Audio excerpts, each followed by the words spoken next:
I should have turned back after the first storm warning, but I didn't. The snow was still light when I left the main road and followed the logging trail into the hills. A narrow line of packed dirt that wound through thick pine trees and brittle underbrush. The truck bounced hard over roots and rocks, and the forest closed in tight on both sides. I kept going, knuckles tight on the wheel, windows cracked to let in the cold and keep the windshield from fogging. There were no cell towers out here. That was part of the reason I'd chosen this place.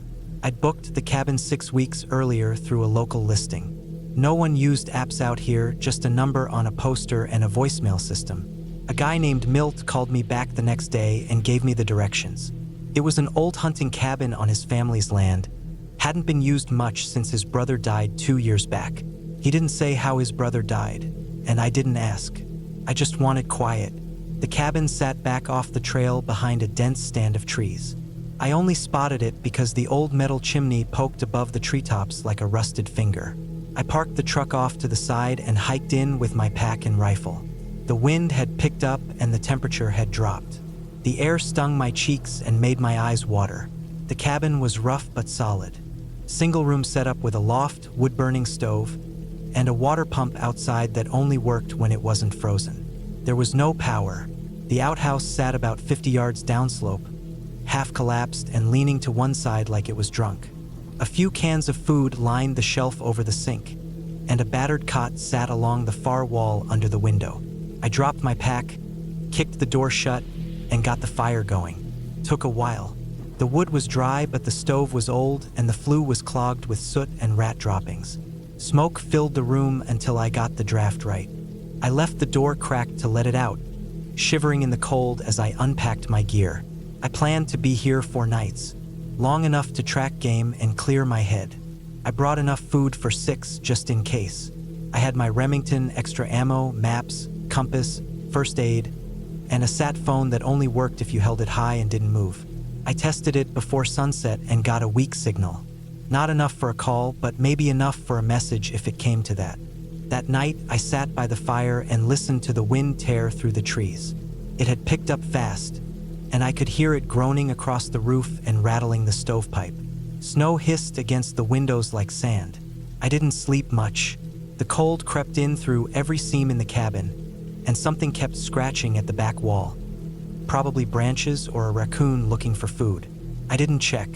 By morning, the world was white. Snow had piled up to the lower edge of the window, and it was still falling.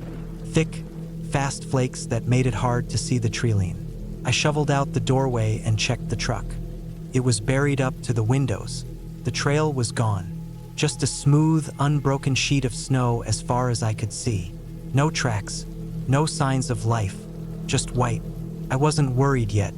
I had supplies and the storm was supposed to blow through by the next day.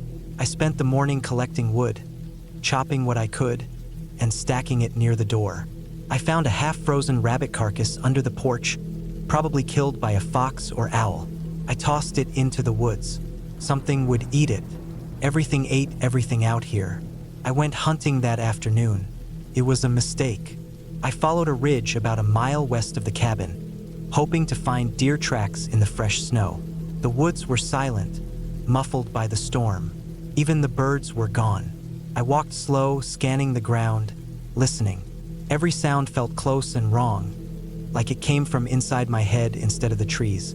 After an hour, I realized I'd lost my bearings. The snow had covered everything. No landmarks, no broken branches, no way to tell direction without checking the compass every few minutes. My tracks were already being filled in behind me. I knew better than to panic. I stood still, looked around, and tried to match the terrain to the map in my coat pocket. Nothing matched. I turned back the way I thought I came.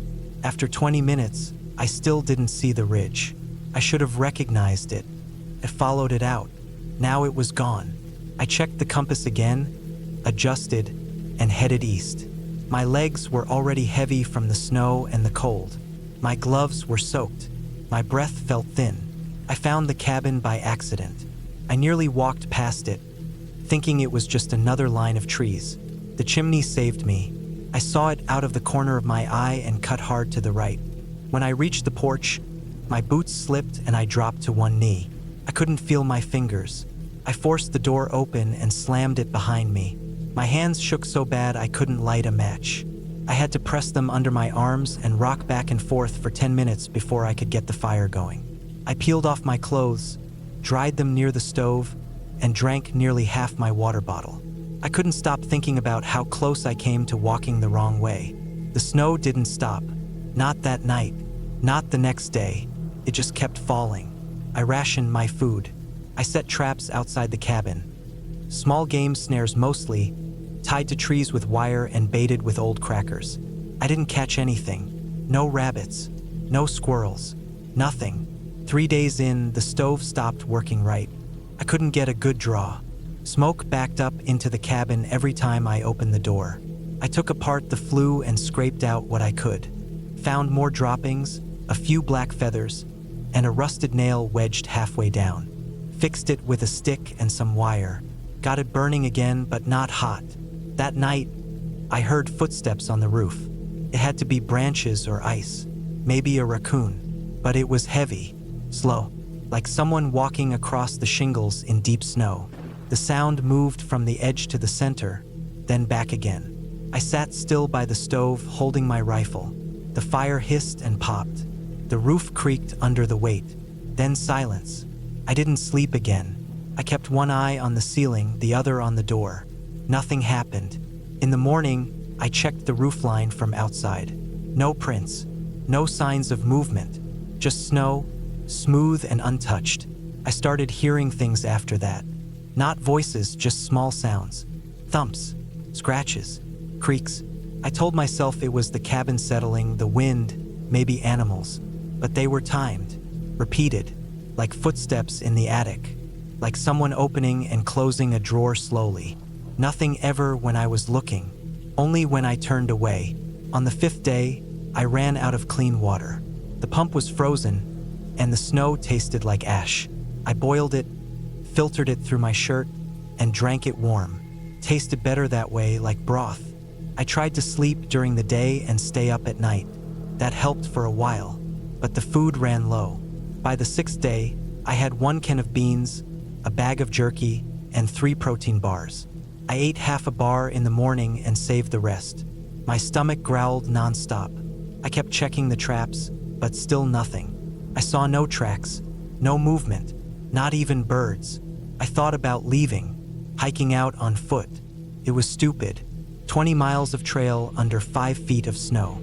No path, no markers, and the storm hadn't stopped, hadn't even slowed. I tried the sat phone again. No signal, just static and red bars. I threw it across the room. On the 7th day, I found the blood. It was near the edge of the tree-line behind the cabin. A dark patch against the snow, halfway filled in but still visible. I scraped at it with a stick and uncovered more. A smear like something had been dragged. I followed it for 10 yards before it disappeared under the snow. That night, something moved outside the cabin.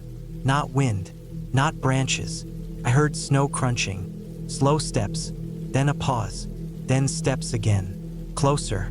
I shut off the lamp and crouched by the stove, holding the rifle in both hands. My heartbeat drowned out everything. I didn't move. The steps circled the cabin once, then stopped at the door. I waited. Minutes passed. Nothing. Then the door creaked. Just a little. Not a full push. Just pressure. Testing it. I'd locked it with the old bolt, but it was thin wood. A shoulder would break it. I stared at the handle. It didn't move. Then the steps moved away. I didn't sleep at all. I kept the fire low and my ears open. Every sound felt loud. My breathing, my heartbeat, the wind. I thought about shooting through the door, but I didn't know what I'd be shooting at. The snow was too deep for footprints to last more than a few minutes. In the morning, I found marks on the door. Not claw marks, just scrapes. Low on the edge, like something had brushed against it. I looked around the cabin, found more prints, boots this time. Human, leading around the cabin and off into the woods. I wasn't alone. I don't know how long they'd been out there, watching, waiting. I thought about going after them, but I didn't. I had no idea how many there were or what they wanted. They hadn't tried to break in. Not yet. That night,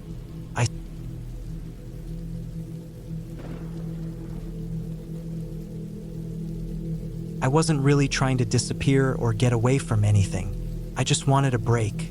I was between jobs, nothing serious, just moving from one contract to another. My apartment lease was up at the end of August, and I didn't feel like signing another year-long deal. I thought I'd take the fall to reset. I'd saved enough to live cheap for a while. The idea was simple: find somewhere quiet, stay off my phone, eat clean, and maybe do some hiking. I booked a cabin in northern Montana.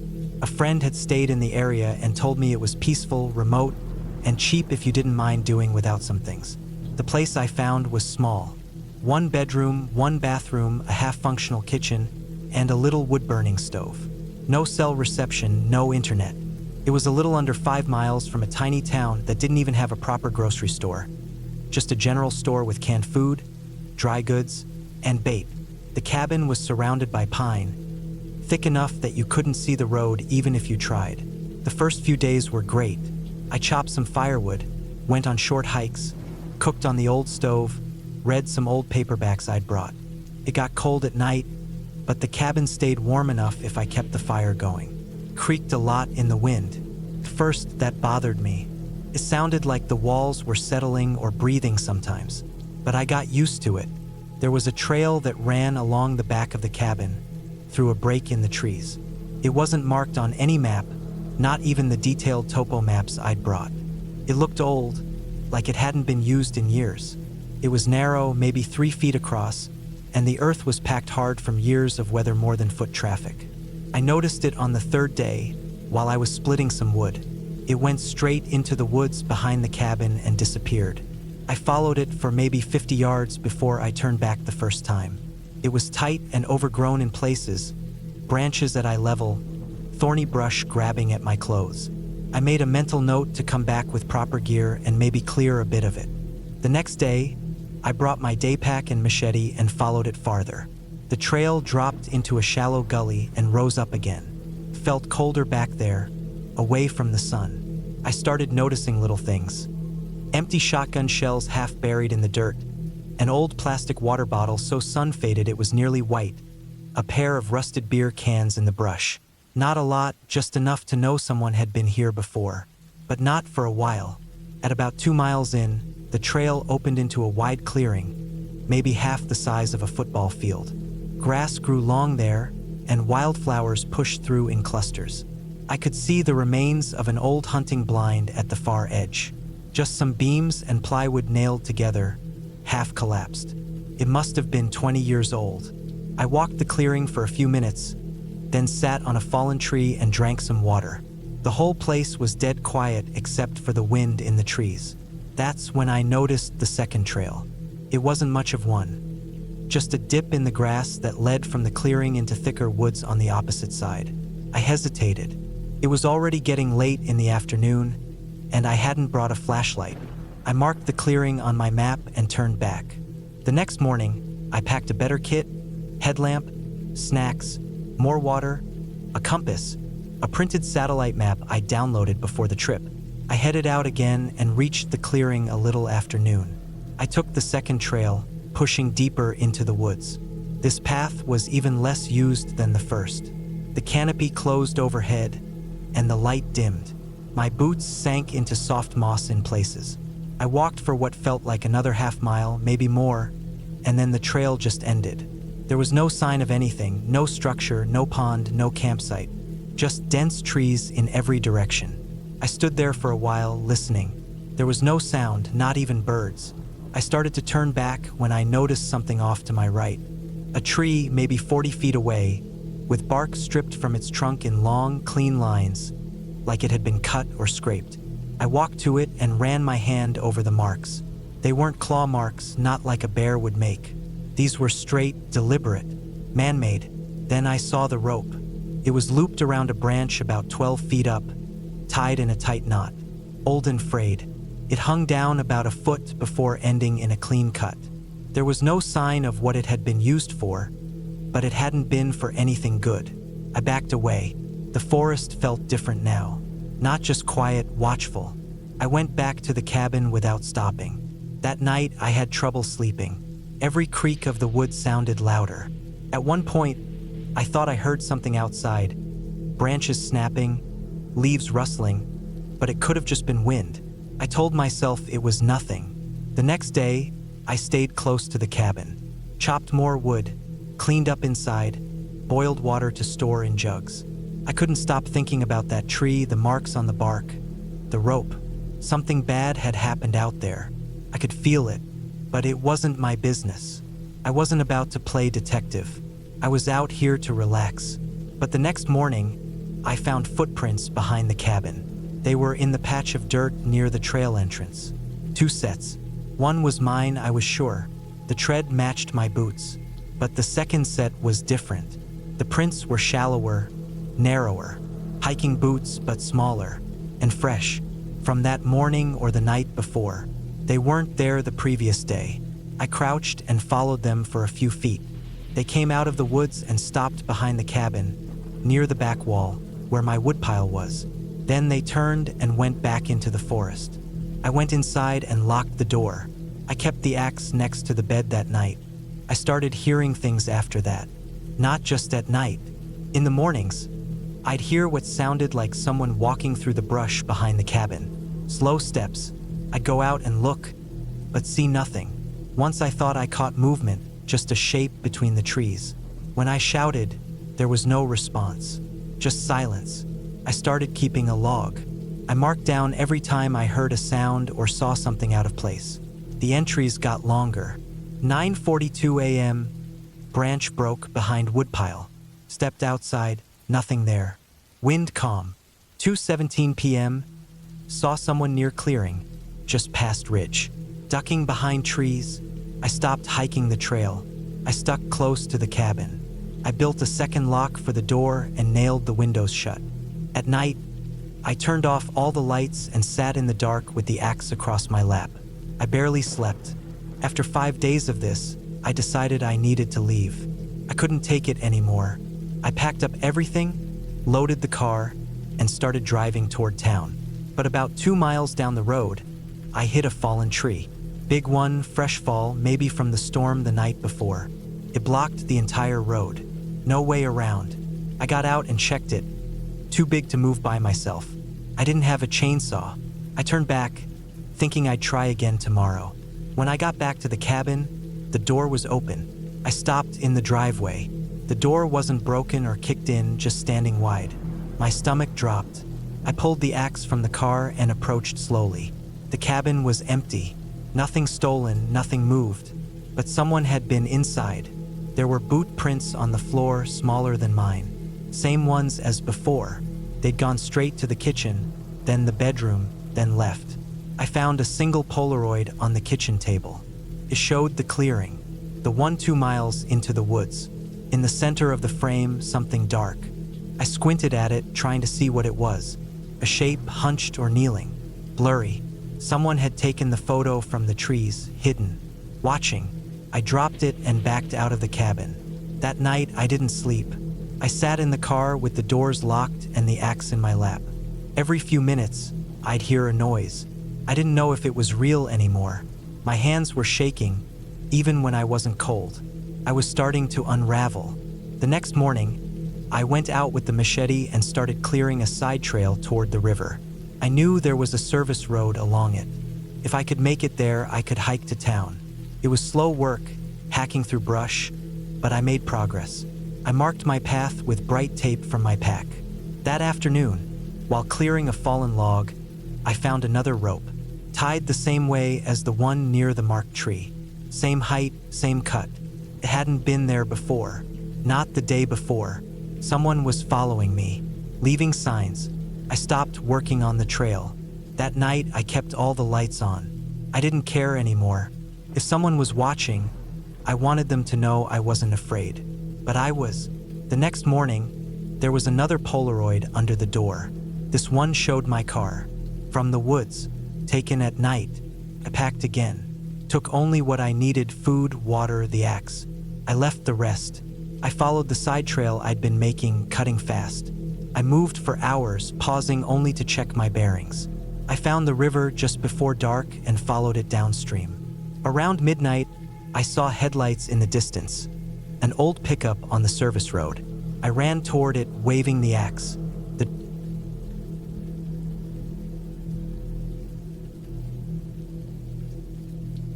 I didn't plan on spending that much time up there.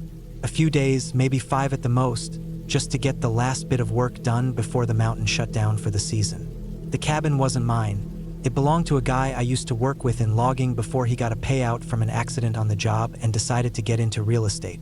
Bought a patch of land near the northern ridge of Harson Mountain. Built a decent-sized off-grid place with solar, a well, wood stove, and satellite internet. He made decent money renting it out during hunting season and summer fishing trips, but no one really went up there once October hit. I told him I needed a quiet place to work on some survey maps. He offered the cabin for free if I'd clear some trees that had fallen across the old service road and maybe fix the shed roof that caved in under last winter's snow. I said sure. I didn't have much going on and could use a change of scenery.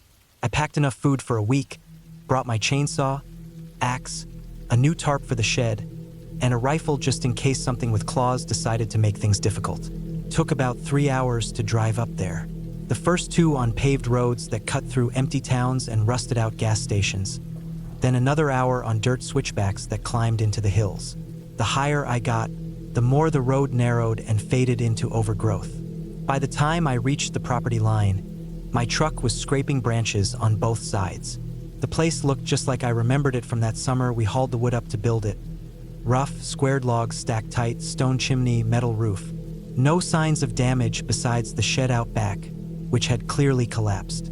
Otherwise, it looked solid. The air was colder than I expected. The mountain gets like that. Sunny when you start and 40 degrees colder by the time you park. I unloaded everything and set up inside. No cell service, but the satellite Wi-Fi worked if you stood near the window. Not that I needed it for much besides checking weather. The forecast looked fine, cold nights, clear skies. I didn't think to check for anything else. That first night was quiet. Too quiet. Not peaceful, empty. I didn't realize how used to background noise I'd gotten until it was gone. No cars, no dogs barking, no hum of electricity. Just trees, wind, and the occasional crack of branches settling. Took me hours to fall asleep. The next morning, I got up early and took a walk to check the road. About 300 yards in, I found a mess of fallen pine, all twisted together like someone dropped them from above. I spent the better part of that day cutting and dragging them out of the way. Took longer than I thought, mostly because I had to stop every half hour to haul the debris off the road and into the tree line. That kind of work leaves your back screaming, especially when you're doing it solo. By the time I got back to the cabin, it was almost dark, and my arms felt like they were made of lead. I reheated some stew, took a sponge bath with water from the kettle, and sat in front of the stove for an hour, listening to the fire. I tried not to think too much. I told myself it was just the mountain getting to me. Too much quiet, too much open space. But I felt watched. Not in the dramatic, movie kind of way. More like the woods had narrowed around me a little bit. Like I was deeper than I thought I'd gone. The second day, I started on the shed. The roof was completely gone. Snow load had snapped every beam, and the walls were bowing outward. No point trying to repair the frame. I salvaged what I could, tools mostly rusted, and started sorting scrap into piles. The plan was to tarp over anything worth keeping and burn the rest. While I worked, I noticed something odd. There were tracks behind the shed. Not fresh, but deep. Long strides, deep heel marks. Someone had walked back there while the ground was soft, probably a week or 2 before. Could have been a hiker. But the thing was, the tracks didn't come from anywhere. They just started behind the shed and wandered off into the woods. No tire marks, no boot prints near the road. Just a pair of long, uneven steps heading uphill into the thickest part of the forest. I should have ignored it, but I didn't. I followed the tracks maybe 50 yards before they vanished under leaves. The wind probably swept the rest away. I turned around, walked back to the shed, and kept working. But it stuck in my mind all afternoon. That feeling came back, tight in the chest, like I was too far from anything that mattered. When I finally went inside for the night, I double-checked the locks even though I knew no one was out there. Still, I heard things. Dull thuds from the trees. The sound of dry leaves being stepped on.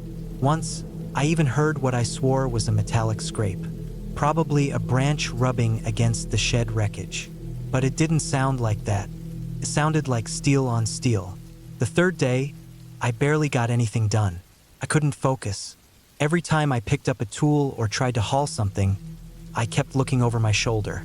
I told myself I was being stupid, paranoid from isolation, but my hands kept shaking. That afternoon, I took my rifle and hiked a wide circle around the property. I didn't see anything, not even deer, which was strange because normally the mountain was full of them. What I did find was a shirt. It was maybe 100 feet past the creek, snagged on a thorn bush. Gray cotton, torn down the middle, stained dark around the collar and armpits. Looked like it had been there a while. I took a stick and poked at it, checked for any ID or labels, but nothing. I left it where it was. On the way back, I found more tracks. These were fresh. This time it was boots, heavy tread, spaced wide. Whoever they belonged to was big and walking fast. The prints crossed my path at a sharp angle, heading straight for the ridge above the cabin. By the time I made it back, it was almost dark again. I locked the doors, pulled the curtains, and sat in the kitchen with my rifle on the table. I didn't eat. I just listened. Around midnight, something woke me up. I don't know what it was exactly. No loud sound, no bang, but I sat straight up, heart pounding. The fire was out. The room was cold. I reached for the flashlight and swept the room. Nothing. Then I heard it. A thud came from behind the cabin. Not loud, just heavy, like someone dropping a bag of tools onto the porch. I stood frozen for a long time, then crept toward the back window. I pulled the curtain back an inch and looked outside. There was nothing there. I didn't sleep again that night. I just waited for dawn. The next morning, I packed my gear. I wasn't going to wait for something to go wrong. I had enough work done to say I'd kept my word, and I didn't care about the rest. I loaded up the truck, tied everything down, and went to start it. Nothing happened. Dead. Not even a click. I popped the hood and checked the battery. Terminals looked fine. No corrosion. I tried again. Still nothing. I went around to the back to get my jump pack and found the storage bin open. The latch was ripped off. Not popped, ripped. The battery pack was gone. So were the extra gas cans and my tool bag. All that was left was a smashed flashlight and a set of deep gouges in the plastic lining. Something had taken them. Not animals. Bears don't carry off lithium battery packs. They don't rip steel latches with clean leverage. This wasn't random. I grabbed my rifle and started walking. There was an old trail that led back to the county road, maybe 8 miles downslope. It wasn't maintained, but I remembered it from the time we flagged the area for survey poles. It'd take me half the day, but I didn't care. I just wanted out. I made it 2 miles before I heard something moving in the brush ahead. I stopped and crouched, listened. Slow steps, crunch, pause, crunch.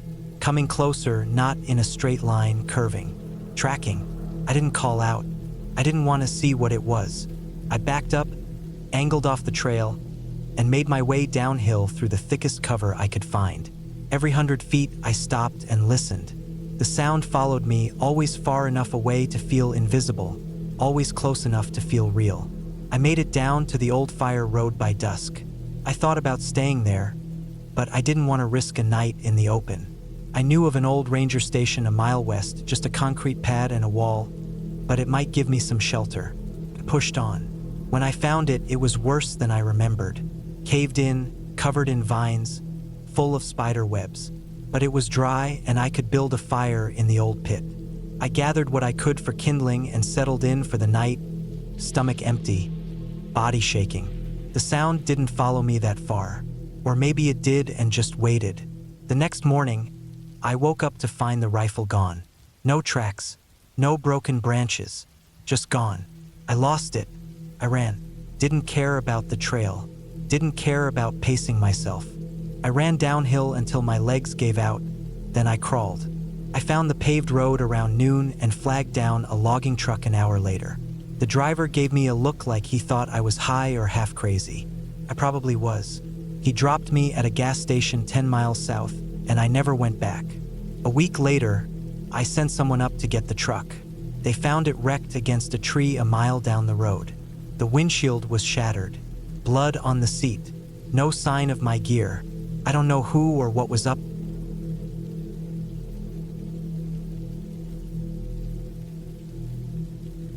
I needed to get away for a while.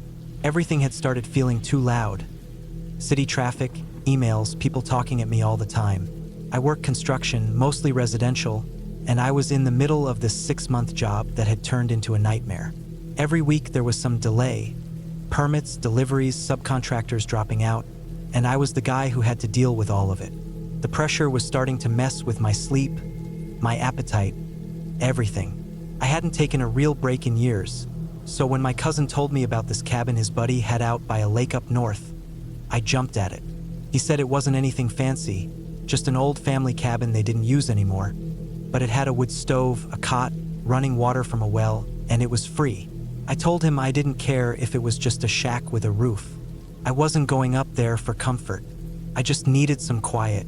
I packed light, a cooler of food, a couple gallons of water, a sleeping bag, a propane stove, and a fishing rod just in case. I brought a small hatchet, a hunting knife, and a .22 rifle I keep in my truck for varmints. I didn't plan on using it, but it made me feel better knowing it was there. The cabin was about 4 hours away, down a highway, then another hour on dirt roads. No service, no GPS once I got far enough out. My cousin had printed me out directions, handwritten from his friend, with little notes like, turn left after the second mailbox, and look for the red gate, even if it's open. I got there in the late afternoon. The place looked like it hadn't been touched in years. It sat in a small clearing maybe 30 yards from the edge of a lake, surrounded by tall pines and birches. The wood siding was weathered gray, and the roof sagged a little on one end, but it looked dry and solid. There were 2 little steps up to the porch and a single door with a rusty handle. Inside, it was just one big room with a cot on one side, a small wood-burning stove, a counter with an old metal sink, a couple of shelves with dusty cans of soup and beans, and a small table with a single chair. A bunch of cobwebs in the corners. It smelled like mildew and old pine. I set up my sleeping bag on the cot, put my cooler in the corner near the door, and cracked open a window to let some fresh air in. I could hear birds, the wind in the trees, and the slow lap of the lake water just beyond the trees. It felt like I'd finally caught my breath after months of drowning. The first 2 days were great. I did nothing but sleep, read a little, fish, and sit on the porch.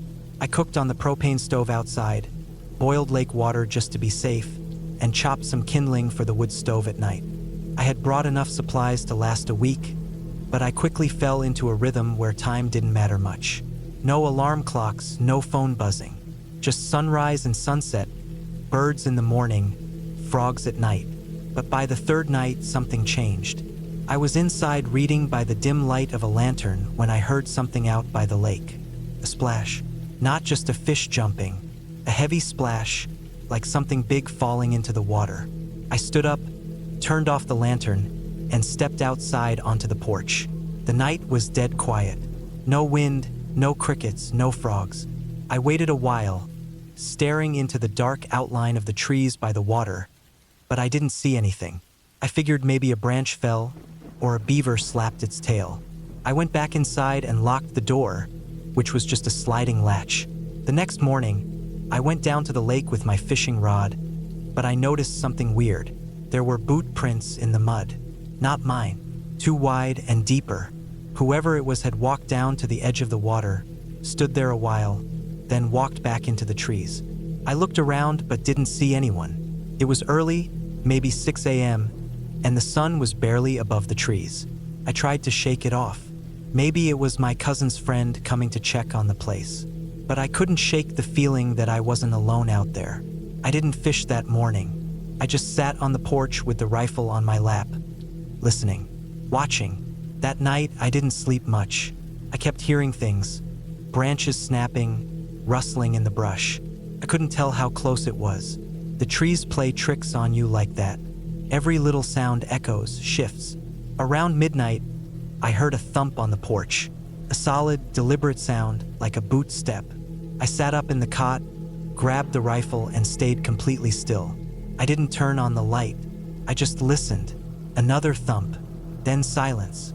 I sat there, holding my breath, the rifle aimed at the door, until the sky started to get light. When I finally stepped outside in the morning, I saw it. A footprint on the porch. Big, muddy, facing the door. Just one. No others. I walked around the cabin, checked the woods, but saw nothing. No trail, no prints leading away. I started thinking maybe someone knew I was here. Maybe some squatter had been living out here and saw my truck. Maybe it was just a hunter passing through. But I hadn't heard a car in days, and there weren't any other cabins for miles, as far as I knew. I wanted to leave, but something about it made me stay.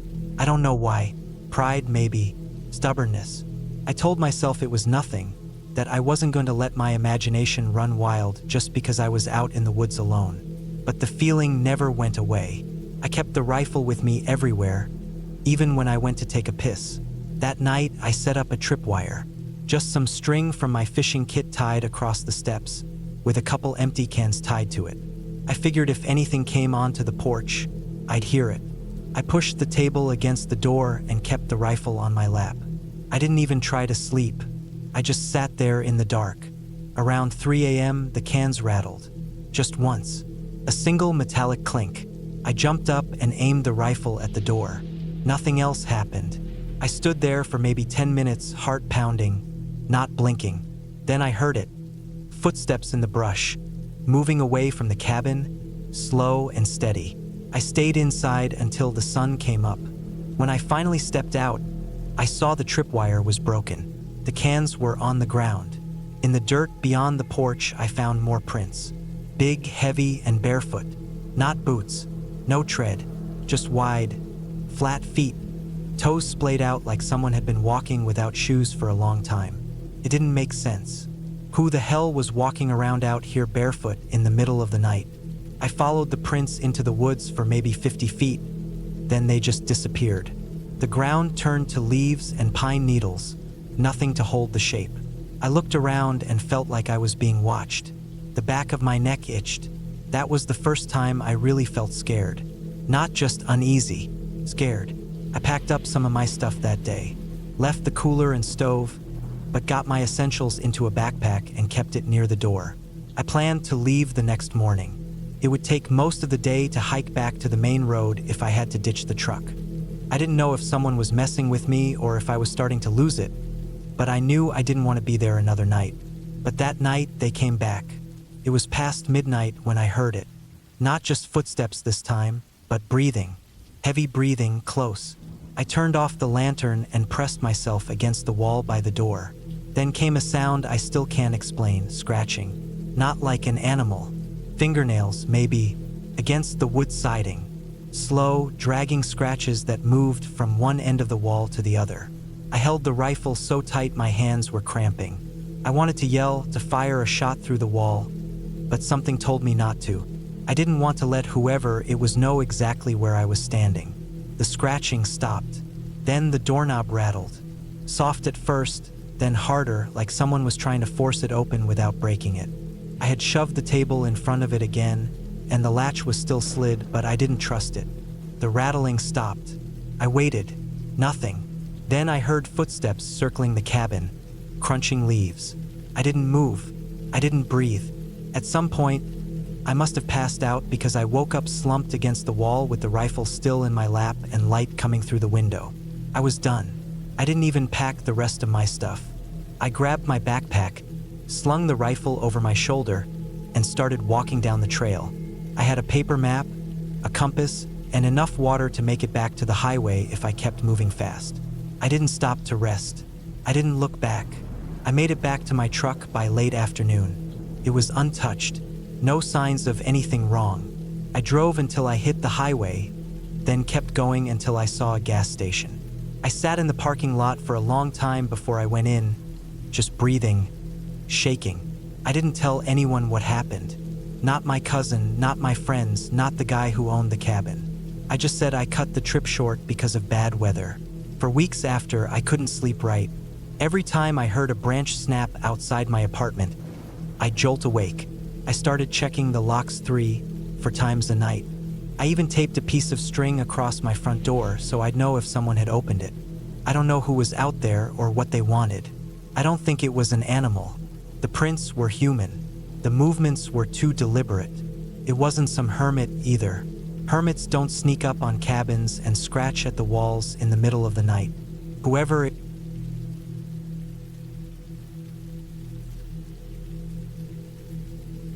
I'd been working remotely for almost a year when I finally hit my limit.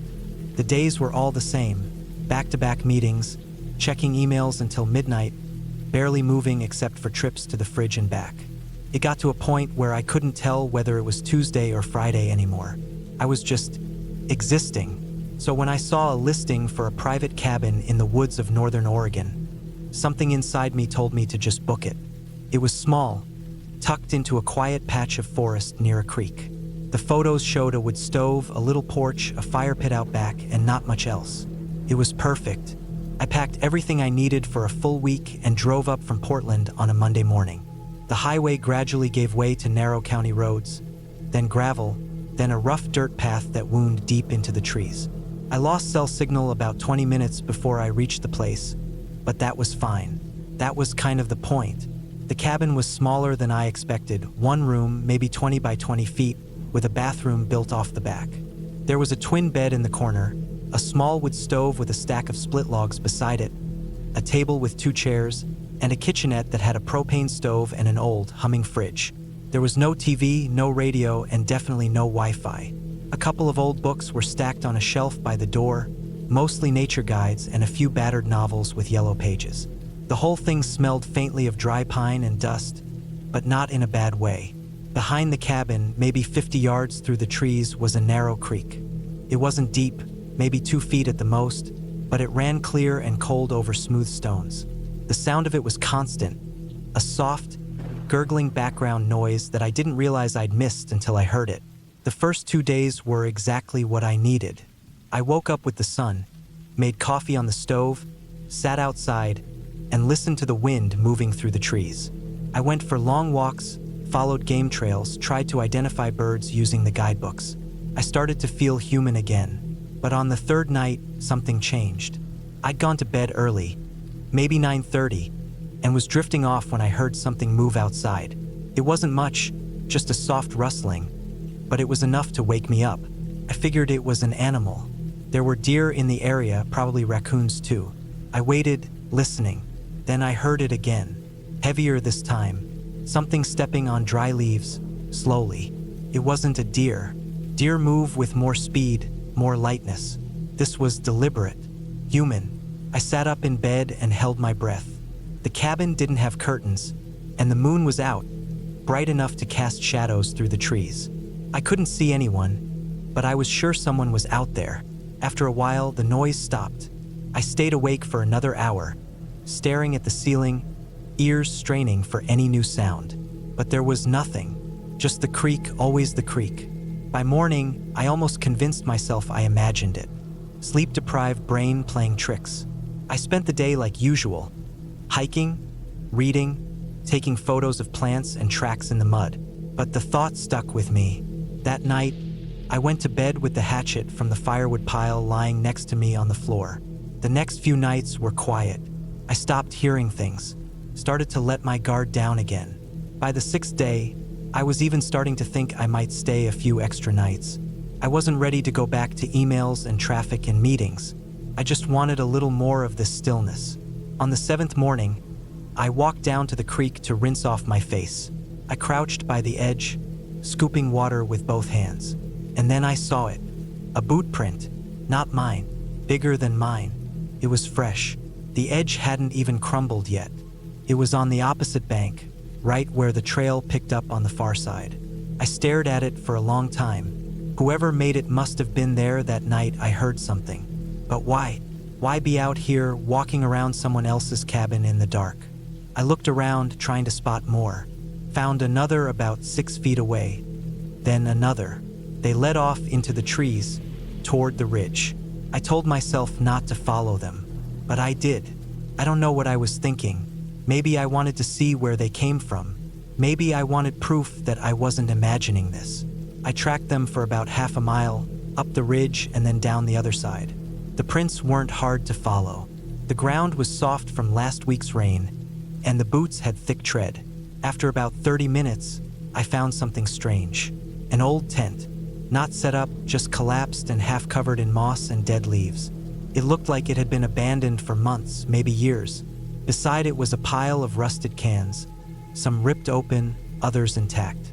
There was a cracked propane stove, black with soot, a ripped sleeping bag, a bundle of rotting clothes, and a hole. It wasn't big, maybe 4 feet across and 3 feet deep. Looked like someone had started digging and then just stopped. There was a small shovel lying beside it.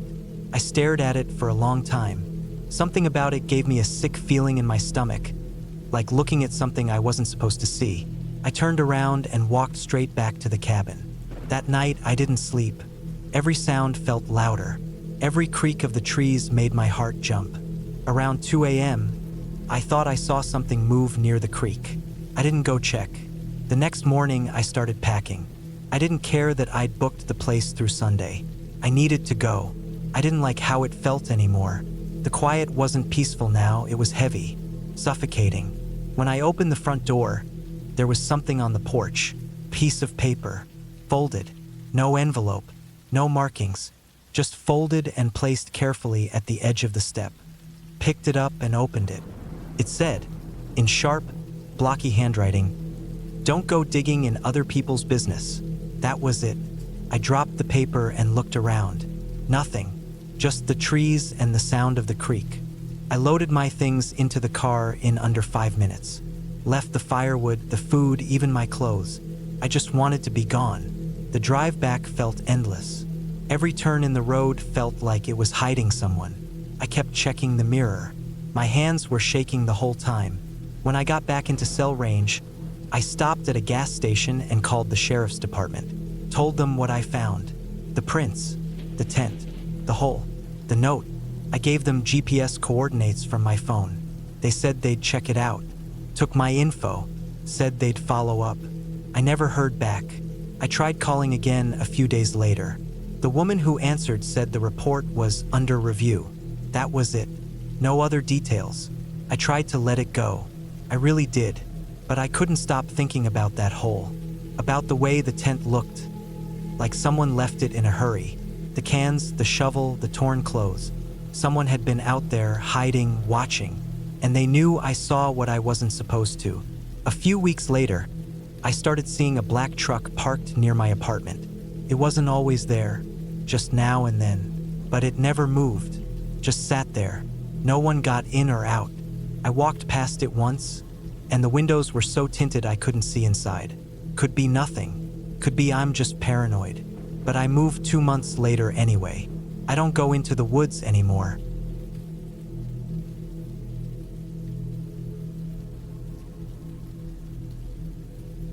I didn't grow up around forests. I'm from the city. Noise, traffic, apartments, and concrete, those were normal to me.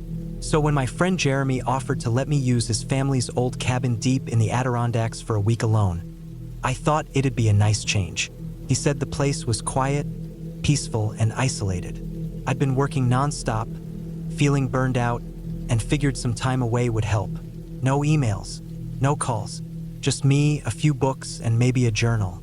Sounded perfect. I drove up there on a Monday morning, figuring I'd get settled before dark. It was a 6-hour drive from where I lived. The last hour was all winding roads, trees on both sides, no signs, no service. The air smelled clean, the way only remote woods can smell.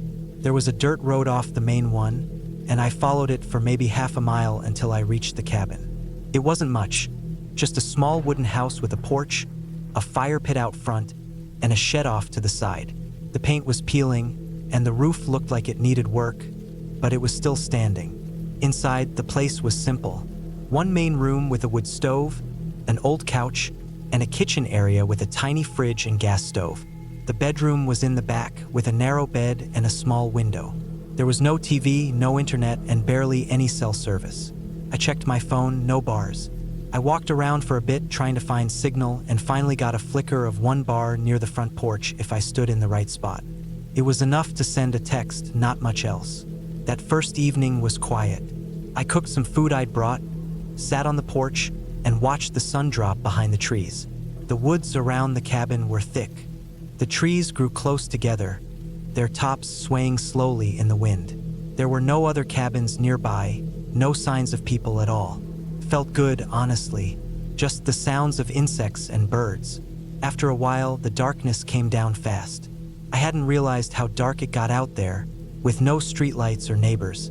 The trees turned into black shapes, and the only light came from the cabin and my flashlight.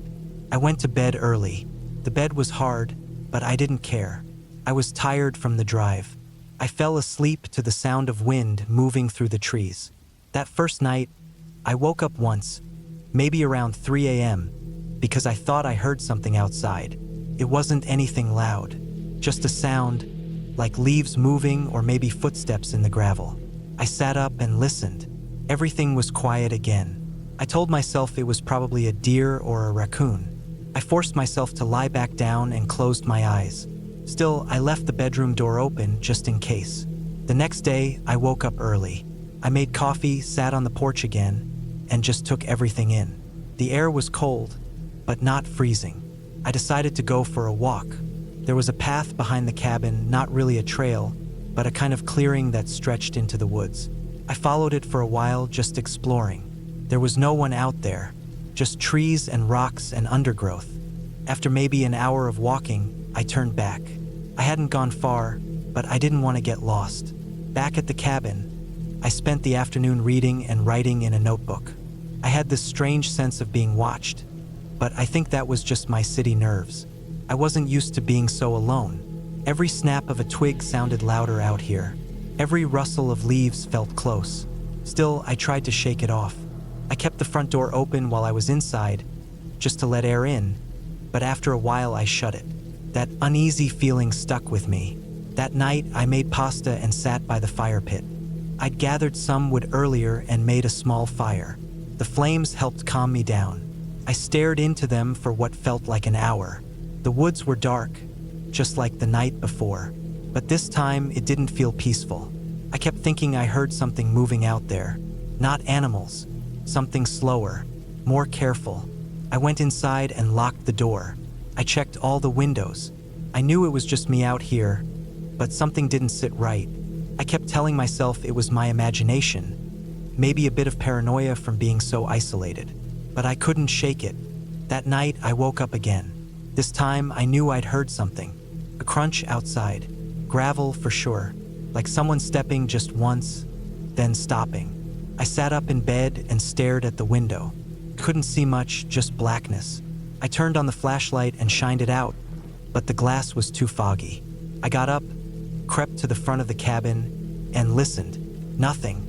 I didn't open the door. I just stood there, holding the flashlight, heart pounding. The next morning, I went outside first thing to look around. I checked the gravel path in front of the cabin. I thought maybe I'd see footprints or something, but there was nothing. Just leaves and dirt and the normal mess you'd expect in the woods. Still, that sound had been real. I knew I hadn't dreamed it. I told myself I was just being jumpy. Maybe I was too used to noise, and the silence out here was making my brain invent things. I tried to distract myself by going for another walk, a little farther this time. I followed the same path from the day before, deeper into the woods. After a while, I found something odd. An old rusted can, half buried in the dirt. Not strange on its own, but it looked like it had been opened recently. The lid had been peeled back, and there were scrape marks inside, like someone had scooped it out with a spoon or a knife. Nearby, there were broken branches and a spot of dirt that looked disturbed. I looked around. There was no one, no sound except the wind. I stood there for a long time, feeling exposed. Then I turned around and walked back, faster than before. I didn't stop until I was at the cabin. That afternoon, I sat on the porch with the axe from the shed beside me. I hadn't thought I'd need it for anything other than firewood, but now it felt smart to keep it close. I didn't like what I was feeling. It wasn't fear exactly, not yet. just this deep unease, like something wasn't right. I didn't sleep much that night. I kept hearing sounds, soft ones, a creak, tap. Once, something brushed the side of the cabin. I froze in bed, heart hammering, waiting for it to happen again. But it didn't. I got up and sat in the main room with the axe beside me, waiting for morning. By day 4, I wanted to leave. I packed some of my things and put them in the car. I figured I'd sleep one more night and head out first thing the next morning. I told myself I was overreacting, but deep down I knew something was off. I walked the area again, trying to see if someone else might be around. I found a path I hadn't noticed before, just past the shed. It looked like it had been used, but not recently. I followed it for maybe 10 minutes and found an old tarp tied between 2 trees. Underneath were empty cans, food wrappers, and a torn sleeping bag. Someone had been living out here, or maybe still was. I backed away slowly, not wanting to touch anything. I didn't know what kind of person had camped out here, but the trash looked recent. Too recent. Some of the wrappers weren't even damp. That's when I started to get scared for real. Back at the cabin, I kept the axe with me the whole time. I locked every door and window. I barely ate. I just sat by the stove listening. I didn't sleep much that night either. Around midnight, I heard footsteps outside. Not animals. Heavy. Slow. I turned off the lights and sat in the dark, holding the axe. The footsteps circled the cabin once, then stopped. I didn't move for hours. I just sat there, not breathing. At some point, I must have dozed off because I woke up with the axe still in my lap and light coming through the window. I ran outside to the car, ready to leave. But something was wrong. The back tire was flat, a clean slice like it had been cut. I checked the others, one more was the same, sliced open. There was no way to drive out, no way to call anyone either. My phone had no signal, not even a bar. I stood there trying to think. I had food and water for maybe 2 more days. I had no way to defend myself except the axe. And someone had been outside the night before, walking around. I couldn't just wait for them to come back. I spent the day boarding up the windows as best I could. I moved furniture in front of the door. I filled every container I had with water. I made a pile of food in the center of the room. Then I waited. That night, I stayed awake. I sat in the dark, no lights, holding the axe. Around 1 a.m., I heard them again. Footsteps. This time, they didn't circle. They stopped at the door. Then a soft sound, like someone dragging something along the wood. I didn't move. I barely breathed. The sound went on for what felt like an hour. Then nothing. Silence. I waited until morning. When the sun came up, I opened the door and looked. There were scratch marks on the wood. Deep ones, like someone had used a knife. I walked around the cabin. The shed door was open. Inside, all the tools were gone. Just empty hooks. I didn't even hear them take them. I knew I couldn't stay. I packed a bag with food, water, and the axe. I left the cabin and started walking. I followed the road for miles. I didn't stop.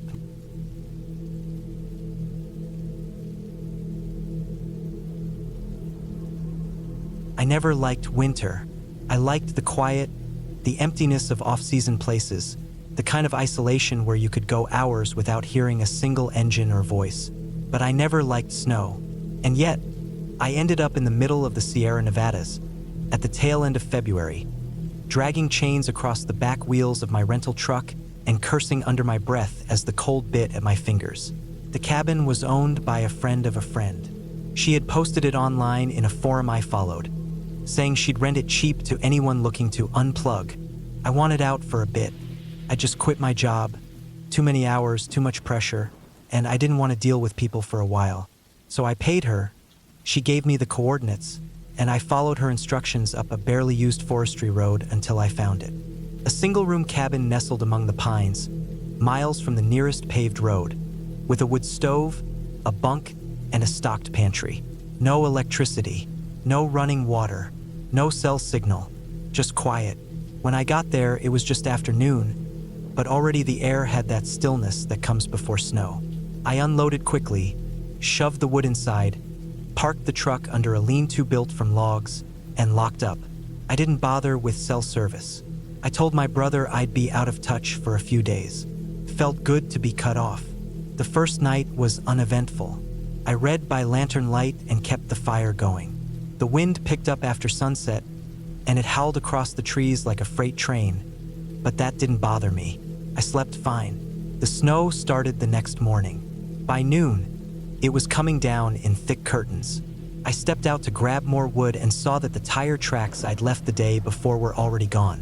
I shrugged it off. That was the point, to get away. The snow would stop. I had food, I had firewood. I wasn't worried, but it didn't stop. By the third day, I couldn't see more than 10 feet from the porch. It just kept piling up. The silence was heavy, like a weight on my chest. Everything muffled. The only sound was the wind and the hiss of snow on snow. I spent most of my time reading, eating small meals to make the supplies last. The snow slid off the roof in wet sheets and kept falling. Still, I told myself I was fine. I was safe. I had shelter, warmth, and time. Then things started to feel off. On the 5th day, I noticed the axe was missing. It wasn't a big cabin, just a main room, the bunk, a small table, and the stove. I kept the axe by the woodpile inside. I knew I hadn't used it since the second night. I remembered exactly where I leaned it, blade down against the inner wall, but it was gone. I figured maybe I'd moved it and forgot. I checked near the door, behind the stove, even in my gear bag. Nothing. I bundled up and checked outside. The snow was over my knees. The lean-to was still there, half buried. The door was clear, thanks to the overhang. I circled the cabin. Nothing but white and trees. No tracks, no marks, just snow, flat and untouched. I convinced myself I had misplaced it. Maybe I'd left it in the truck by mistake. But when I checked, the truck was still locked, the bed covered in snow. No axe. That night, I didn't sleep well. I kept hearing things. Not voices, nothing crazy. Just creaks and soft thumps. The kind of sounds that could be anything. Branches dropping snow, the stove settling. But they sounded close. Inside, like something brushing against the walls. Once, I swore I heard something shift against the door. But when I opened it and looked, nothing. The 6th day, I saw the footprints. I had gone out in the morning to relieve myself. I didn't go far, just behind the cabin, near the trees. And there, behind the outhouse, were tracks. Not mine. I knew that right away. These were smaller, narrower, boot prints. Not deep, maybe a day old. The storm must have calmed just long enough to let someone pass through. They didn't lead anywhere. Just a few steps, then they disappeared under the fresh snow. But they were real. That was when the unease turned to fear. I went back inside and locked the door, even though the lock was nothing more than a metal latch. I dragged the table in front of it. I pulled the hatchet from my pack, the only other tool I had, and kept it beside me. All day I listened. I didn't eat. I didn't read. I just sat there, heart beating fast, ears straining for any sound. Around sunset, I thought I heard something crunch outside, just once. Then nothing. That night, the fire burned low. I was too afraid to chop more wood outside. I used what I had left. I wrapped myself in the sleeping bag and kept the hatchet in my hand. I didn't sleep at all. At some point before dawn, I heard it. A soft scrape, like something brushing along the outside wall. Then a knock, just one.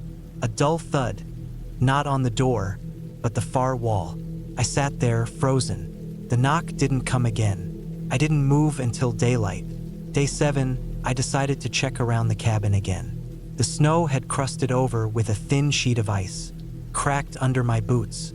I circled the structure slowly, scanning the drifts for prints, any sign that something had passed. Nothing near the front, nothing near the outhouse. Then I reached the back corner. There, under the kitchen window, the snow had been disturbed. It was subtle, a depression like someone had knelt there or pressed up against it.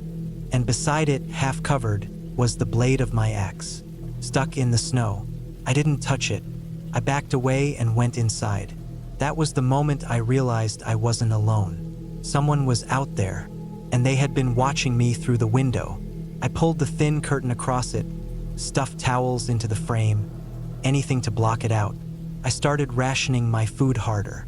I only ate once that day, a handful of crackers and some canned beans. He barely drank. I used the small bucket for waste, afraid to go outside again. That night, I pushed the bunk against the door, the table too. I sat in the corner with the hatchet in my lap and stared at the walls. I didn't hear anything, no footsteps, no scraping, but I couldn't sleep. My mind replayed that axe in the snow again and again. Had he left it as a message? A mistake? Was he still out there? On the 8th morning, I made a plan. If this was someone screwing with me, some mountain lunatic or bored local, they hadn't tried to come in yet. Maybe they were just trying to scare me, or maybe they were waiting for something. I spent most of the day listening, barely breathing. I thought I heard something again, a soft crack behind the cabin. I didn't check. That night, the temperature dropped. I could feel the cold seeping in through the walls. I was almost out of wood. I had to risk going outside. Just after sunset, I stepped out the door and dragged the last few logs from the stack inside. As I turned to shut the door, I saw it, a figure, just beyond the trees, not moving, not walking, just standing there. I couldn't make out any details, just the outline of a person. My breath caught. I stood there staring. Then it moved, just a step. I slammed the door and pushed everything against it. My hands were shaking. I didn't light the fire that night.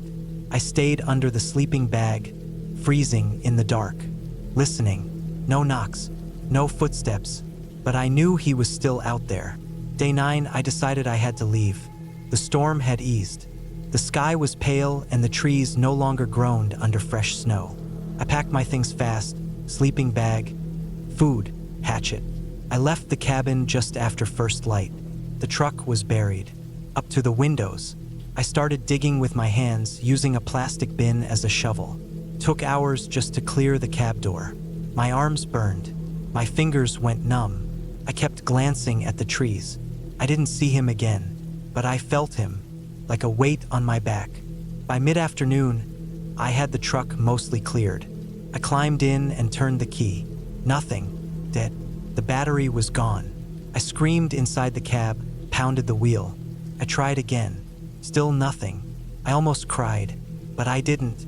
I just sat there for a while, trying to think. I had a choice, go back inside and wait or walk. It was 20, maybe 25 miles to the ranger station I passed on the way in. I had my pack, boots, food. I decided to walk. I started just before sunset. I stuck to the road, the chains on my boots crunching in the hard snow. I didn't look back. I walked fast. Every branch that snapped made my heart skip. Every gust of wind felt like footsteps behind me. But I didn't stop. By full dark, I was maybe 5 miles in. My legs burned. My water was almost gone. The trees closed in on both sides. I kept moving. Then I heard it. A second set of steps. Crunching behind me. I froze. Listened. They stopped too. I moved again. Faster. Heart hammering. Crunch. Crunch. Just a few beats behind. I broke into a run. The snow was thick, uneven. I tripped more than once. My breath came in short bursts. I didn't turn around.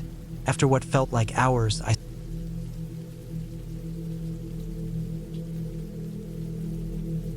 had booked the cabin as a last-minute getaway. Something quiet, tucked away far from the hustle and bustle, where I could spend a few days alone to clear my head. I'd recently lost my job, and the weight of all the stress had been gnawing at me for months. I just needed to be alone, to think without the constant noise of the city. The cabin was located about 100 miles from the nearest town, a tiny, one-room structure with a porch that overlooked a stretch of dense woods. It wasn't a grand place by any means, but that's what I liked about it.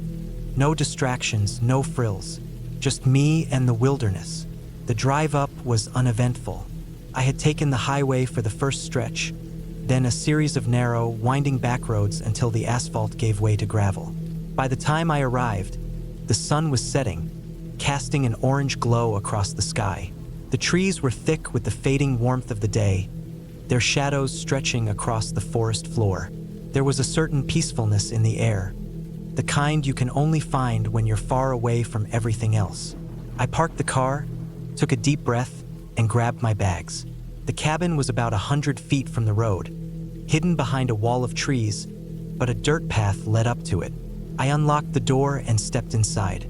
The smell hit me first. Pine and cedar, the kind of scent you get in old log cabins. The interior was simple but cozy, with a stone fireplace, a couple of armchairs, and a small kitchen tucked into one corner. There was a single bed with a thick woolen blanket, and a table by the window that looked out over the forest. I unpacked my things, then went out onto the porch to get a better look at my surroundings. The sun was nearly gone now, and the sky was turning a deep purple. The woods stretched out endlessly, dark and silent, save for the occasional rustle of leaves in the breeze. The air was cooler now, and I could hear the distant sound of crickets. There was nothing to disturb the quiet. No cars, no voices, no phones ringing. Just me and the wilderness. As the evening wore on, I made a simple dinner. Some canned soup and bread, nothing fancy. I ate in front of the fire, the crackling of the wood filling the otherwise silent cabin. Felt good to be alone, to have time to just sit and think. But as the night went on, something started to feel off. At first, it was just a small thing, an odd sound, like a twig snapping somewhere in the woods. I dismissed it, telling myself it was just an animal, maybe a deer or a raccoon. But then I heard it again. This time it was closer, just outside the cabin. I sat still, listening. The sound was faint, like the rustle of leaves, but then there was another snap, followed by a long pause. I stood up, my heart pounding in my chest. I couldn't see anything through the window, just the dark outline of the trees. But something didn't feel right. I had grown up camping and hiking, and I knew the sounds of the forest well enough. This wasn't normal. I told myself it was probably nothing, just an animal, but I couldn't shake the feeling of unease. I locked the door and closed the windows, then went to bed, though I wasn't really tired. I pulled the blanket over me and tried to settle in, but sleep wouldn't come. Every little sound outside made me tense up, waiting for something to happen. Around midnight, I heard a tapping on the window. It was soft at first, like a knock, and then it came again, louder this time. My heart skipped a beat. I sat up, staring at the window in the darkness. The tapping continued, slow and rhythmic, as if someone was standing just outside, trying to get my attention. I grabbed my flashlight, trying to steady my trembling hand, and pointed it toward the window. There was nothing there, just the trees and the dark. But the tapping didn't stop, continued, growing louder with each knock. I couldn't take it anymore. I jumped out of bed and rushed to the window, throwing it open. The cold night air hit me like a slap in the face. I scanned the area outside, shining the flashlight in every direction. Nothing. I stepped back from the window, heart racing, my mind trying to make sense of what had just happened. Could have been a branch, I thought, or maybe an animal knocking against the cabin. I tried to rationalize it, but deep down, I knew something wasn't right. I spent the rest of the night awake, lying in bed with the flashlight beside me, waiting for the sound to come again. But it didn't. The night passed quietly, and by morning, I had convinced myself that I had imagined the whole thing. I didn't want to be paranoid. It was just a cabin in the woods, nothing out of the ordinary. But as I made coffee and sat on the porch the next morning, I noticed something strange. The path leading to the cabin was disturbed, as if someone or something had been walking on it. The footprints were faint but unmistakable. They weren't animal tracks, but the prints of boots, wide and heavy. They circled the cabin, then stopped at the porch steps before disappearing into the woods. I felt a chill run down my spine. I hadn't heard anyone approach, and there hadn't been any car. How could someone have gotten this close without me noticing? I spent the rest of the day on edge, convinced that someone had been out there, watching me. I didn't go far from the cabin. I stayed close, listening for any more sounds. The woods felt different now, darker, more oppressive, as if they were closing in around me. That night, the tapping came again. But this time, it wasn't just on the window. It was on the door. Soft at first, then harder, as if someone was pounding their fists against the wood. I froze, heart hammering in my chest. I couldn't move, couldn't breathe. The sound stopped, and for a moment, there was nothing but silence. I didn't dare move, didn't dare make a sound. I was convinced that someone was out there, waiting. I don't know how long I stayed like that, locked in fear, but eventually, I gathered the courage to move. I grabbed the flashlight and made my way to the door, my hand trembling as I reached for the handle. I opened it slowly, cautiously. The night was still, the air thick with the smell of pine and damp earth. I stepped outside, shining the light around the porch. Nothing. No one. I turned back toward the door, but as I did, I noticed something on the ground. A small piece of cloth, torn and frayed. It was red. I bent down to pick it up, my heart racing. It looked like it had been ripped from a shirt. I couldn't remember seeing it before, and it definitely hadn't been there earlier. I stood up, scanning the darkness again. That's when I heard it. A voice, soft and distant, coming from the woods. It was hard to make out the words, but the tone was unmistakable. It was a low, guttural sound, like a whispering chant. I didn't wait to hear more. I slammed the door shut and locked it behind me. I grabbed my phone, but there was no signal. I looked around the cabin, and for the first time I felt truly alone, isolated, trapped. I didn't sleep that night. I sat on the couch, staring at the door, waiting for something, anything to happen. The hours dragged by, and eventually, the first light of dawn broke through the trees. I packed my things and left without looking back. I didn't care about the cabin anymore.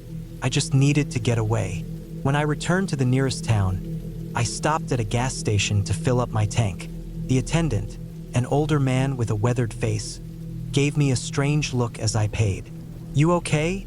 he asked, eyeing me up and down. I nodded, though I wasn't sure if I was. "I don't usually recommend folks go up that way," he said, glancing out toward the direction of the cabin. "That part of the woods has a history. Strange things happen up there." I didn't ask what he meant. I just got in my car and drove away, leaving the cabin and whatever it was in those woods behind me. I never went back, and I never will.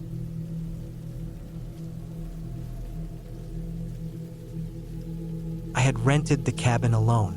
It was a small, weather-beaten place tucked deep in the woods, far from any town, and so isolated that I barely even had cell service. It was the kind of place people came to when they wanted to disconnect completely. I had the time off work and figured I could use a few days to get some peace and quiet, a break, a reset. I drove for hours to get to the cabin, past roads that narrowed into gravel, the kind of roads where the trees leaned in close enough that the light from my headlights barely reached the ground. The last few miles were the worst, muddy and uneven. I told myself it wasn't going to be that bad, that I'd get used to it once I arrived, and for the first few hours I almost believed that. The cabin was older than I expected. The wood was gray, the roof sagging slightly in the middle. There was no porch, just a set of uneven steps leading up to a door that looked like it had seen better days. The windows were covered with heavy curtains, and I could feel the air pressing against them from inside, like something was waiting. Inside was just as old and worn. The floors creaked underfoot, and the smell of dust and something faintly musty filled my nose. The furniture was mismatched, most of it looking like it had been scavenged from a yard sale decades ago. I dropped my bags by the door and wandered around. The living room had an old stone fireplace that hadn't been used in years. A few chairs and a small table were huddled near it. There was a kitchen to the side, fully equipped with a gas stove and refrigerator, though the fridge hummed with a low, unsettling sound. There was one bedroom off to the side, a simple bed with a thick quilt and an old wooden wardrobe. The other room, the only bathroom, was across the hall. Nothing special, just a toilet and a shower, though the shower head was rusty and the water pressure seemed weak. I was used to places like this. I grew up in small towns and had spent my fair share of time in cabins, though I always preferred them to be a little more cared for. Still, I shrugged off the discomfort and set about unpacking my things. I made myself a quick dinner, just canned soup and bread, and decided to take a walk around the property to stretch my legs. The sun had almost set by then, and the woods around me felt heavy, like the trees were closing in. The forest stretched on for miles in every direction, the ground soft and spongy beneath my boots. The silence was profound, broken only by the occasional rustle of leaves or the distant call of a bird. I walked for a while, breathing in the cool, earthy air, until I noticed something strange. There was a small clearing ahead, and in the middle of it stood a large rock, an outcrop really half covered in moss. But it wasn't the rock that caught my attention. It was the shape of the ground around it. As I approached, I saw that the grass was unnaturally flattened, like something heavy had been dragged across it. It wasn't a smooth, natural wear. It looked like something had been intentionally placed there and left for a long time. I couldn't make sense of it, but the feeling of unease crept over me. It wasn't that I was scared, exactly, but the sensation that something had happened here, something I wasn't meant to understand, was strong.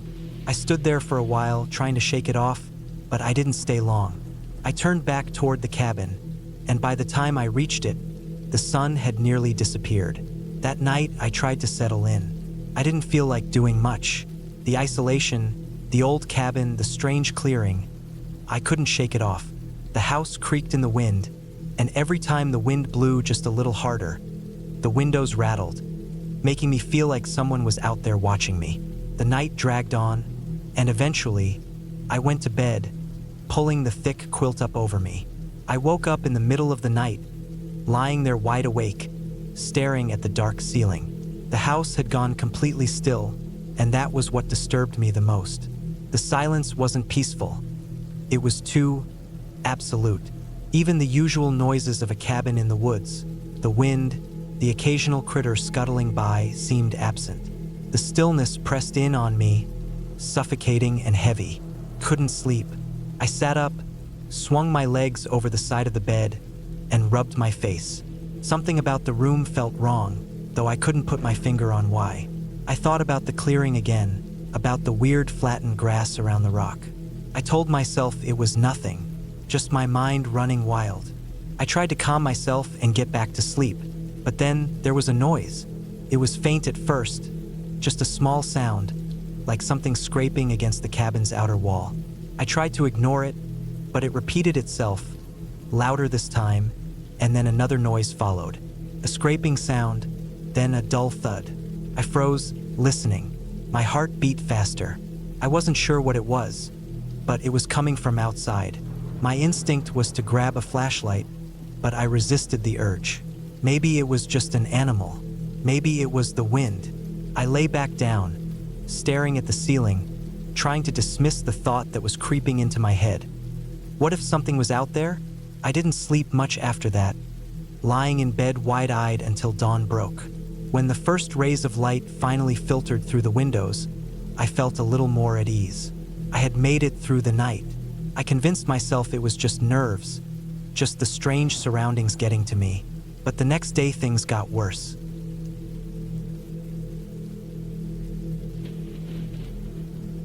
I needed to get away from everything for a while. Work had been brutal, and I'd been feeling drained for months. I'd been getting these pounding headaches that wouldn't go away. My appetite was a mess, and even when I slept, I woke up more tired than I was before I went to bed. I'd drive to work in the morning feeling like I hadn't even rested. I knew I needed a break before something inside me snapped. A guy from my office told me about a cabin he rented once, way out in the woods of northern Minnesota. He said it was completely off-grid, no Wi-Fi, no phone service, no neighbors for miles. Just a small wooden cabin, a lake, and silence. Sounded perfect. I booked it for a full week. The cabin was about a 5-hour drive from the city. Once I got off the main highway, the roads turned to gravel and the trees thickened. Eventually, the road narrowed so much that it barely fit my SUV, branches scraping against the sides as I pushed deeper into the woods. My GPS lost signal about 40 minutes before I got there, but I'd memorized the directions. When I finally pulled up, the place looked exactly how I imagined.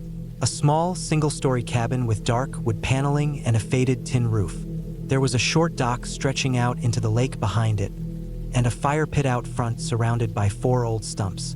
The trees rose high around the place, crowding in like they were trying to reclaim the space. The air smelled like pine and damp earth. Inside was simple, a tiny kitchen with a propane stove, an old refrigerator that ran off a generator, and a round wooden table with 2 chairs.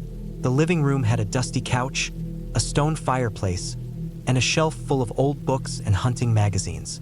There was one small bedroom with a single bed, and a bathroom with a compost toilet and a shower that pulled water from a rain barrel system outside.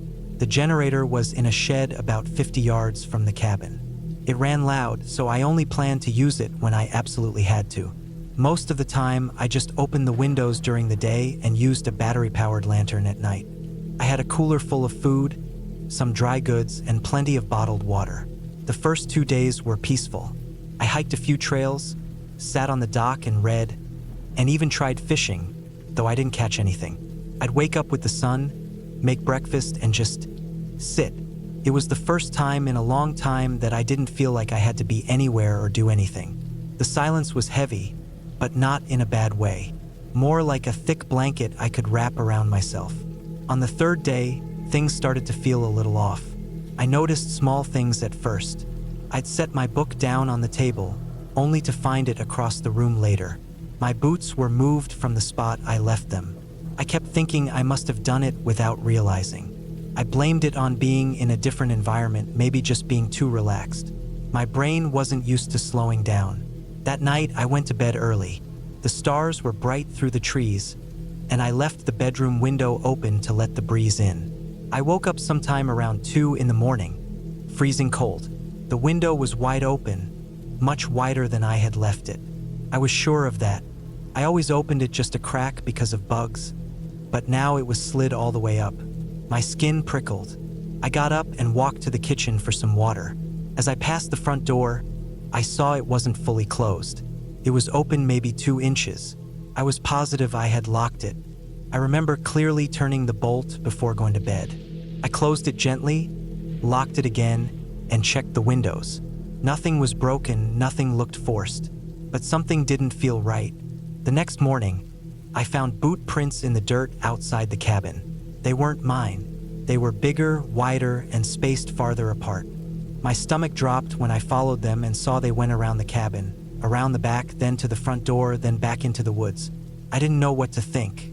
I hadn't seen a single person in 3 days. I didn't even know if there were other cabins within 10 miles. I had no way to call anyone. No signal, no internet, no landline. I thought about leaving, but something kept me there. Maybe pride, maybe denial. I told myself it could have been someone hiking, maybe a hunter passing through. Maybe they thought the cabin was empty. Maybe they were just curious. I forced myself to stop thinking about it. That night, I lit a fire in the pit out front and sat outside for a while, watching the flames dance. The woods were so dark that the trees looked like shadows piled on shadows. The sounds of the forest, crickets, frogs, owls, faded slowly the longer I sat there. It was like everything around me was holding its breath. I heard something snap in the trees behind me, not a branch falling. It sounded like someone stepping on a stick. I turned quickly, but saw nothing. I got up and walked back inside, locking the door behind me. I pulled the curtain on the window, then sat in the living room with my flashlight in hand. I didn't sleep much. The next morning, I walked the perimeter of the cabin. More boot prints. This time they were clearer. Same size, same tread. They came right up to the window near my bed. The same window I found wide open 2 nights ago. Inside the cabin, I checked every corner. I opened all the cupboards, the crawlspace door, even pulled the mattress off the bed. Nothing. No signs of a break-in. No damage. Just the prints outside. And things being slightly off, like someone had been there but didn't take anything, didn't break anything. Just watched. That day, I hiked to the top of a ridge about a mile from the cabin to try and get phone signal. I stood on a rock outcropping, holding my phone up like an antenna, hoping for a single bar. Nothing. The air felt heavy. I stayed up there for maybe 20 minutes before I heard rustling below me. Down the trail I came up. I froze. It didn't sound like an animal. It was too steady, too deliberate. I backed away slowly, crouched low, and waited. But nothing came up the path. Eventually, I crept back down the other side of the ridge and took a long way back to the cabin. When I got back, it was obvious someone had been there. The firewood I stacked was knocked over.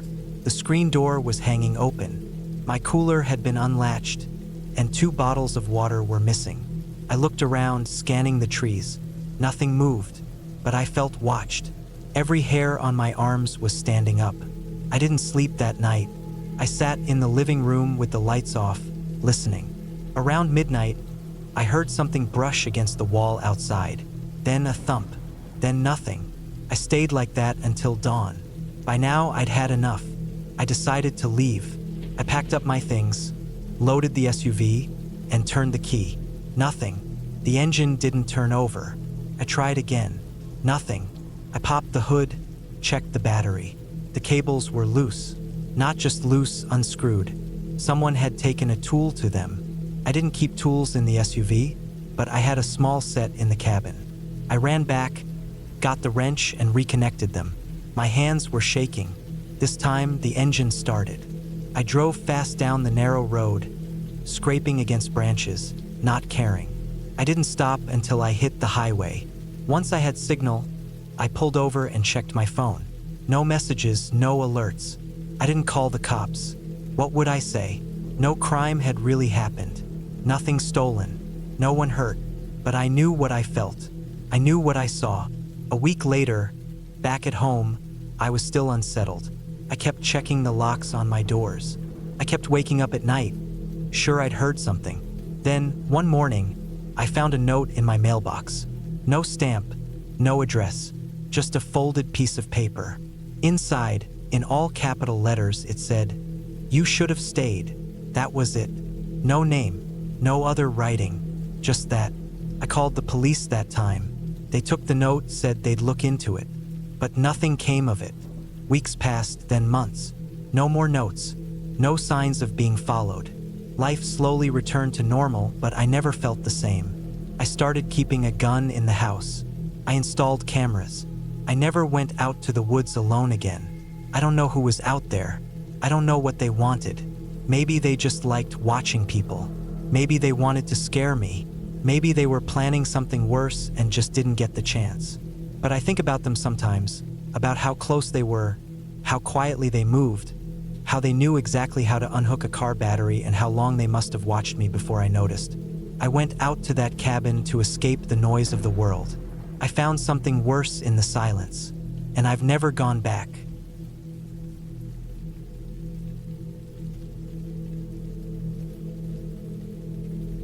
I rented a cabin deep in the mountains of northern Idaho for a week.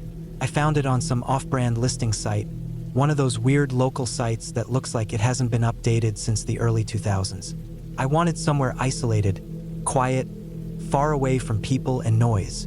I work a job where I sit at a desk all day, staring at screens, surrounded by coworkers, calls, emails, fake smiles. I felt like I was suffocating, and I needed real silence. The listing described the cabin as a hunter's retreat, off-grid but with solar panels and a propane stove. The pictures showed a small, square building with a metal roof, a fire pit, and trees so thick you couldn't see 10 feet past the deck. That was what I wanted. The more remote, the better. I drove up in my old Jeep, packed with canned food, a cooler full of ice, water jugs, and a few other supplies. Axe, flashlight, backup batteries, matches, the basics. The drive took 6 hours from Spokane. The last 2 hours were on gravel roads that twisted through dense forest. No road signs, no cell service. I followed the directions from the listing, written in a blocky font like someone printed them from WordPad. They were oddly specific. Turn right at the large pine with the carved initials. Drive exactly 2.6 miles past the rusted gate. I thought it was strange at first, but as I got deeper into the forest, I understood why. There were dozens of old logging roads that branched out in every direction, all of them unmarked. You could take a wrong turn and end up lost for hours. When I finally reached the cabin, it was just like the pictures. A small wooden box with a tin roof, a short deck out front, a beat-up rocking chair. It sat in a small clearing surrounded by tall evergreens, their trunks dark and narrow, branches hanging low like arms. The place was dead silent. No wind, no birds, no distant hum of traffic. It was exactly what I wanted. I unpacked slowly, not in a hurry. I set up the cooler in the shade behind the cabin, brought the water inside, and stored the food in the small pantry. The air inside the cabin smelled like pine, smoke, and old dust. The floor creaked under my boots. There was one main room with a small kitchen area, a table with 2 chairs, a cot, and a wood stove in the corner. No bathroom, just an outhouse about 20 yards out behind the trees. The place was rough but solid. That first evening, I sat on the deck and watched the sun disappear through the trees.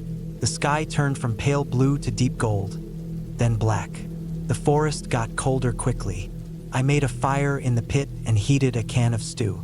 It was quiet, the kind of quiet where you can hear your own heartbeat. That night, I slept better than I had in weeks. The second day, I spent the morning hiking the woods around the cabin. There were no trails, just animal paths, but I liked that. I wanted to be off-grid, away from everything. I found a small stream about a mile downhill, cold and fast. I refilled one of the jugs and brought it back to boil on the stove. The forest was alive in a different way than the city. You could feel eyes on you, squirrels, birds, maybe a deer, but it didn't feel threatening, just alert. That afternoon, I sat out by the fire pit again, carving a piece of wood with my pocket knife. I didn't think about anything in particular. It was good to be out there, away from the constant noise. When the sun started to go down, I went inside, lit the oil lamp, and read a book until I fell asleep. It was on the third day that I started noticing little things. The first thing was the trail, a faint one, running through the trees about 20 feet behind the outhouse. I hadn't seen it the first day, but then again, I wasn't really looking. It wasn't wide or cleared, just a narrow strip where the underbrush was slightly lower, like something had passed through repeatedly. I followed it a little way just to see where it went, but it faded out after about 50 yards. No footprints, no markers, just a slightly worn path that led nowhere. I didn't think much of it. Probably animals, maybe even an old trail from hunters or loggers. Later that evening, while I was splitting some wood beside the cabin, I saw something out of the corner of my eye. Just movement. I turned, but there was nothing. Maybe a squirrel, maybe wind in the branches. But there was no wind. The trees were still.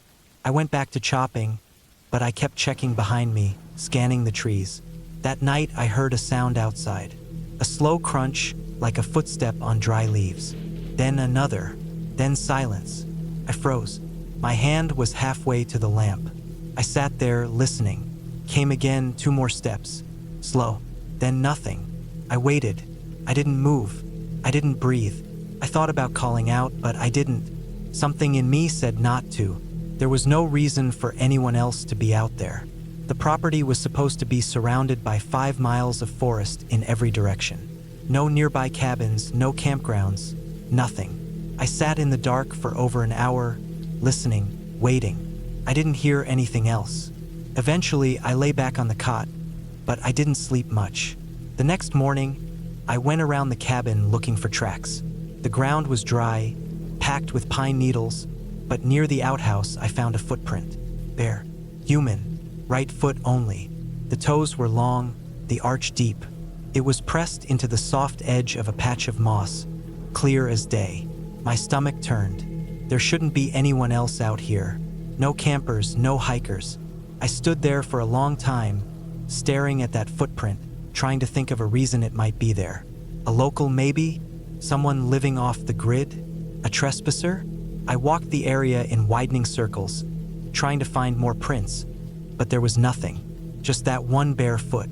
I thought about packing up and leaving, but I told myself I was overreacting.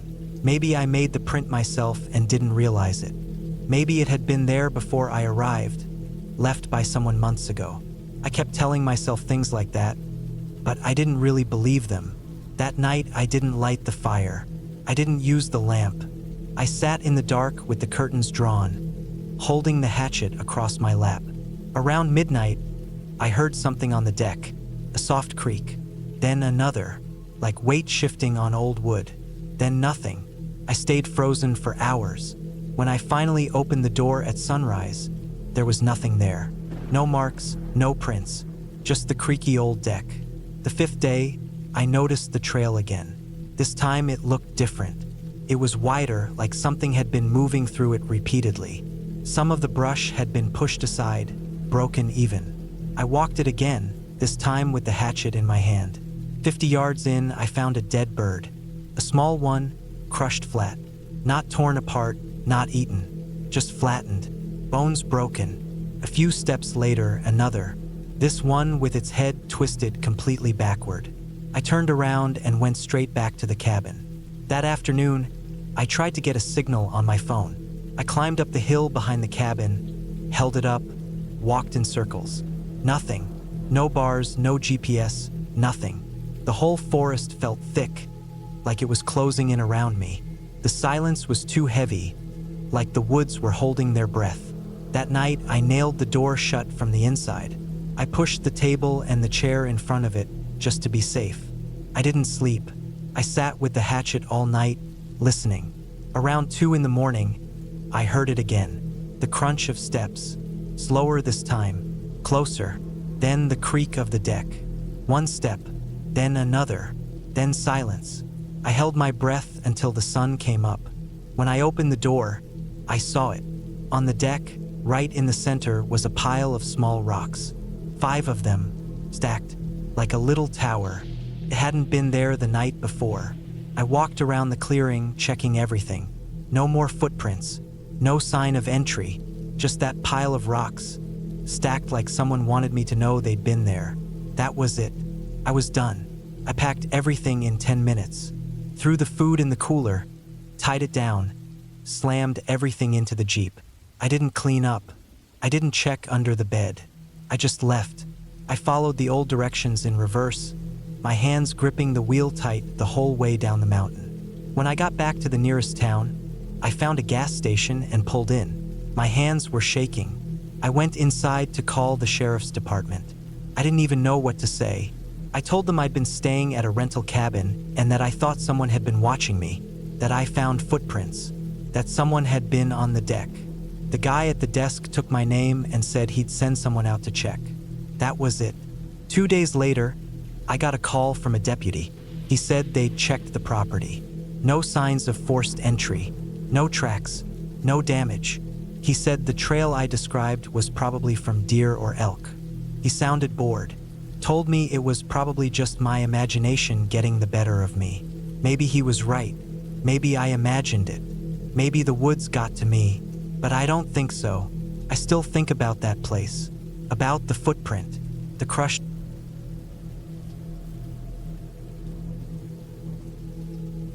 I never thought much about the cabin until I found myself standing in front of it, the whole place looking darker than I expected. The drive had been longer than I planned, but that wasn't unusual for a weekend trip like this. The whole point of it was to escape. No work, no noise, just the wilderness and the quiet that was supposed to help me clear my head. But as I stared at the old structure, something about it felt off. It was a single-story cabin, weathered with age. The wooden planks were split in places, the edges softened by years of exposure to rain and sun. Moss clung to the roof, and the air smelled musty, thick with the smell of old wood and damp earth. The front door was slightly ajar, swinging lazily with the wind.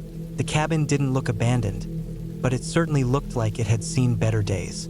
I stepped closer, my boots crunching on the gravel driveway as the shadows of the late afternoon crept along the ground. I had rented the place online. It was supposed to be a quiet retreat, just me and the mountains. My friends had been insistent about me getting away for a while, and after a tough few weeks, I agreed. I needed to disconnect. The long hours at work, the constant noise, and the pressure had finally gotten to me. I didn't think I'd be this unsettled, though. The air was cool, a late autumn chill cutting through my jacket as I pushed the door open fully. It creaked as I stepped inside, and for a moment, I was struck by how silent everything was.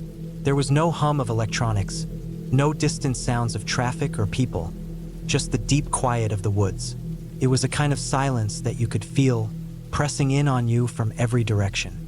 I looked around. The cabin was small but cozy. The main room had a stone fireplace, with a few logs stacked neatly beside it. The furniture was sparse, an old leather couch, a coffee table, and a couple of armchairs. The wood paneling on the walls gave the place a rustic feel, but the old furniture made it look like a place that hadn't been updated in decades. I was fine with that.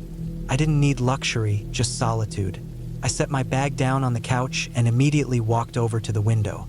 It was getting dark fast, and the view outside was nothing short of stunning. The cabin sat on the edge of a small valley, with trees stretching out in every direction, their branches just starting to turn shades of yellow and orange. A narrow trail wound through the trees, leading to who knows where. There was no sign of any other houses or cabins nearby, just miles and miles of untouched forest. I pulled the curtains closed and turned around to get myself settled. I wasn't planning on doing much the first night, just maybe some reading and cooking. But as I glanced at the kitchen, I realized something. The cabinets were mostly empty. No big deal, though. I had planned on going to the local store anyway, to pick up some food. That wasn't the part that bothered me. It was the fact that the place had been lived in. It wasn't that it was dirty, but I could see where someone had been. There were small items scattered around, a half-empty coffee mug on the kitchen counter, a random set of keys on the table, a few books stacked on the bookshelf. It wasn't much, but it was enough to make the place feel less like a rental and more like someone had just walked away. I pushed the odd thought aside and started unloading my things, setting up the kitchen as best I could. I didn't want to overthink it. It was a cabin. Maybe the last people here had left in a hurry. Maybe they had just forgotten to clean up properly before leaving. Still, the feeling of it lingered, like something wasn't quite right. By the time the sun had set, the cabin was plunged into darkness.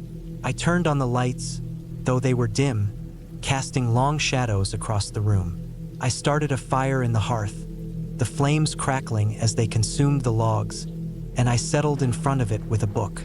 It was supposed to be a relaxing evening, but my mind kept drifting back to those little details.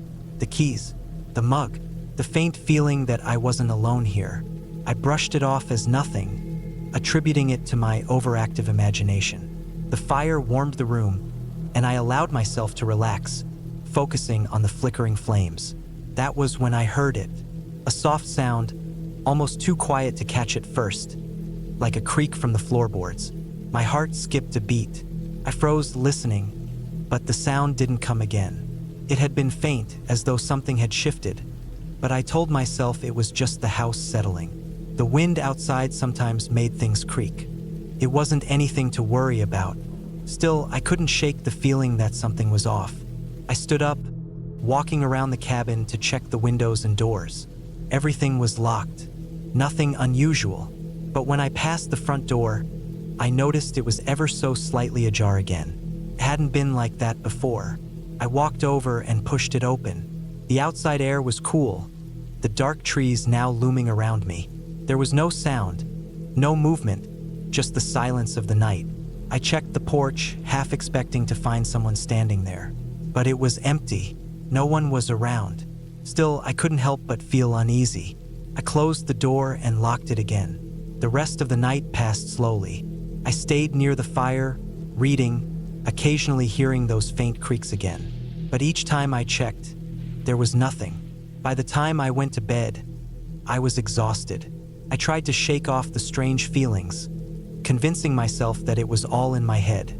Sleep didn't come easily, though. The cabin felt colder than before, and the quiet was oppressive, almost suffocating. I kept my eyes open, staring at the wooden ceiling as the fire in the living room dwindled to embers. Then, in the silence, I heard it again, a soft creak. This time it was louder, more distinct. I sat up in bed, heart racing, trying to pinpoint where the sound was coming from. It was in the hallway outside my room. I told myself it was nothing, just the house settling, but I couldn't shake the feeling that someone, was out there. I listened for a long time, my breath shallow in the dark. The creaks grew more distinct, coming closer like footsteps. Slow, deliberate. I shot out of bed, my heart pounding in my chest. I grabbed a flashlight from the nightstand and opened the door cautiously. The hallway was empty. The air was thick with the smell of dust and wood, and the floor creaked beneath my feet as I stepped forward. I scanned the area with the beam of the flashlight, but everything was still. I stood there for a long time, straining my ears. The feeling was overwhelming. Someone had been in the house. I didn't know what to do. It didn't make sense. I was alone. There was no one here, but I couldn't shake the feeling that something had been watching me. I slowly walked back to the living room, my feet dragging as I tried to calm my nerves. I needed to figure out what was going on, but as I turned the corner into the room, I stopped dead in my tracks. The front door was open again. It had been a long year, and the idea of getting away from everything sounded perfect. My friend and I had decided to rent a small cabin in the woods for the weekend. No cell service, no distractions, just peace and quiet.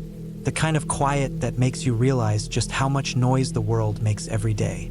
We drove for hours, the road slowly turning from paved to dirt, the trees closing in around us. I could feel the weight of the city fall off my shoulders with every mile we drove. The cabin was remote, the kind of place you see in pictures but never expect to actually find. The gravel driveway was barely wide enough for our car, and the woods around the cabin seemed to stretch on forever. There was a slight breeze, the kind that rustles through the leaves and makes everything feel just a little bit alive. When we arrived, the cabin looked exactly like the pictures. Small, made of rough-hewn logs with a porch that wrapped around one side. The front door was wooden, with a brass handle that looked like it hadn't been touched in years. The whole place seemed stuck in time, isolated and forgotten by the world. Inside was cozy. The air smelled faintly of wood and dust, with a hint of something else I couldn't place. Something stale. The furniture was worn but sturdy, and there was a stone fireplace that looked like it had seen its share of use. The kitchen was basic but functional, and the bathroom, though small, was clean enough. The windows, all framed with dark wood, looked out onto the dense trees, their branches swaying in the wind. We unpacked, made ourselves comfortable, and settled in for the evening. The first night passed without incident. We spent hours sitting on the porch, watching the sun dip behind the trees and listening to the occasional rustle in the woods. It was peaceful, so peaceful it felt almost unnatural. But that night, something started to bother me. I couldn't place it at first, but there was a feeling in the air, a heaviness that I couldn't shake. Every time the wind howled, the trees seemed to groan, as though they were protesting the intrusion of something they didn't recognize. I tried to ignore it, chalking it up to the isolation, the unfamiliar noises of the woods. That night, I couldn't sleep. The silence felt thicker, like it was pressing against my ears, making it harder to breathe. Every creak of the cabin, every shift in the wind, made my heart race. My friend slept soundly beside me, but I couldn't escape the feeling that we weren't alone. At some point, I must have drifted off because I woke up to a sharp, jarring sound. It came from the direction of the woods, a crack like a branch snapping under the weight of something large. I sat up, straining my ears in the darkness, trying to make sense of it. Nothing followed. No footsteps, no rustling, just the soft whisper of wind outside. I tried to convince myself that it was an animal, maybe a deer or a bear, something common enough that it shouldn't have made me feel uneasy. But the silence that followed the snap was unsettling. It was too quiet, like everything was holding its breath, waiting for something. I tried to go back to sleep, but it was impossible. Every sound outside seemed amplified in the stillness of the night. I lay there wide awake, listening to the distant howl of the wind, the occasional rustle of leaves. Then I heard it again, the sound of something moving in the woods. This time it was closer, much closer. My heart began to pound, and I felt the hairs on the back of my neck stand up. I wasn't alone. I was certain of it now. The cabin felt smaller, as if the walls were closing in around me. My hand trembled as I reached for my phone, but there was no signal. I thought about calling the ranger station, but what could I say? There was no proof, just the feeling that something was out there, watching. The sound stopped, and I was left in the silence once more. I lay there, staring at the ceiling, too afraid to close my eyes, too afraid to move. I don't know how long it took before I heard it again. A faint scratch, followed by the sound of something dragging across the ground. It was coming from the back of the cabin. My mind raced, trying to make sense of it. Was it an animal? Person? The idea of someone being out there so close was terrifying. I wanted to check the windows, to see what was out there, but I couldn't bring myself to move. Finally, after what felt like hours, I couldn't take it anymore. I decided to grab my flashlight and look. Slowly, I slipped out of bed, careful not to wake my friend. I grabbed the flashlight from the nightstand and crept toward the back door. The sound had stopped, but the unease hadn't left. I opened the door just a crack, my heart hammering in my chest. The night air was cold, and I could hear the rustling of the trees. I shone the flashlight into the darkness, the beam slicing through the shadows. For a moment, nothing. Then I saw it, a faint movement in the trees, just beyond the reach of the light. It was quick, too quick for my brain to process. Something large and dark, moving with purpose. I slammed the door shut, my breath coming in short, panicked gasps. What the hell was out there? I woke my friend, but they were just as freaked out as I was. We decided to check the locks, make sure everything was secure. But even with the doors and windows locked, the unease didn't go away. I kept seeing that flash of movement in my mind, and every rustle of leaves made me jump. We spent the rest of the night with the lights on, jumping at every sound. The next day, we decided to leave. There was no point in staying another night. The peaceful getaway had turned into something much darker, and neither of us could shake the feeling that something was out there, just waiting. We packed up quickly, my hands trembling as I loaded the car. The drive back felt longer than it had on the way there, the trees on either side of the road pressing in, as if they were closing in on us. When we finally reached the main road, I couldn't wait to be out of the woods. I felt the tension leave my shoulders as the trees thinned out and the open land stretched out before us. I didn't look back. Even now, every time I think about that cabin, I feel that same unease. I don't know what I saw or if it was even real, but the fear in my gut tells me I wasn't imagining it. There was something out there, something that didn't belong in the woods, and it was waiting for us to leave.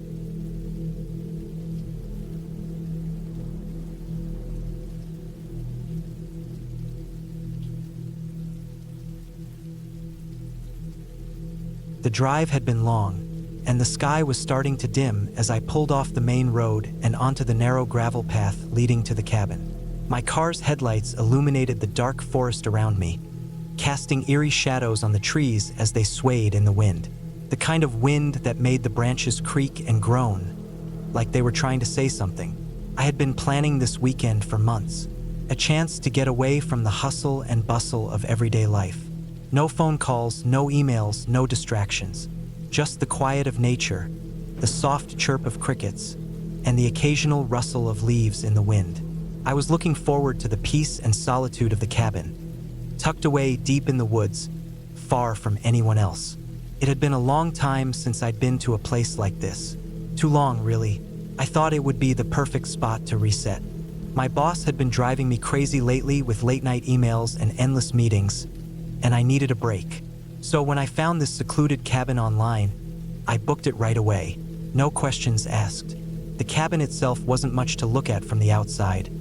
Wooden walls, a small porch, and a slanted roof that looked like it had seen better days. But that's exactly what I wanted. Something humble, something far away from civilization. I parked my car in front of the cabin and grabbed my bag from the trunk. The air smelled fresh, like pine and wet earth.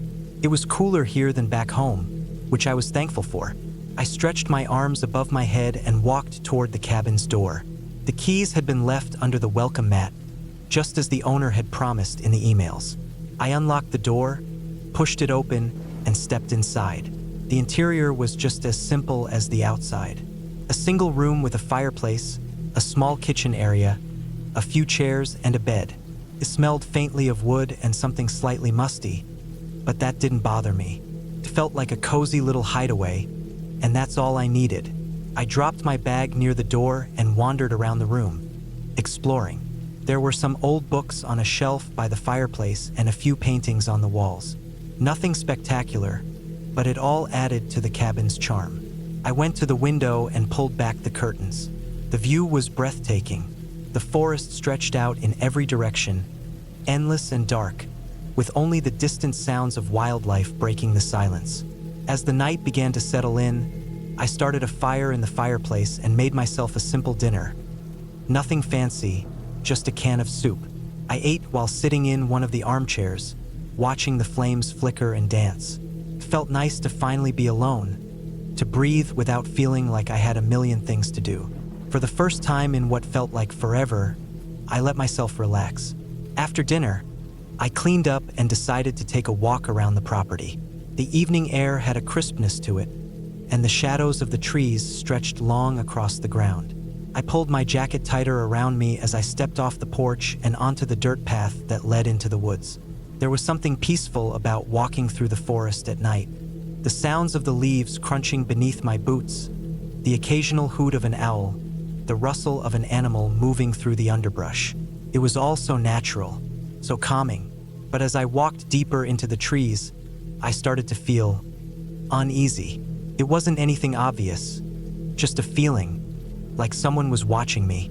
I glanced over my shoulder but saw nothing. Just the trees, the shadows, the empty trail behind me. Still, I couldn't shake the feeling.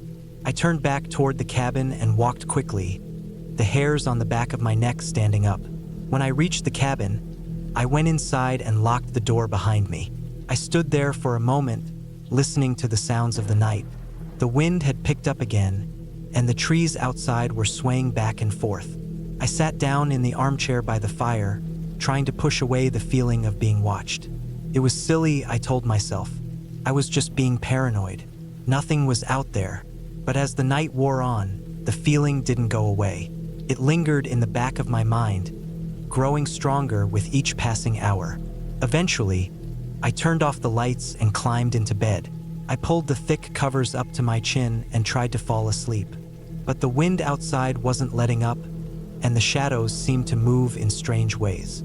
Every creak of the cabin, every groan of the old wood, sent a jolt of fear through me. I told myself it was just the cabin settling, just the wind, but still, the feeling of unease wouldn't leave. Eventually, exhaustion won out, and I drifted off to sleep.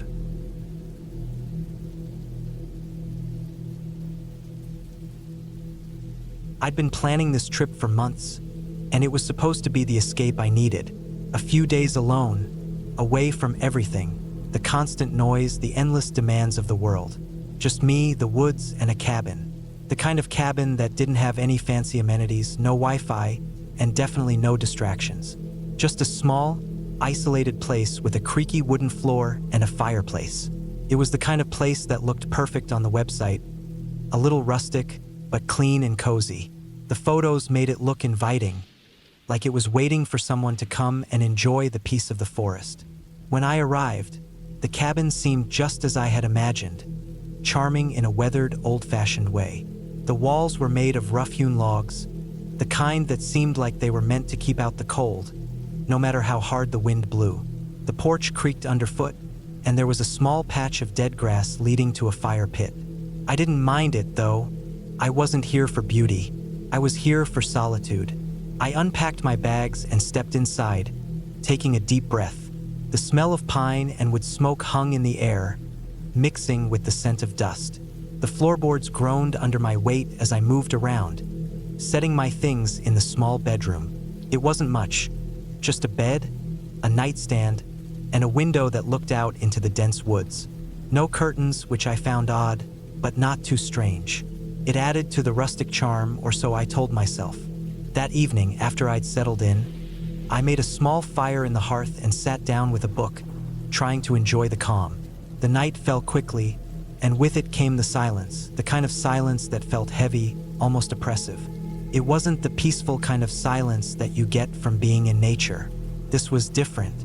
This was a silence that made the shadows feel longer, that made every creak of the floorboards seem louder. The crackling of the fire was the only sound. I tried to ignore the feeling in my stomach that had begun to churn. Something wasn't right, but I couldn't put my finger on it. I brushed it off as just nerves.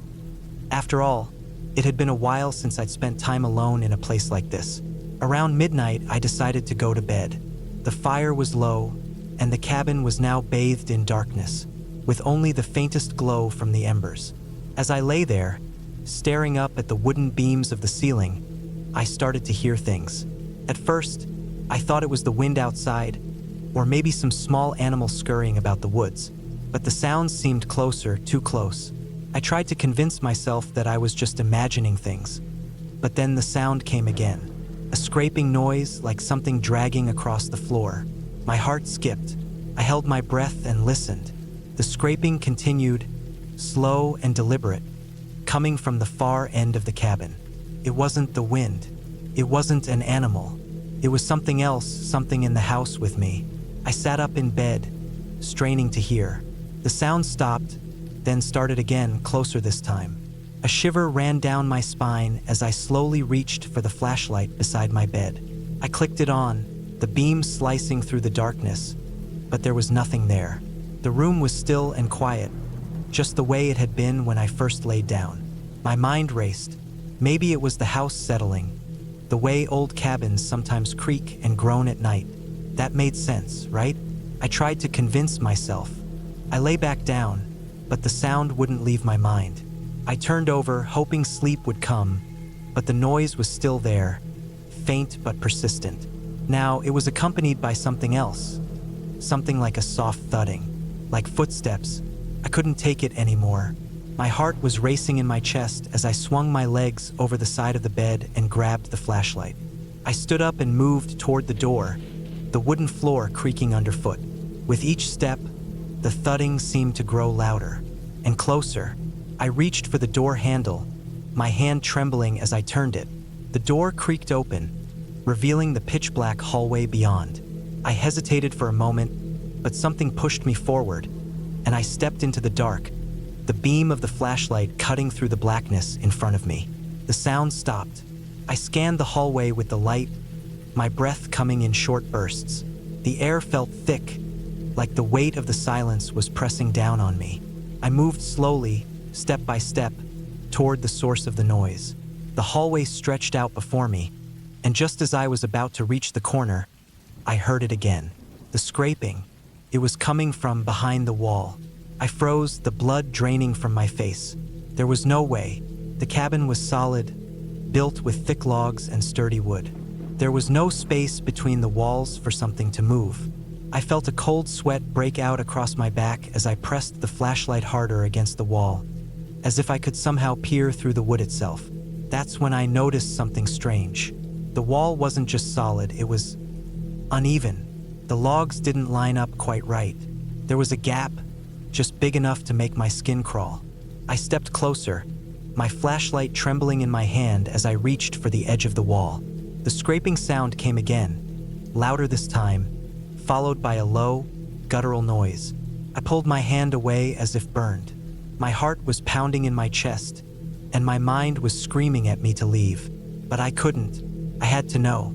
I grabbed a nearby chair and used it to bang against the wall, hoping that whatever it was would stop. But it didn't. The scraping grew louder, more frantic, like something trying to escape.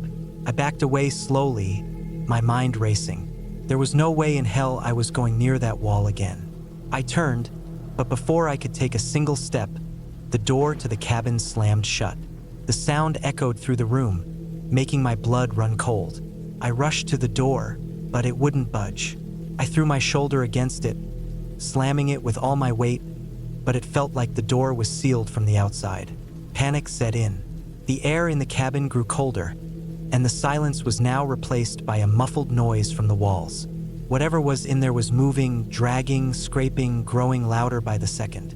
I stumbled backward, tripping over the rug, and fell hard onto the floor.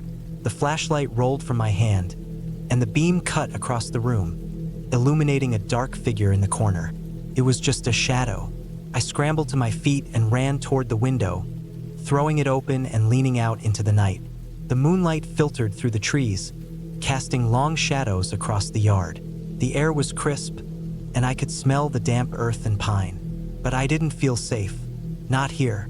Not anymore. I knew I had to leave. I had to get out. But the door was still locked. That's when I saw it. The handle. It was slowly turning. I froze, watching as the door handle twisted. And then, as if in slow motion, the door creaked open. The scraping stopped. A sense of relief washed over me as I took a step forward, toward the exit. But then, something caught my eye in the corner of the room. The wall, the uneven part, had shifted. It was now open, revealing a small hole in the wood. I didn't want to look, but I couldn't help it. Something inside me made me glance toward it. And then I saw it. A hand. A pale, wrinkled hand, reaching through the hole, slowly stretching toward me. The door was wide open now, and I didn't need another moment to think. I bolted out of the cabin, into the night, not daring to look back. I ran for what felt like hours. My legs burned, my breath was ragged, and my heart hammered in my chest. The woods were dark, the trees thick around me, but I didn't care. I needed to get away. I needed to survive. When I finally reached the main road, I collapsed, gasping for air. I looked back, half expecting to see something following me, but there was nothing, just the dark, empty woods. I never went back to that cabin. And as for the hand I saw reaching through the wall, I don't know what it was, but I know this. Some things are better left untouched.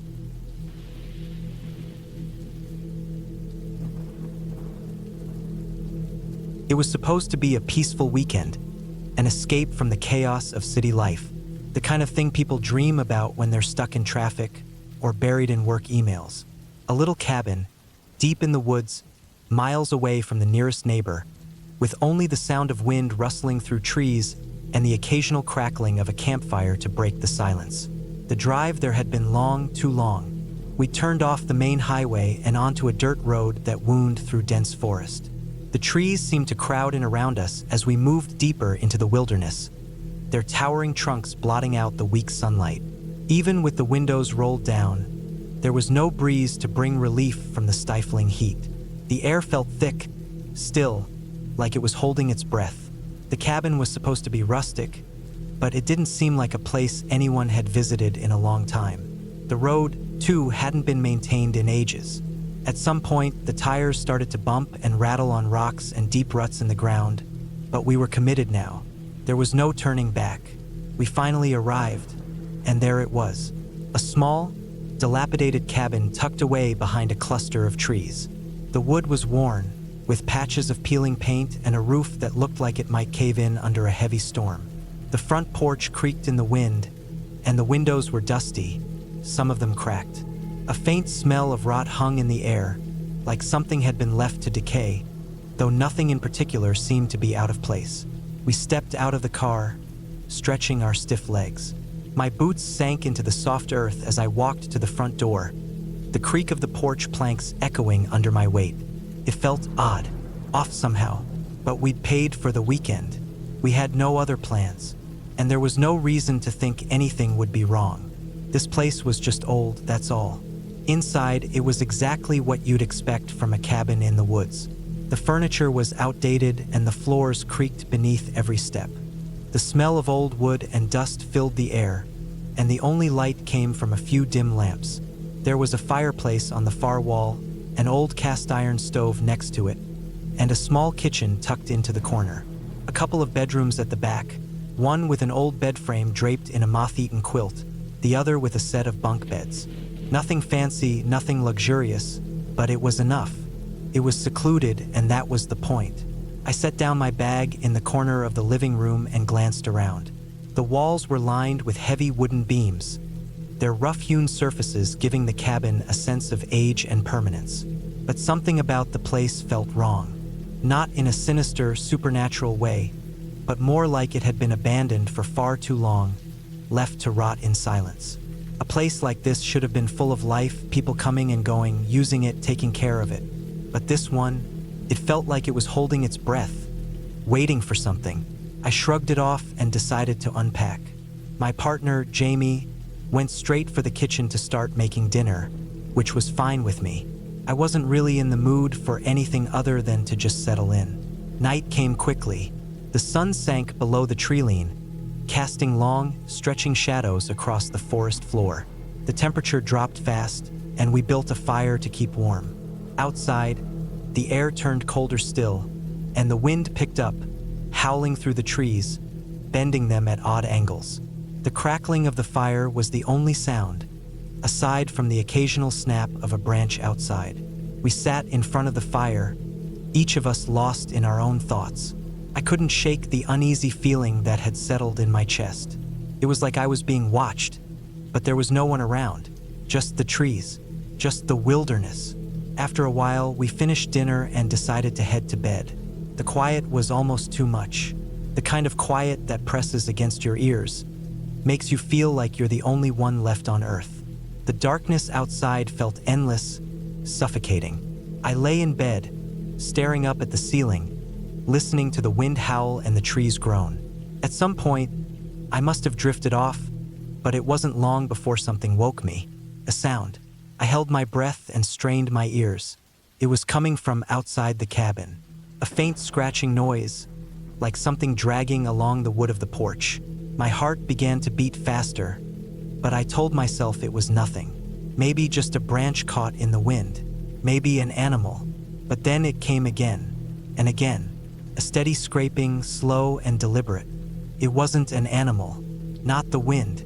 It sounded like something was trying to get inside. My mind raced, trying to rationalize it. The wind, a branch, maybe something caught. But the noise was too deliberate, too persistent. I got out of bed quietly, trying not to wake Jamie, and crept to the window. I peered out into the darkness, the firelight from inside barely illuminating the porch. But there was nothing, just the trees swaying, the shadows moving with the wind.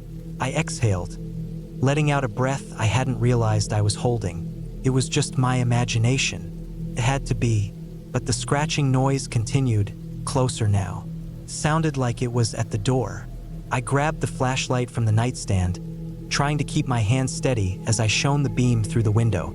The light flickered, and for a split second, I thought I saw something moving just beyond the range of the beam. But it was gone before I could focus on it. I stepped back from the window, my heart pounding in my chest. I was freaking myself out. I had to be. This was a cabin in the woods. Things made noises here. Animals, insects, who knew what else? Still, I couldn't shake the feeling that something was wrong. I didn't sleep much that night. Every creak of the cabin, every gust of wind, every snap of a twig outside sent me into a state of alertness. Couldn't relax. Felt like something was lurking, just out of sight, watching. By morning, I was exhausted, but the sun was out, the woods outside were quiet, and the birds were singing. I tried to shake off the unease from the night before, hoping it was just my imagination. Maybe I was tired. Maybe I just needed to get out and stretch my legs. We spent the day hiking through the woods. The landscape was beautiful, lush green ferns, towering trees, a small creek that babbled peacefully in the distance. But no matter how hard I tried to enjoy the scenery, something kept gnawing at me. Something was off about this place, something I couldn't explain. We returned to the cabin in the late afternoon, and the unease didn't leave. The door creaked as I opened it, and the familiar smell of old wood and dust hit me again. But now it felt heavier, almost oppressive. That night, I slept fitfully again, and the scratching returned. This time, it wasn't just on the door. It was all around the cabin, scraping against the walls, the porch, the windows, slow, steady, deliberate. I tried to tell myself it was just animals again, but deep down, I knew it wasn't. There was something more to it, something I couldn't understand. The next day, I went outside to look around, searching for anything that might explain the noises. My eyes scanned the porch, the trees, the ground around the cabin, but there was nothing. No signs of animals, no scratches on the wood. But then I noticed something strange, fresh tracks in the dirt. They were human, and they led straight to the door of the cabin. I froze, my blood running cold. There was no one here. I hadn't seen a soul since we arrived. Who had been out there, and why hadn't they made a sound? The rest of the weekend passed in a blur of fear and tension. The noises at night grew louder, more persistent, but still, I couldn't find any evidence of what was making them. By the time we left, I felt like I was being pulled out of a nightmare. We made it back to the city without incident, but the unease never quite left me. I didn't know who or what had been out there, but I knew one thing for sure. That cabin wasn't just abandoned. It was waiting, waiting for something or someone to come back. And whatever it was, I hoped it stayed there in the woods, far away from me.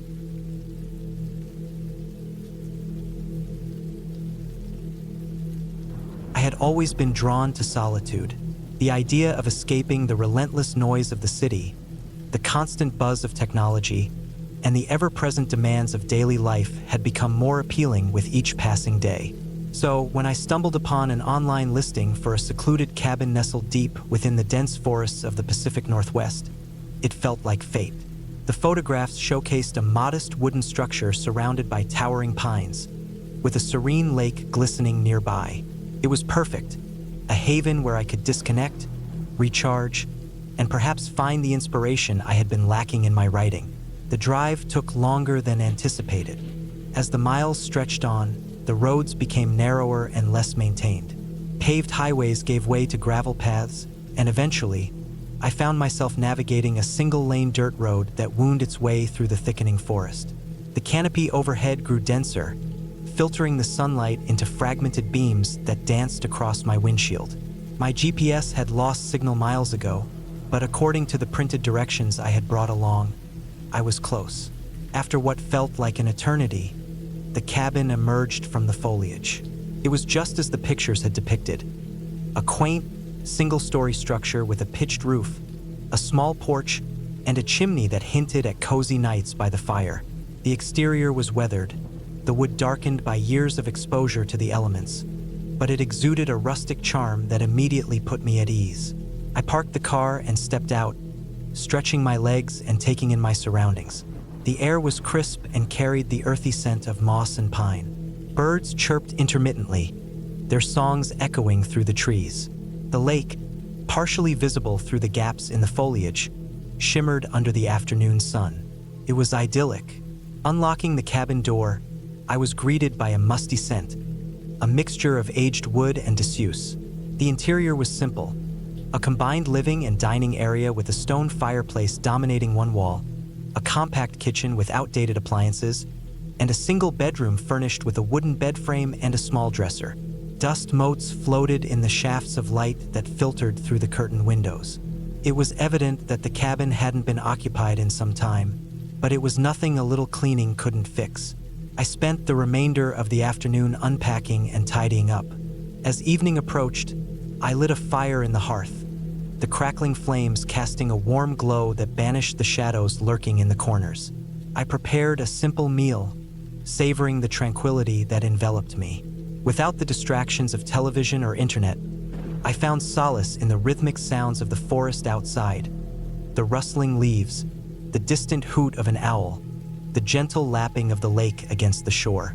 That night, I slept more soundly than I had in years.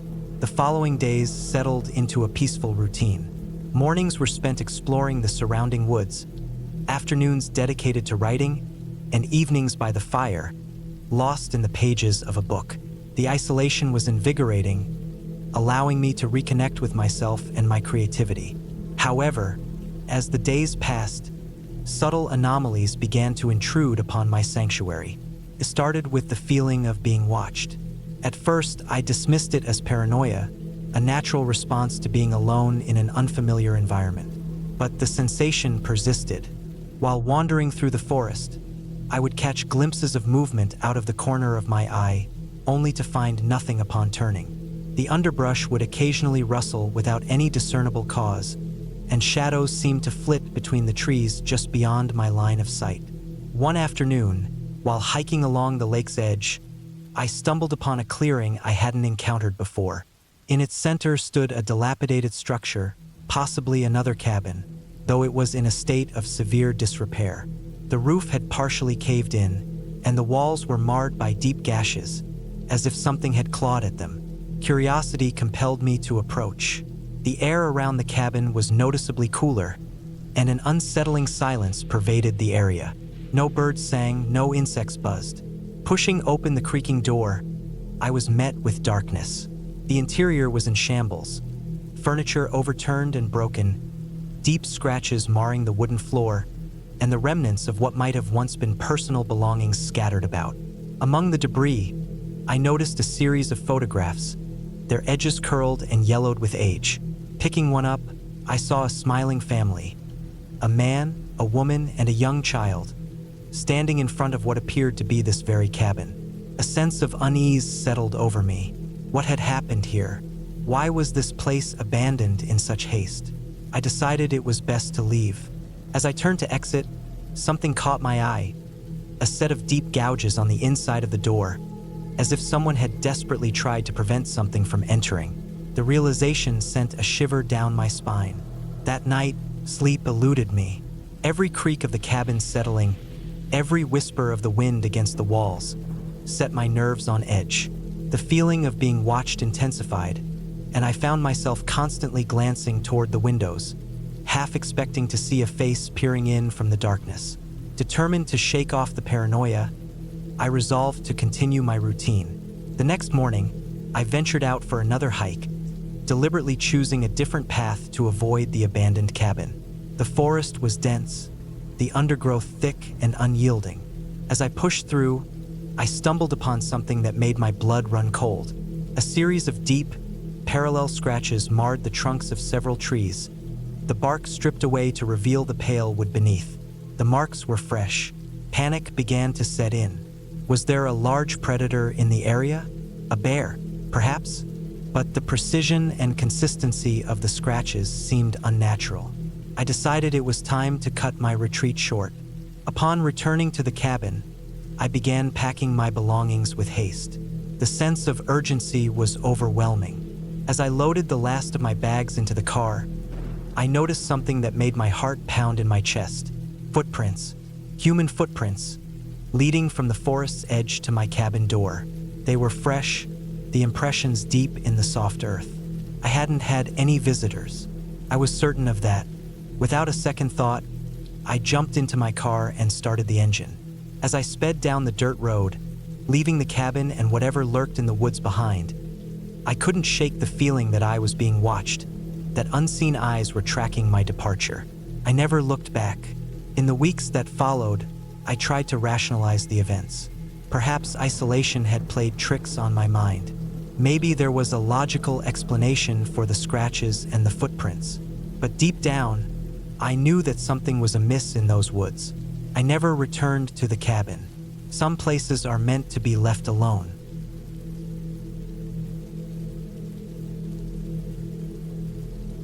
I rented a cabin up north because I wanted to be alone.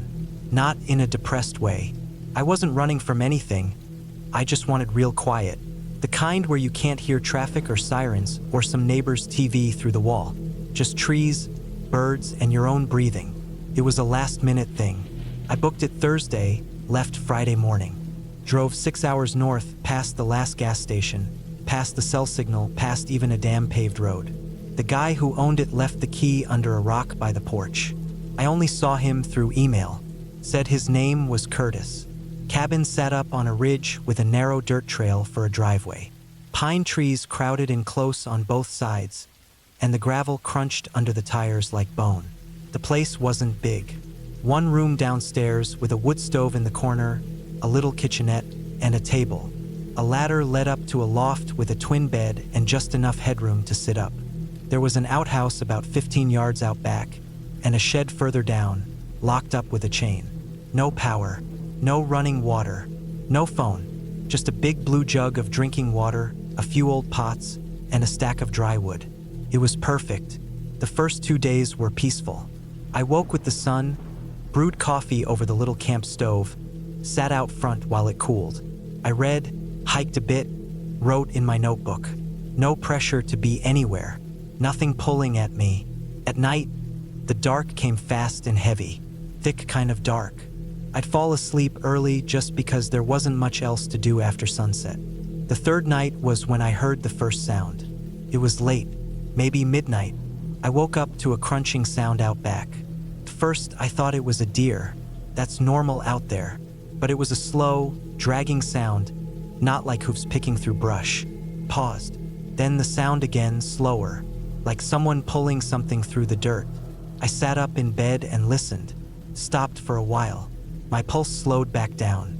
I started telling myself it was a branch shifting in the wind. Or maybe an animal dragging something. Raccoons did that, I'd heard. Then came the knock. It wasn't loud. More like the soft thump of knuckles on the wall. Not the door, the wall. Right near where my head was, just below the loft. I froze. It didn't happen again. No footsteps, no voices. Just one knock. I stayed still, listening so hard my ears hurt. But after 10, maybe 15 minutes, nothing more came. I slid back down under the covers and told myself it was the house settling. I didn't believe it, but I told myself that anyway. Next morning, I walked around the cabin. No tracks. The dirt was dry, hard-packed. I checked behind the cabin, near where I'd heard the dragging. Nothing looked disturbed, but I couldn't shake the feeling that someone had been there, watching. That night, I kept the hatchet from the woodpile next to the bed. The fourth day, I went for a long hike to shake the nerves. The trails up there weren't marked, but the terrain sloped mostly down in all directions, so I figured I couldn't get too lost. I walked for hours, followed a dry streambed downhill, crossed over a few fallen logs, spotted some elk tracks in the mud. I didn't see another soul. On my way back, I noticed something odd about halfway to the cabin. There was a tree with the bark stripped off in long vertical lines. Deep gouges, like someone had dragged a rake or claws through it. I bent down and saw a few wood shavings scattered at the base, still pale and fresh. I hadn't seen that when I came through earlier, or I'd missed it. Either way, it didn't sit right with me. I kept walking a little quicker now. When I got back to the cabin, the front door was open, just a few inches. Enough. I stopped dead. I knew I'd shut it. I double-checked every time I left. That's just how I am. I looked around. Trees stood quiet. No wind. No birds even. I stepped up onto the porch and pushed the door open wider with the hatchet. Inside looked the same as I left it. Stove cold. Book on the table. Water jug undisturbed. But something had changed. There were faint marks on the floor, near the wood stove. Not footprints, more like drag marks. Smudged dust, scuffing in a crooked arc. Like someone had slid their foot or something heavy across the room. I stood there for a long time, listening, watching. Then I closed the door, locked it, and wedged a chair under the knob. That night I didn't sleep. I lay awake in the loft, hatchet on my chest, ears straining. I thought I heard something outside once. A low, rhythmic sound, like breathing. But maybe it was the wind. Eventually, near dawn, I dozed off. I decided to leave the next morning. I packed my bag quick and hiked back down the trail to where I'd parked, or where I thought I'd parked. The car was gone, just an empty patch of dirt and the tire tracks leading out. I stared at the spot for minutes, like it'd magically reappear. I even walked in circles, thinking maybe I'd parked somewhere else, but I hadn't. I knew where I left it. It was gone. There was no way to call for help. No service. No one expecting me until next week. I was stranded. I ran back to the cabin, looked for signs. Tire tracks on the dirt road were fresh. The guy who'd taken it hadn't even bothered to hide them, just backed out and gone. I stood on the porch trying to breathe, trying not to panic. I still had food, water, shelter. I could survive for a few days until someone came. But I knew, deep down, that no one was coming. That night, I built a small fire out back and sat with my back to the cabin wall, facing the woods. I kept the hatchet in my lap. I didn't light the lantern. I wanted my eyes adjusted to the dark. Wanted to see anything coming. I heard nothing for hours. Then, maybe around 2 or 3 a.m., I saw something. A light, not a flashlight, just a faint, flickering glow, like a candle or a lantern, deep in the trees. It didn't move. I stared at it for a long time. It was too far to make out clearly, but it wasn't a star. It was too low. It was there and it was watching. I didn't go inside. I just stayed against the wall and waited. Eventually, the light disappeared. By morning, I was shaking, not from cold. I felt hunted. I packed what I could carry and left the cabin on foot, heading east. I knew the sun rose that way, knew there was a logging road eventually if I could find it. I walked for hours. Then I heard an engine. I ran toward the sound, nearly crying with relief.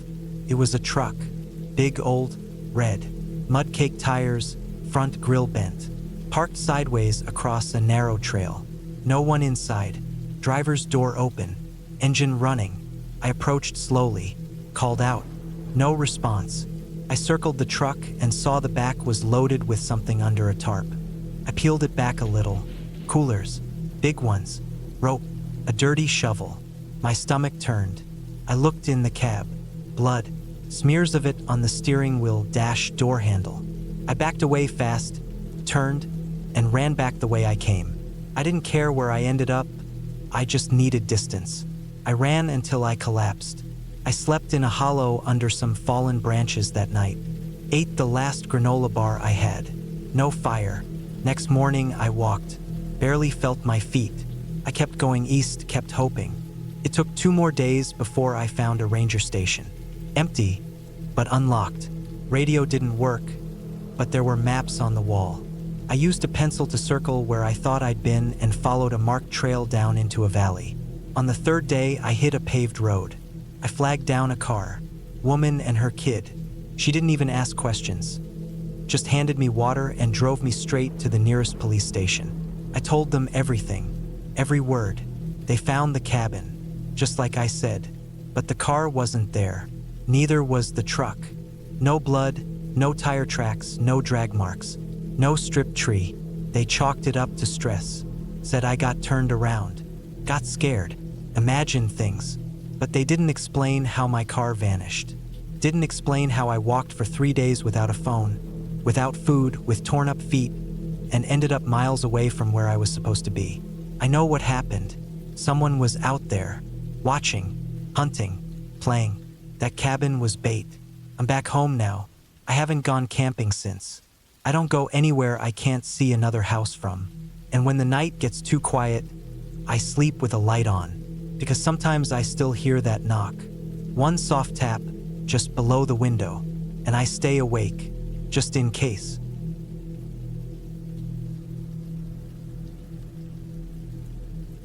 I needed a break from everything. Work had been a steady flow of pressure and late nights, and after everything that happened with Rachel leaving, the apartment felt too quiet. I wasn't sleeping well. I kept waking up every few hours, sweating and restless, sometimes just staring at the ceiling until the sun came up.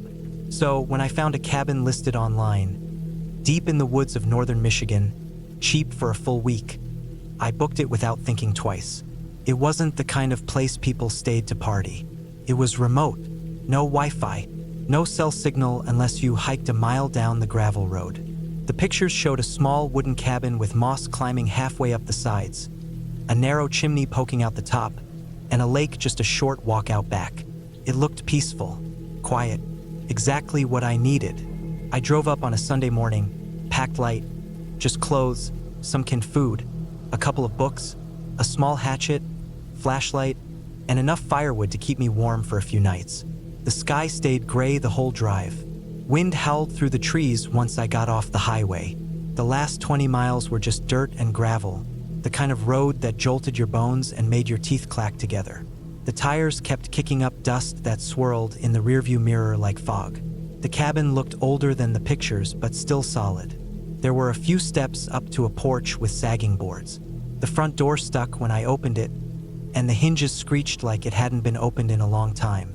Inside, it smelled like old pine, mildew, and dust, the kind of smell that sits in your nose and makes your eyes water a little.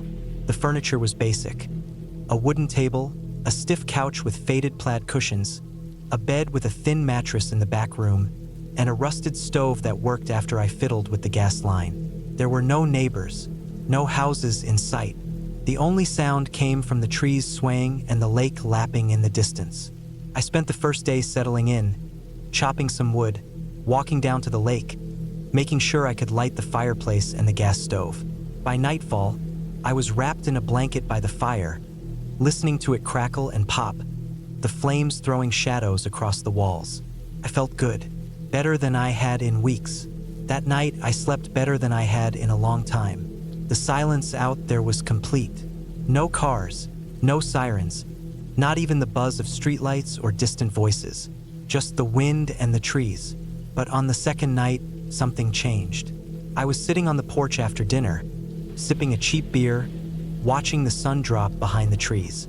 The woods stretched out in all directions, dark and thick. There was a stillness to them I hadn't noticed the day before, a kind of heaviness in the air. I don't know how to explain it, but it felt like something was holding its breath. As the light faded, I thought I saw movement out by the trees. Just a flicker, a shape, maybe a person, maybe an animal. I stood and squinted, trying to see better, but it was too dark. I told myself it was nothing. A deer, probably, a branch swaying weird in the wind. I went back inside, locked the door, and tried to shake it off. Around midnight, I woke up to a sound. A sharp, short knock, then silence. I froze in bed, heart pounding in my chest. The fire was still glowing faintly in the next room. I sat up slowly, listening. There it was again. Asterisk knock knock star. Then nothing. I got up, grabbed the flashlight, and tiptoed into the main room. I flicked the beam toward the door. Nothing. I stood still for a full minute, just breathing, listening. No more knocks. No sounds at all. I convinced myself it must have been an animal bumping into the porch. A raccoon maybe, or a branch falling. The next morning, I stepped outside and checked around the porch. Nothing looked disturbed. No tracks, no marks. Still, I couldn't shake the unease. I spent most of the day hiking down to the lake, trying to clear my head.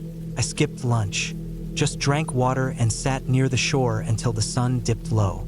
That night, I barricaded the front door with the table. I didn't sleep much. I kept the hatchet near the bed and the flashlight in my hand. Every creak and groan of the cabin felt like a warning. Around 3 a.m., I heard something outside again. This time it was footsteps, slow, deliberate, moving across the porch. Then they stopped. I didn't move. I barely breathed.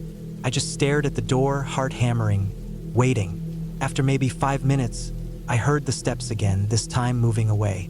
I waited another hour before I finally passed out from exhaustion. When I woke up, it was still dark. I wasn't sure what time it was. I checked the fire, dead. I lit the lantern and opened the front door slowly. The morning air was cold and sharp. I walked to the edge of the porch, scanning the trees. That's when I saw it. Out past the tree line, maybe 30 yards away, there was a figure, a man, standing perfectly still behind one of the trees. He was mostly hidden, just a sliver of his shoulder and part of his face visible. Watching, I stared for what felt like forever. My mouth went dry, my hands started to shake. Then, without a sound, he moved back behind the tree and disappeared. I backed into the cabin, locked the door, shoved the couch in front of it. I didn't eat that day. I kept every light off and stayed away from the windows. I didn't sleep. The next morning, I packed everything, threw my gear into the car and tried to start it. Nothing. The engine sputtered once, then died. I tried again and again. Nothing. I checked under the hood, though I barely knew what I was looking at. The fuel line had been cut. Clean. Deliberate. Panic settled in deep. My stomach cramped. I felt sick. I thought about walking, but it was at least 10 miles to the nearest town, and I didn't even know which way that was. I only had the clothes on my back, some water, and the hatchet. No cell service. Nothing. I waited until nightfall, then dragged the mattress in front of the fireplace and kept a fire going all night. I didn't sleep. Couldn't. The next day, I decided to hike out. I packed a bag with food, water, the flashlight, and the hatchet. I kept the cabin locked behind me, just in case. I followed the road, walking fast, checking over my shoulder constantly. The trees felt like they were closing in. Every branch looked like a hand. Every sound made me flinch. 2 miles in, I found boot prints on the side of the road. Fresh, bigger than mine, heading the same direction I was going. I stopped, heart thudding. I looked around, scanning the woods.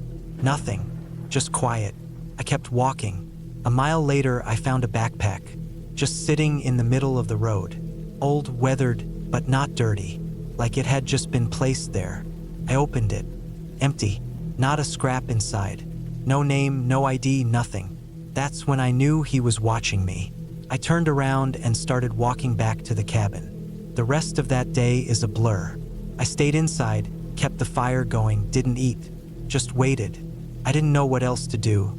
I tried to stay awake, but I drifted off sometime after midnight. When I woke up, the front door was open. The couch was pushed aside. The air was freezing. I jumped up, grabbed the hatchet, and checked every inch of the cabin. No one was inside, but something was missing. My backpack, gone. I stood in the middle of the room, dizzy, lightheaded, like the walls were closing in. I closed the door, locked it, barricaded it again. I didn't leave that cabin the entire next day. I sat by the fire with the hatchet in my lap, jumping at every sound. I tried to stay calm, to think clearly. I was being hunted. Someone was out there playing with me, waiting, wearing me down. I didn't sleep that night either. The next morning, I snapped. I couldn't take it anymore. I opened the door, stepped outside, and shouted into the trees. I didn't care if he heard me. I wanted him to hear me. I screamed that I wasn't afraid, that I'd kill him if he came near me. But I was lying. I was terrified. I spent the rest of the day waiting for him to come. He didn't. That night, I found a note under the door. One piece of paper, no envelope, just 2 words, scribbled in messy handwriting. Keep running. I burned the note. I didn't sleep at all that night. I kept thinking about those words. Keep running. What did it mean? Was he warning me? Mocking me? Was he going to kill me if I tried to leave again? By the next morning, I was done being afraid. I filled my water bottle, grabbed what food I had left, stuffed everything into a second bag I found in the closet, and left. I didn't follow the road this time. I went into the woods, straight through the trees, away from the path. I figured if he expected me to take the road again, I'd throw him off. I'd move fast, keep going west, and not stop until I found help. I walked for hours. Every noise made me flinch. I kept looking behind me, expecting to see him, but I didn't. Not that day, not that night. The next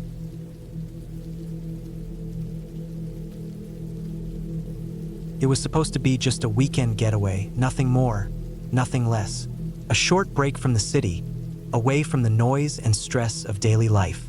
A cabin tucked away in the woods, near the edge of a lake, far from the nearest town. Just the kind of peaceful retreat I needed. I drove out there on my own, wanting to get away from everything for a while. The cabin was old, but charming. A weathered log structure with peeling paint on the exterior, nestled among tall, thin trees. The driveway was gravel, winding through dense forest, a feeling of isolation creeping in the closer I got to the cabin. There was no one around, no other cars parked nearby, no sign of life. I parked in front of the cabin and took in the surroundings. The trees were taller than I had expected. The air was fresh, cool, with the faint smell of pine and wet earth. There was a small dock by the lake, but it looked abandoned, the wood warped and gray from years of neglect.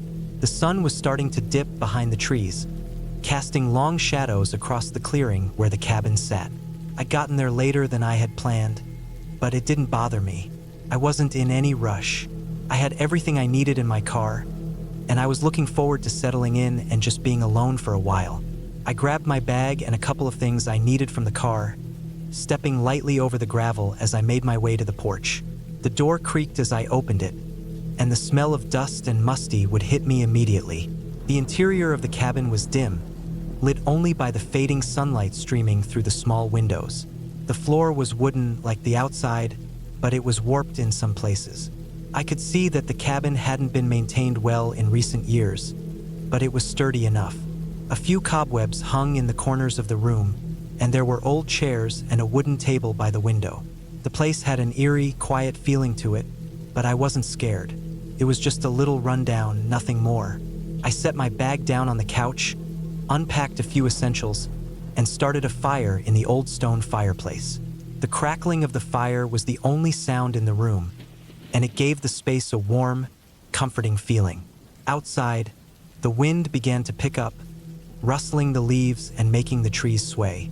It was peaceful in a way, but also a little unsettling. The more I listened to the wind, the more I noticed how isolated I was. The silence was overwhelming, like it was pressing in on me from all sides. After some time, the sun had completely disappeared, and the cabin was plunged into darkness, the firelight the only source of warmth and light. I had planned on enjoying the quiet night with a good book, but after a while, I began to feel restless. The shadows in the room seemed to grow longer, the wind outside began to howl louder, and the stillness of the cabin started to feel less inviting. It wasn't long before I noticed something strange. A faint sound, like the scraping of wood against wood, coming from somewhere outside. It wasn't like the wind or the branches moving. It was a rhythmic sound, deliberate. I stood up, walked over to the window, and peered out into the night. At first, I saw nothing but the dark, the trees, and the lake in the distance. But then, my eyes caught a flicker of movement. I wasn't sure what it was at first, just a shadow moving between the trees. I strained my eyes, watching, trying to make sense of it. The figure, or whatever it was, moved too quickly, too fluidly to be an animal. It wasn't a person, but it was something that didn't belong. I stepped back from the window, my heart racing. My instincts were telling me something was wrong, but I couldn't figure out exactly what. I tried to shake it off, telling myself it was probably just an animal or my imagination playing tricks on me. But the feeling of unease lingered. The cabin felt more claustrophobic now, the walls pressing in around me.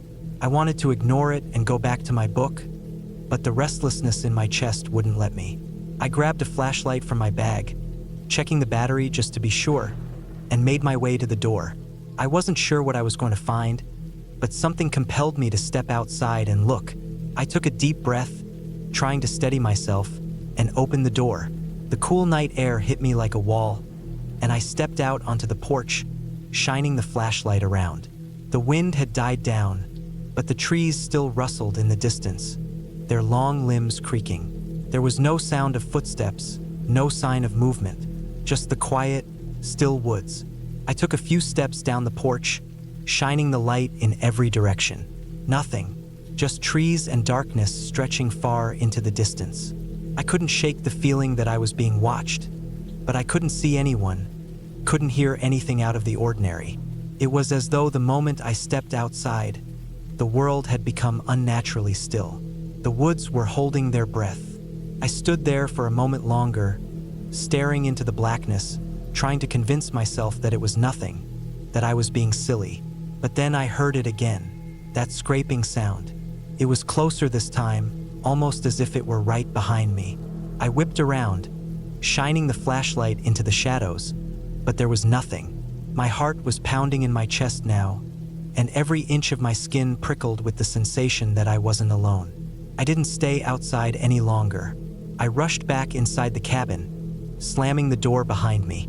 I stood there for a moment, trying to steady my breath, trying to calm my racing thoughts. The house felt so much smaller now, the walls closing in. I could still hear that scraping sound, but it was faint, like it was coming from the floor above me. I went over to the stairs, hesitant, but curious. I turned the flashlight on the steps and began to climb. The air was colder upstairs, and the wooden floors creaked beneath my feet. I shone the light around, scanning the space. The second floor was just one large room, mostly empty except for some old furniture covered in dust. There was an odd feeling in the air, like something had been disturbed, but there was no sign of anyone, no sign of what had caused that sound. I walked around, shining the light in every corner, when I noticed something strange. On the far side of the room, a small door was slightly ajar. It was a closet, I realized. The light flickered as I walked toward it, and I had to shake the flashlight a few times to get it to work properly. I pushed the door open slowly. Inside was an old trunk, its surface scratched and worn. My hand hovered above it, a strange feeling creeping over me as I considered opening it. What was inside? Why did I feel so compelled to look? I took a deep breath and opened it, my fingers trembling. The lid creaked as it lifted. What I found inside wasn't anything extraordinary, just old clothing and a few dusty books. But there was something else. A large, weathered knife, its blade coated in rust. It didn't belong there. Why would someone leave something like that in a trunk in an old cabin? My stomach churned at the thought. I shut the trunk quickly, my mind racing with all kinds of questions. Who had been here before me? What had happened in this place? That night, I stayed awake, not daring to fall asleep. Every small noise, every creak of the house, kept me on edge. I kept the fire going, the glow offering some comfort, but I couldn't shake the feeling of being watched. The next morning, I packed my things and left. The cabin, though beautiful in its own way, had left me feeling unsettled, and I knew I wasn't going to stay another night. Whatever had happened there, whatever was in that trunk, I didn't want to know. I never went back.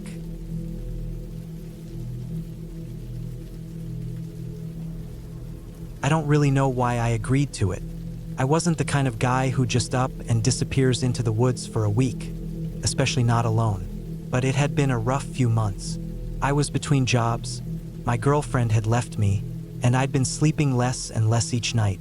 I felt like something in me was unraveling. Not in a crazy way, just in that quiet, slow way where you stop noticing the difference between days and nights. A buddy of mine, actually more of an old coworker than a real friend, had told me about a cabin he'd stayed in a couple of years ago. Said it was the kind of place you went to get your head right.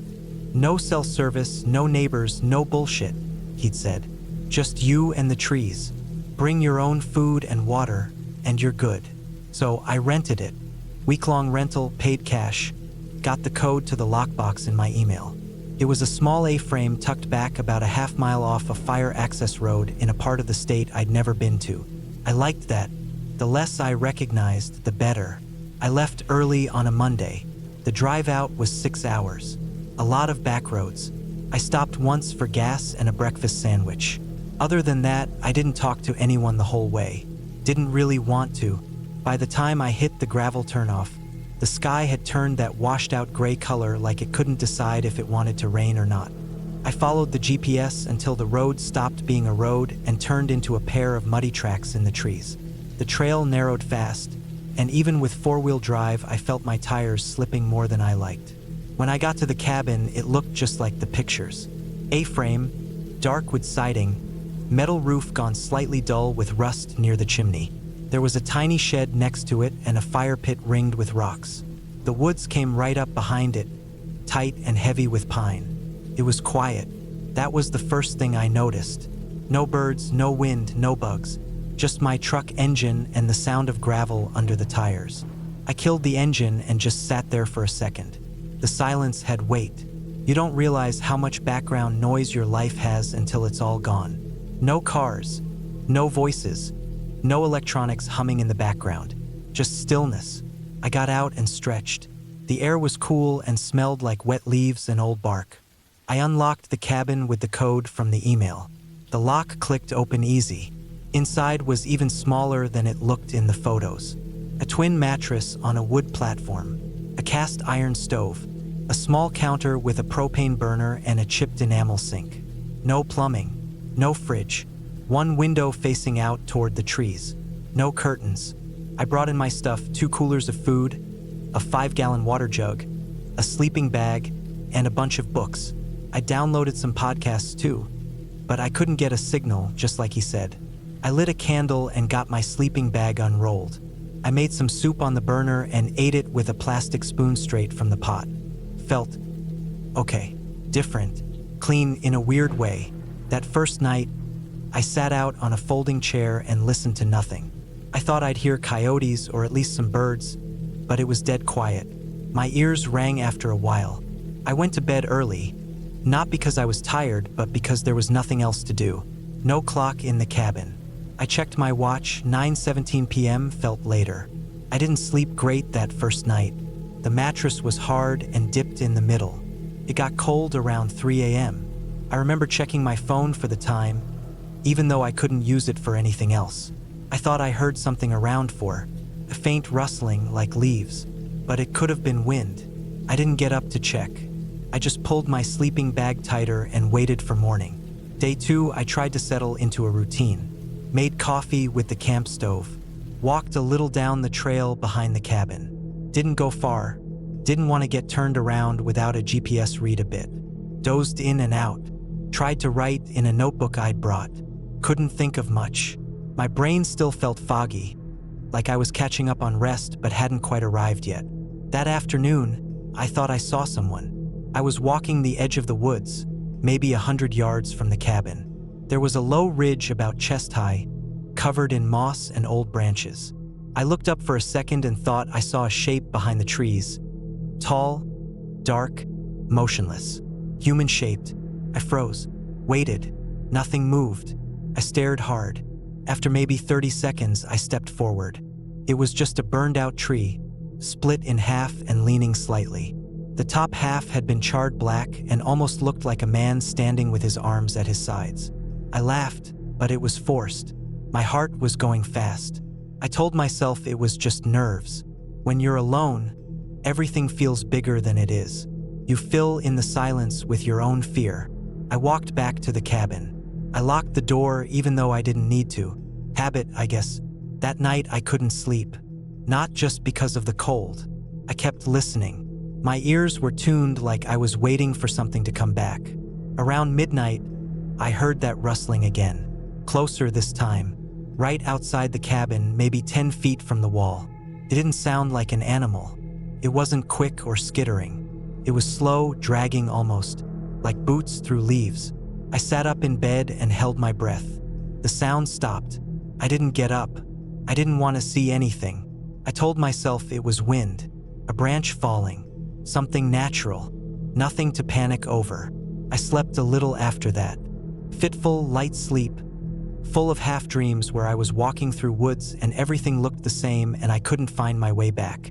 The next morning, I walked around the cabin. No prints, no broken branches, nothing disturbed. Still, I started locking the door every time I went inside. I kept a hatchet next to the bed, just in case.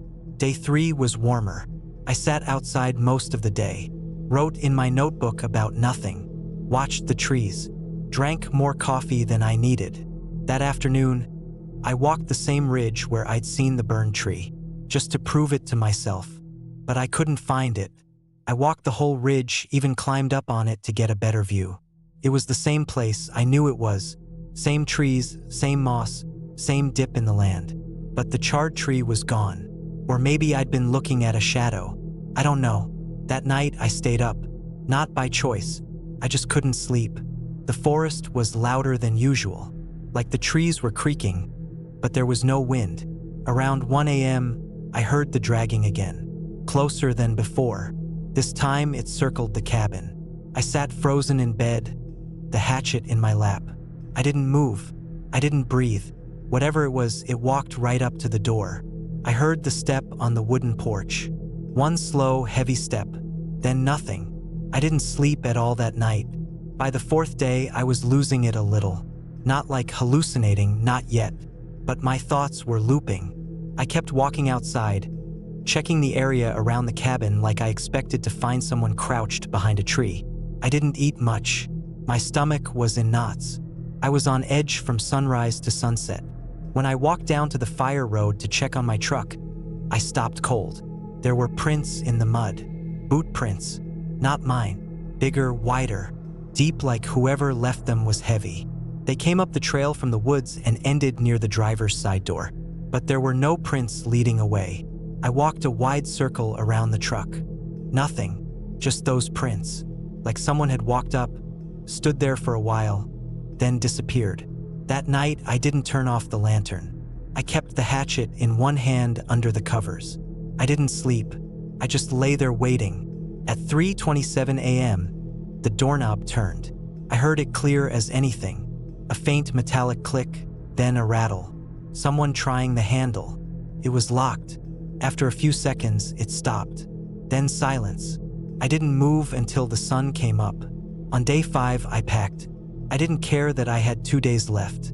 I loaded up my coolers, my bag, my notebook. I double-checked the cabin for anything I'd left behind. When I stepped outside, I felt something shift in my gut, like I was being watched. Not metaphorically. I felt eyes on me. My skin prickled. I turned and looked into the trees. Nothing moved, but that weight was there. Pressure in the air. I climbed into my truck and turned the key. It didn't start. Tried again. Nothing. Third time, engine clicked, then went dead.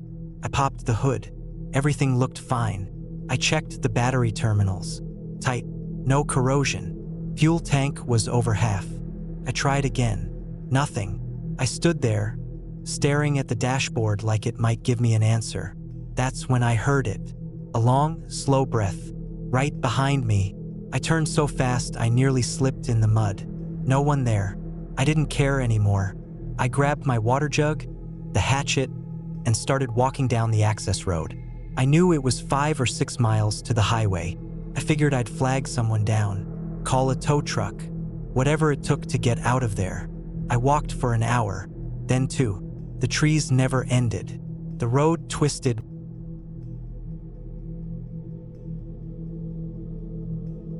I wasn't planning on going up alone. The plan was for me and Darren to spend the weekend at his uncle's hunting cabin near Split Rock Creek. We'd been talking about it for weeks, hiking during the day, grilling some food, drinking a few beers around a fire at night. The usual. But on Thursday night, Darren texted me that his sister's kid had a seizure and was in the hospital. He was staying close to help out. He apologized, said we'd go another time. I should have stayed home, but I didn't. I was tired of work and the routine of home. I wanted a break. The cabin was already booked. I had the key. I figured I'd go alone, clear my head, maybe do some writing or just sit in the woods for a couple days. I told myself I'd take it slow. It wasn't a big deal, just 2 nights. The drive was about 3.5 hours from where I lived in Indiana. Long enough to feel like I was leaving something behind, short enough that I didn't have to rush. I packed the night before: food, extra batteries, a knife, a first aid kit, some clothes, my flashlight, a hatchet, a small camp stove, and my sleeping bag. The cabin had power from a generator, but no running water. I brought plenty of bottled water and a small cooler. Friday morning was cold for early April. The sky was overcast, the kind of gray that flattens the world and makes everything look more still than it really is. I left just after 8 a.m. and reached the long gravel road to the cabin a little after noon. That road stretched through about 5 miles of forest. Narrow, rutted, and muddy in places. Trees pressed in close on both sides, mostly bare still, but showing hints of green starting to bud out. When I reached the clearing, the cabin looked smaller than I remembered from the photos Darren had shown me. It sat maybe 30 yards from the edge of the creek. A low wooden building with a sagging roof and 2 small windows in the front. The porch slanted slightly to one side.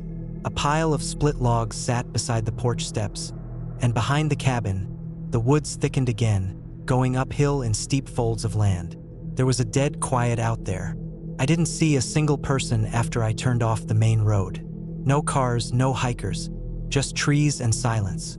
Inside, the cabin was basic but dry. 1 main room with a couch, a small table, and a kitchenette that had a working propane stove. A short hallway led to a bedroom with a bunk bed and a dresser. There was a bathroom too, but the toilet was just a dry flush system, looked like a big bucket with a lid. There was no mirror above the sink, just a square piece of plywood nailed to the wall. I unpacked, put the food in the cooler, cracked a window, and turned on the generator behind the cabin. The lights flickered once, then steadied. I didn't plan to use them much, but I wanted to know they worked. That afternoon, I walked along the creek. It was fast and full from recent rain, maybe 15 feet wide, with banks lined in rock and dead leaves. I followed it downstream for about a mile, staying close but high enough not to get wet. I saw tracks in the soft earth, deer mostly, some raccoons. At one point, I found what looked like the print of a man's boot, but it was washed out at the edges and could have been old. It started to drizzle around 5 p.m., so I headed back. I made dinner on the stove, some canned chili and a sandwich, and sat on the porch under the overhang, listening to the rain hit the metal roof. The sky got dark fast. I didn't build a fire, just went inside, locked the door, and read for a while. Around 10, I shut everything down and climbed into the top bunk. I left the flashlight on the floor below, just within reach. I didn't sleep well.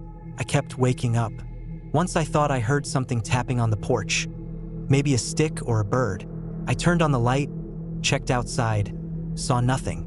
I figured I was just jumpy being alone in an unfamiliar place. The next morning, I stepped outside with a cup of instant coffee.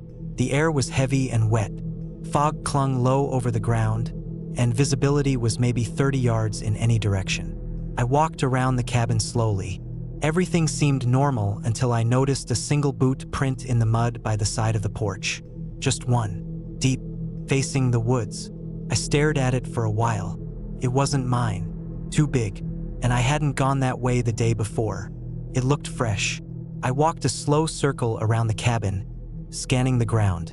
No other prints, just that one. I told myself it could have been old, and maybe the rain had preserved it somehow.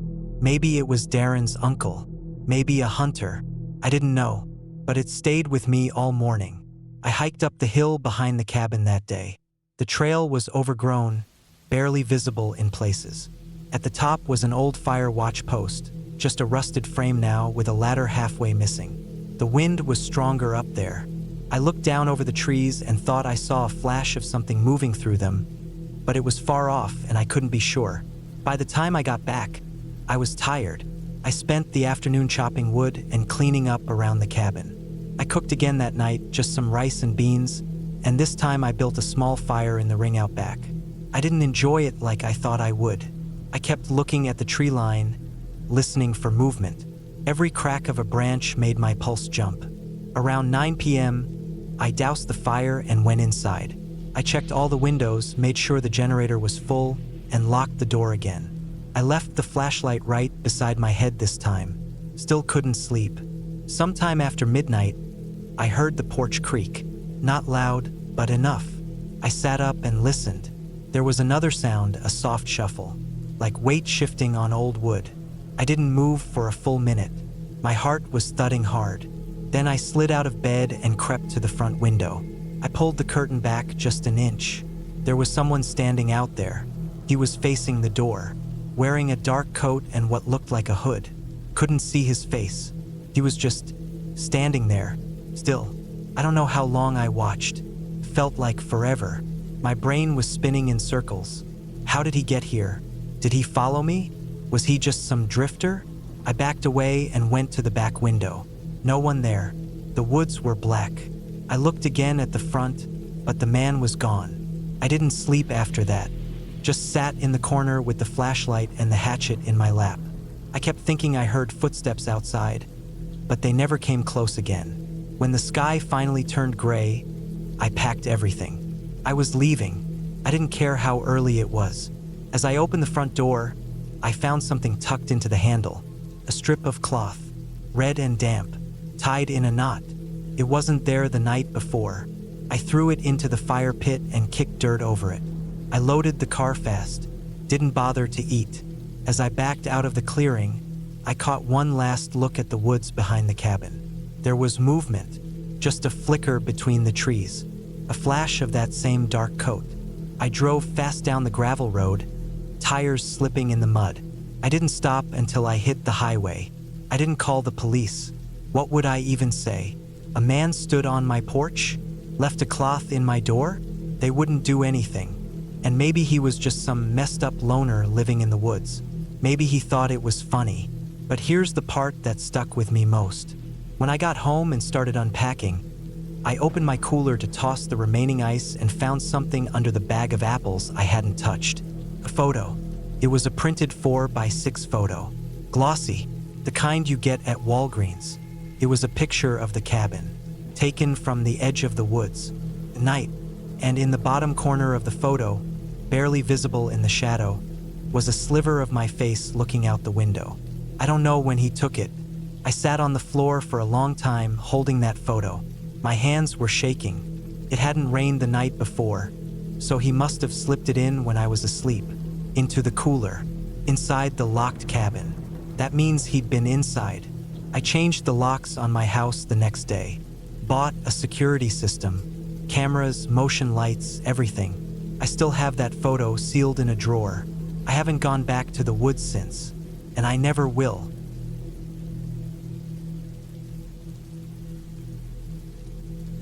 I rented the cabin for 5 nights. I found it listed on a small site that focused on off-the-grid stays. The pictures showed a tight, one-room wooden box with a lofted bed, an old cast-iron stove, and a little porch that looked out into the trees. It wasn't meant for comfort. That's why I booked it. I needed to be somewhere no one else could be. Not to find myself or any of that stuff. I just needed quiet. No phone, no news, no job, no noise. I'd been running on fumes for almost a year. Deadlines, performance reviews. Bills stacked so high I couldn't look at my kitchen table without feeling sick. My heart was doing this flutter thing sometimes, just randomly, and I kept waking up soaked in sweat. I wasn't sleeping right. I was always cold. So I took the money I'd saved for Christmas and bought 5 days away. It was up in a part of northern Michigan where people didn't live year-round. Forest roads. No gas stations for miles. I packed 2 big coolers, one with food, one with water, brought a solar power bank for emergencies, my hunting knife, and a cheap axe I picked up the day before. The owner left instructions to park at a bend in the road near mile marker 22. There was a narrow trail just off the ditch that led into the trees. It wasn't marked. I'd need to follow orange flags tied to branches. The walk to the cabin took about 25 minutes with the coolers and gear. I had to make 2 trips, and by the time I finished the second, my shirt was stuck to my back with sweat. It wasn't hot out. I was just out of shape and not used to the silence. That kind of quiet can mess with your body. Your ears keep reaching for something that isn't there. The cabin was even smaller than I expected. There was a kind of musty smell inside, like dust and sap and something old and dry. The bed up in the loft had a thin mattress and a couple of wool blankets. A little table sat by the window with 1 chair. The cast iron stove was rusted in spots but worked fine when I tested it with a few logs. Outside, there was a fire pit made from stones and a small stack of firewood under a tarp. A chopping block, half buried in the earth, stood a few steps away. The trees were thick all around, mostly pine, and when the wind moved through them, it sounded like waves in the distance. That first night, I fell asleep hard. I was in bed by 8, woke once around midnight to pee, then went right back under. It wasn't until the second night that things got strange. I was sitting on the porch around dusk, watching the trees shift in the wind. I had a can of soup in my lap and a spoon. I hadn't heard anything all day. No birds, no insects, just wind. I thought maybe the cold was keeping them quiet. That's when I saw movement through the trees. At first I thought it was just a deer. I froze trying to focus, but the shape wasn't right. Too upright. I caught a glimpse, tall, wearing something dark. Person. I got up slowly, set the soup down on the rail. I stepped down into the yard and stared through the trees. Nothing now. I stood there for a while. No sound. My skin crawled like I was being watched. After a few minutes, I went back to the porch, picked up the soup, and pretended it hadn't happened. I told myself it could have been anything. A shadow, a tree moving weird, a trick of the light. But that night, I didn't sleep as deep. I kept thinking about that shape. The next morning, I walked the tree line behind the cabin. I figured if someone had been out there, they'd leave some kind of trace. Footprints, trash, something. But the ground was covered in old pine needles and leaves. Nothing held a shape. I walked for maybe 20 minutes in a big loop. I didn't find anything. Back at the cabin, I made coffee and sat inside, staring out the window. I couldn't shake the image. It was too clear, and it had looked like someone watching, not walking. Still, upright, intent. That afternoon, I chopped more wood. The axe was dull, and I was clumsy with it. I nicked my shin once, just barely, and cursed it out loud even though no one was there to hear it. I piled the wood beside the stove inside. I didn't want to have to go out at night if it got cold. By evening, I'd convinced myself it really was just a trick of the light. That night, I even brought a book up into the loft with me, something I found in the cabinet under the sink, a water-warped old crime novel. But just after midnight, I woke up to a noise. Not inside, outside, a crack, then another, like someone stepping on branches. I laid perfectly still. The cabin creaked sometimes and animals moved through the brush. But this wasn't that. It was steady. One step, pause, another, closer. I slid off the loft and crouched by the ladder. The coals in the stove still glowed, giving off just enough orange light to see the outline of the room. I waited. The steps stopped. I crawled across the floor to the window. The curtain was thin. I moved it just a bit. Looked out. Nothing. Then, to the left, something moved. Just behind a tree. Tall. Barely visible. I stayed there until my legs cramped. The shape didn't move again. Eventually, I went back to the loft. I didn't sleep. The next morning, I checked again. I walked the whole area, this time with the axe in my hand. I didn't know what I'd do with it, but it felt better than being empty-handed. Still no footprints, no trash, no broken branches. But I knew what I'd heard, and the strangest part was the feeling. Like whoever or whatever was out there had wanted me to know they were there. Not attack, just be seen. Not seen clearly, though. Seen enough to sink into my brain and rot there. That third day, I didn't wander far. I stayed close, kept the fire going outside, kept the axe nearby. Every few hours, I walked the edge of the clearing. The wind was stronger that day, pushing the trees hard enough that the groaning would sounded like animals crying out. I caught myself jumping at every sound. A bird wing, a twig falling. I felt like a kid again, scared of the dark, scared of what might be under the bed. But the fear wasn't silly.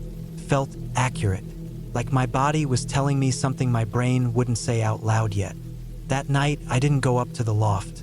I laid on the floor by the stove with the axe across my chest. I didn't sleep. I kept waiting for the sound again. Came around too, but it didn't stay outside this time. I heard the steps. Then I heard the porch boards creak. Then the door handle moved. Just a little. Just once. I didn't breathe. The handle turned again. Slower, like whoever was out there was testing it, seeing how loud it would be. I hadn't locked it. I scrambled to my feet and pushed my weight against the door, my heart hammering so hard I thought I'd pass out. The handle stopped moving. A pause. Then footsteps, slow, moving off the porch. I didn't open the door. I stayed there all night. I didn't sit down. I didn't speak. I didn't cry. I just stood, frozen, for hours until the sun came through the trees. That morning, I packed everything. I stuffed it all into one cooler and strapped the other to my back with cords. I left the food I couldn't carry. I didn't care. I left the fire burning and the stove warm. I didn't care. I left the axe under the bed. I made it down the trail in about 12 minutes. I didn't run. I thought if I ran, whoever was out there might chase. I didn't know why I thought that, but I couldn't shake it. I made it to the car. I got in. I started the engine. I backed up, turned around, drove fast. It was only when I hit the main road and got 2 miles out that I realized my hands were shaking so badly I couldn't grip the wheel right. I stopped at the first gas station I found and just sat in the lot for 20 minutes trying to breathe. The guy behind the counter asked if I was okay when I went inside. I nodded. I wasn't. I never left a review. I never reported anything. I never told the owner what happened. I just drove home and spent the next few weeks telling myself it was all in my head. But I knew better, because 2 weeks later, a letter came in the mail. No return address, just my name handwritten. Inside was a picture, a photo, of me, asleep, in the loft bed, taken through the window. I moved apartments 2 days later. I changed my number. I started carrying pepper spray. I haven't been back in the woods since. And every now and then, when I look out the window at night, I think I see something tall standing near the trees. But I don't go check. I just lock the door, turn on the lights, and wait for morning.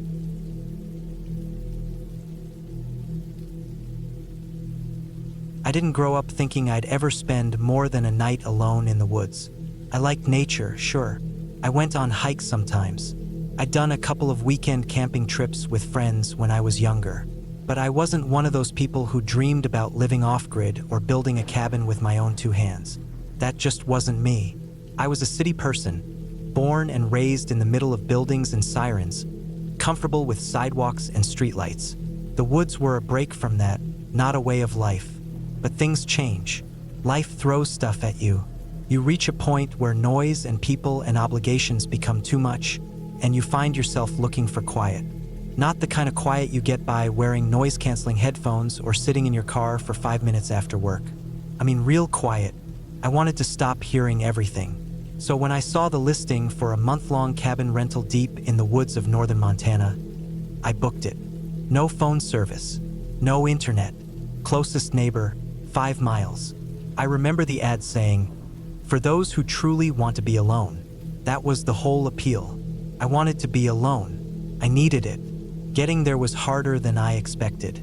I flew into Kalispell, rented an old Subaru from a small lot that still used paper forms, then drove north into the woods. The roads went from paved to gravel to dirt, then to something that barely counted as a road at all. No signs, just a thin track between trees. I used an offline map the owner had emailed me. It was drawn like a treasure map. No joke. Handwritten notes, arrows, go left at the fork past the rock pile. That kind of thing. Took me almost 5 hours to get there from town. I arrived in the late afternoon, light slanting sideways through the pines. The cabin was tucked in a small clearing, surrounded by thick woods. It looked like someone had started building it in the 70s and just never left. The logs were gray with age, the roof was metal and rusting in places, and the small porch tilted slightly to the left. There was a solar panel on the roof and a woodpile stacked along the side. No road beyond that point. You had to hike in or out from there. I had enough food, water filters, propane, and supplies to last the full month. I wasn't planning on leaving. Inside, it smelled like wood and dust. There was a small cot, a table, a stove, and one tiny bathroom with a composting toilet. A tiny bookshelf, a couple of old blankets, and a box of puzzles and board games. No mirrors. I remember noticing that. Just windows. One in the front, one by the bed, and one in the back wall, overlooking the woods. All small, no curtains.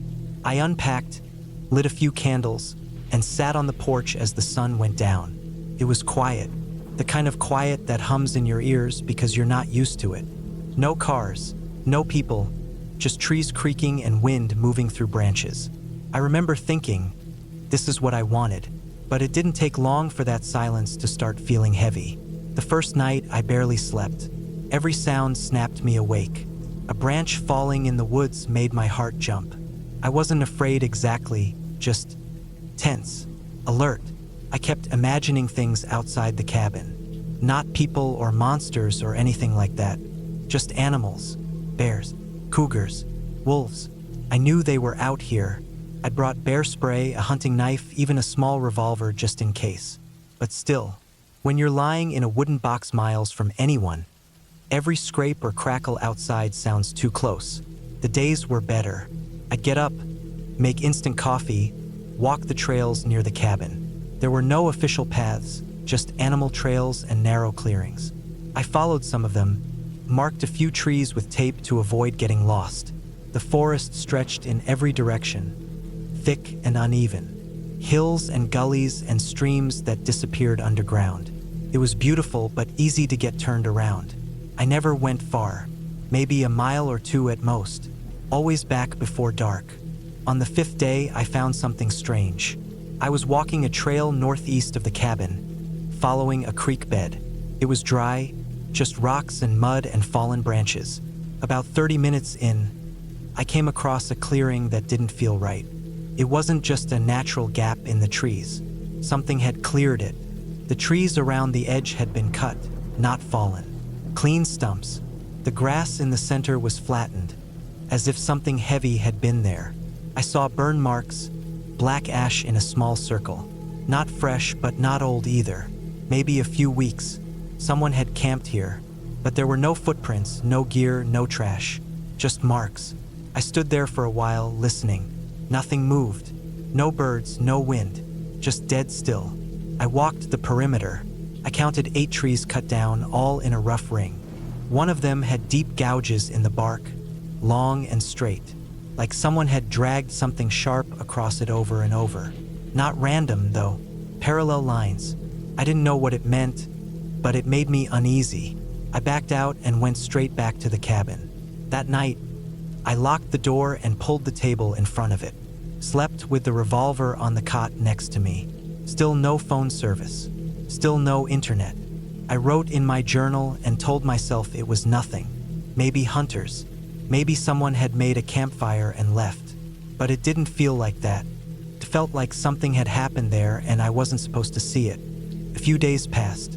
I tried to settle back into my routine. Read, hike, journal. But I started noticing things. Subtle at first. A scratch on the side of the cabin I didn't remember seeing. A pile of stones near the back window that hadn't been there before. Small things, easy to explain away.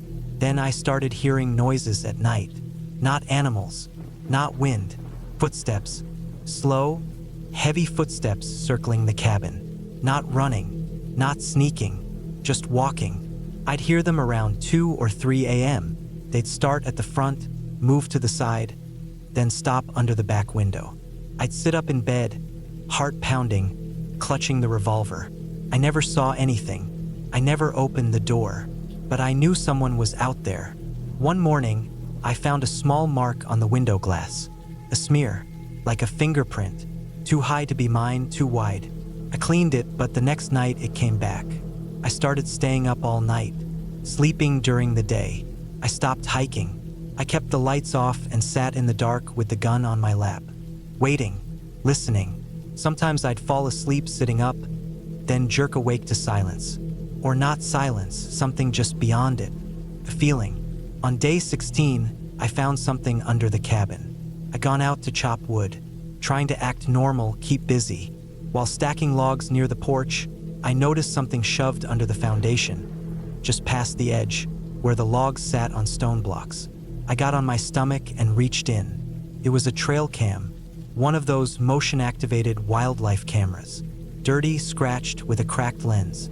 Not mine. I hadn't brought one. I hadn't seen it before.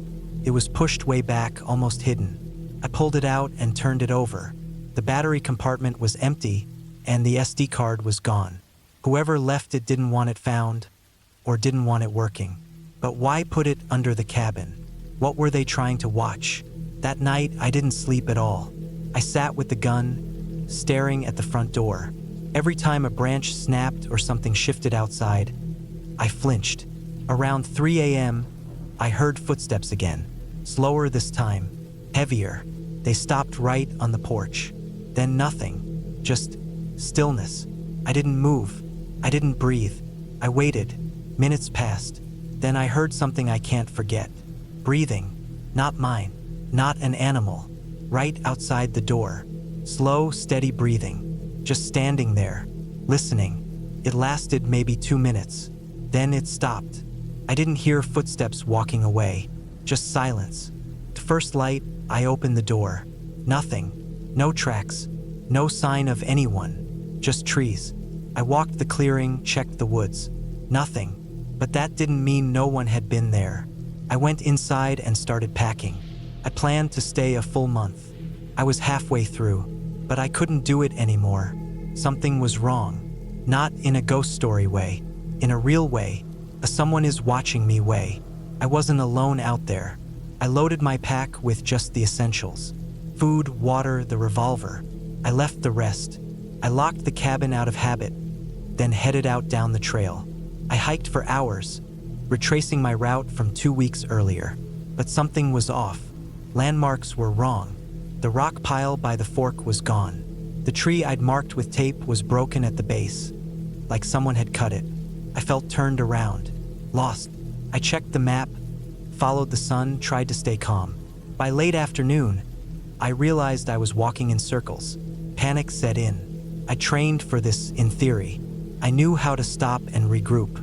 But when it happens, it doesn't feel like a training video. Your chest tightens.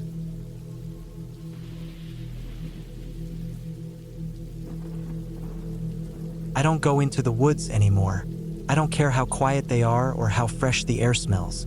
I don't care how many people swear there's nothing like a weekend away from the noise. I've seen the kind of silence the woods can hold, what it can hide. And I've learned that sometimes it's not the noise of the city you should fear. It's the quiet places that should scare you. It started with a trip I didn't even want to take. I'd been working too many hours, staring at spreadsheets and emails until I started waking up with the keyboard marks on my face. I lived alone back then. No pets, no friends close by, just a job, a fridge full of frozen dinners, and a landlord who barely fixed anything. When I hit a burnout wall, I took a week off and booked a cabin upstate, somewhere just north of Marquette, Michigan. I picked it off a short list of cheap but secluded rentals. No Wi-Fi, no TV, just a wood stove, a bed, and a stocked kitchen. The ad said it was perfect for disconnecting. It was a 6-hour drive through flatlands, then woods, then roads that went from paved to gravel to something that looked like an old logging trail. I lost cell service about 2 hours in. The GPS died not long after, but I had printed directions, so I followed those. I stopped once to pee in the trees and again to fill up at a rundown station where the only working pump looked like it hadn't been serviced in 20 years. The cabin was deeper in than I expected. The road narrowed until it was really just a gap between trees wide enough for a car. Branches scraped the top of the roof, and I kept having to slow down for rocks and dips that jarred the suspension. I started to wonder if I'd gone the wrong way, but then I saw the gate. Just 2 heavy wooden posts with a rope stretched between them. A small hand-painted sign said, "McCready's Cabin Private." I unhooked the rope and drove through. I came around a bend, and there it was. The cabin sat on a slight rise, surrounded by tall, thin pines. It looked like something out of a movie, small but well-built. Stone chimney, covered porch, 1 window in the front, curtained from inside. There was a woodshed about 20 yards to the left, and a trail that disappeared into the trees behind the cabin. No other signs of life, no power lines, no cars, not even a bird. I parked and stepped out. It was dead silent. No wind, no bugs, not even the soft rustling sound trees usually make when they sway. Just the crunch of gravel under my boots. I unlocked the cabin using the key from a lockbox under the porch. Inside, it smelled like pine and old firewood. The furniture was simple but clean. A narrow bed, a dresser, a table with 2 chairs, a cast iron stove in the corner. A few pots and pans hung on hooks in the kitchen area. A single oil lamp sat on the table already filled. No phone, no clock, no radio, no distractions. I told myself this was good. I needed the break. No screens, just peace. But even then, I felt something. Not fear, not yet, just pressure. Like the kind you feel behind your eyes before a storm. A tension in the air. Or maybe it was just me. I was used to noise after all. Maybe silence felt threatening just because it was unfamiliar. I spent the rest of that day unloading my things and stacking wood inside. There was a manual water pump in the kitchen sink, connected to a cistern out back. It worked. The toilet was an outhouse about 50 yards down a path behind the cabin. That was less ideal, but I told myself it was part of the charm. Rustic, simple. That night, I lit the oil lamp and read a paperback I'd brought. The silence pressed in. No wind, no owls. I even stepped outside at one point just to listen. Nothing, like the whole forest was holding its breath. I went back in and locked the door. It had a heavy metal bolt and a sliding wood bar. I used both. Sleep didn't come easy, but I managed. The next morning, I woke to gray light and the smell of cold ash. It had gotten colder overnight. I made coffee on the stove and sat on the porch, listening again. Still no birds, not even a squirrel. I hadn't seen any wildlife at all, just trees and stillness. I figured I'd go for a hike. There was a trail behind the cabin. No markings, but it looked traveled. I packed water, some jerky, a folding knife, and set out. First, the trail was clear. It followed a gentle slope down toward a narrow stream. I crossed a fallen log and kept going, listening for anything. No insects, no snapping twigs, just my own footsteps. The weird part was how the trail kept going. I walked for maybe 2 miles, expecting it to loop or fade, but it just kept winding deeper. No forks, no clearings, no signs. After a while, I turned around. I figured I'd seen enough and I didn't want to get too far without a map. That's when I saw the marker. It was just a strip of blue cloth tied to a branch, about shoulder height. I was sure it hadn't been there before. The knot was tight and the cloth was fresh, not weathered like it had been there long. I didn't think much of it then. Maybe a hunter's trail mark.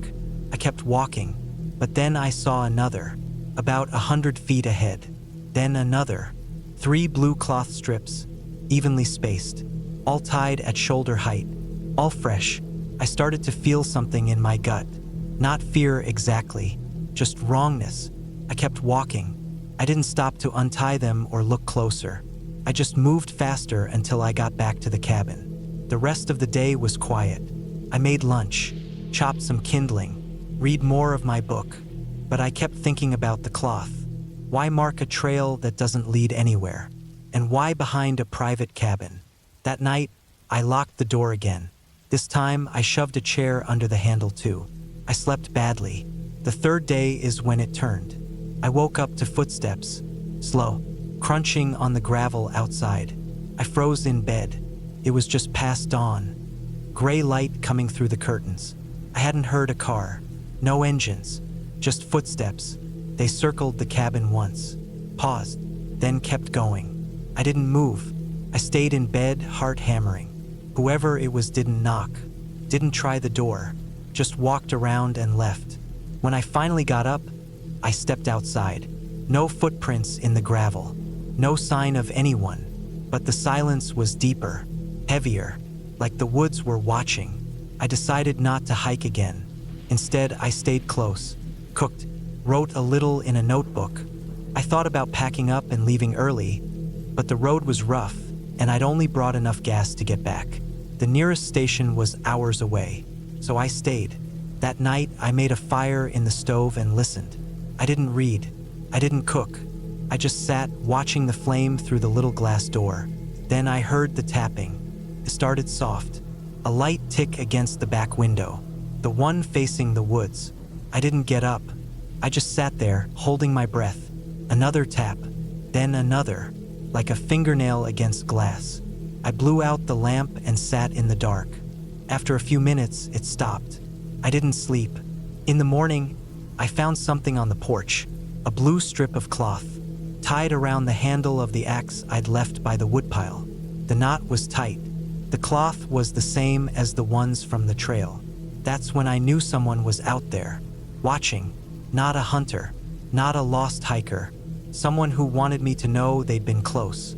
I packed my things in an hour. I left the food, the firewood, everything but what I needed. I took the axe, the knife, my backpack.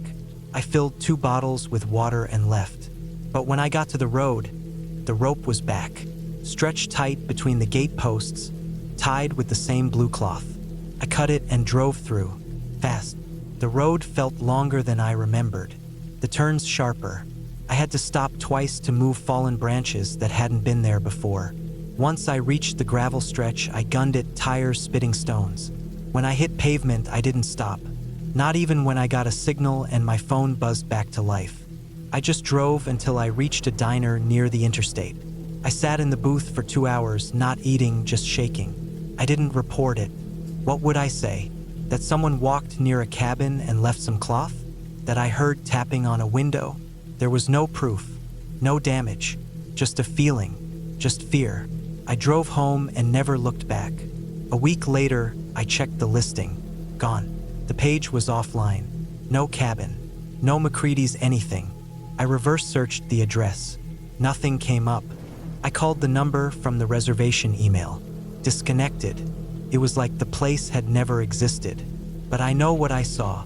I know what I heard. And I still have the blue cloth tied tight around the handle of that axe. Sometimes I dream about the woods, about walking the trail and seeing more strips tied to trees. Sometimes I dream I never left, but I did, and I'm never going back.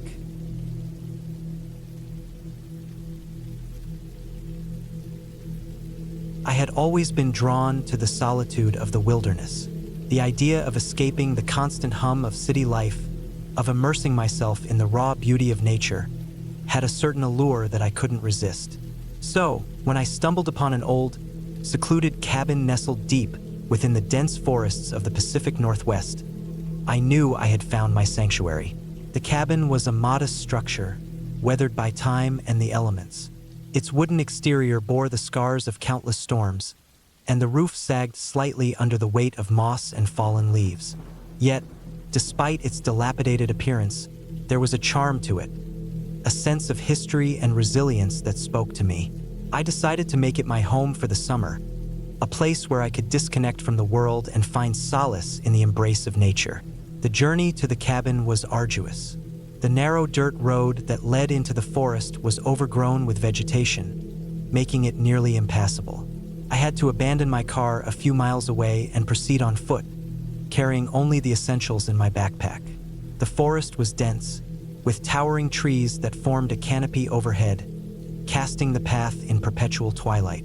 The air was thick with the scent of damp earth and pine, and the only sounds were the rustling of leaves and the distant calls of unseen birds. As I trudged deeper into the woods, I couldn't shake the feeling of being watched.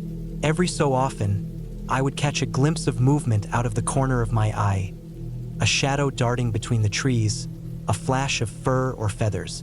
But whenever I turned to look, there was nothing there. I dismissed it as my imagination playing tricks on me, a natural response to the unfamiliar surroundings. After several hours of hiking, I finally arrived at the cabin. Up close, it looked even more decrepit than I had anticipated. The front door hung askew on its hinges, and the windows were grimy with years of neglect. I pushed the door open with a creak and stepped inside. The interior was dark and musty, with dust motes dancing in the shafts of light that filtered through the cracks in the walls. The furniture was sparse and covered in white sheets, as if the previous occupants had intended to return but never did. I spent the first few days cleaning and making the cabin habitable. I swept out the accumulated debris, scrubbed the floors and walls, and aired out the rooms. I repaired the door and reinforced the windows, ensuring that they could withstand any storms that might roll through. I also stocked up on supplies, non-perishable food, bottled water, and firewood, enough to last me for several weeks. I had no intention of venturing back to civilization anytime soon. During the days, I explored the surrounding forest. I marveled at the towering trees, some of which seemed to touch the sky. I followed the meandering streams that cut through the landscape, their clear waters teeming with fish and other aquatic life. I encountered wildlife, deer grazing in sun-dappled clearings, rabbits darting through the underbrush, and once, a black bear lumbering through the trees at a safe distance. The forest was alive, a vibrant ecosystem that thrived in the absence of human interference. At night, the forest took on a different character. The darkness was absolute, pressing in from all sides, and the sounds were amplified. The hoots of owls, the distant howls of wolves, the rustling of unseen creatures in the underbrush. The cabin, though sturdy, felt vulnerable in the face of the vast wilderness that surrounded it. I would sit by the fire, the flickering flames casting shadows on the walls, and listen to the symphony of the night. It was during one of these nights that I first heard it, a faint tapping at the window. At first, I dismissed it as a branch swaying in the wind, brushing against the glass. But the tapping was rhythmic, deliberate, not the random pattern of a tree limb. I stood up and approached the window, peering out into the darkness. I saw nothing but my own reflection staring back at me. I told myself it was nothing, just the house settling or an animal outside, and went back to my seat by the fire. But the tapping continued night after night. Sometimes it was at the window, other times at the door. Always faint, always rhythmic. I began to feel a growing sense of unease. The feeling of being watched that I had experienced during my hike to the cabin returned, stronger than before. I started to notice other things. A misplaced object, footprints in the dirt outside that didn't match my own, the sensation of movement just beyond the edge of my vision. I tried to rationalize these occurrences. Perhaps hikers had wandered close to the cabin, curious about the old structure. Maybe animals were responsible for the noises and disturbances. But deep down, I knew that something was off. The isolation that I had once cherished now felt oppressive, the silence heavy with unspoken threats. One evening, as the sun dipped below the horizon and the forest was bathed in the soft glow of twilight, I decided to take a walk to clear my mind. I followed a familiar path that led to a small clearing with a view of the distant mountains. The air was cool, and the forest was alive with the sounds of chirping crickets and rustling leaves. As I stood in the clearing, I felt a sudden chill run down my spine. The sounds of the forest had ceased abruptly, leaving an eerie silence in their wake.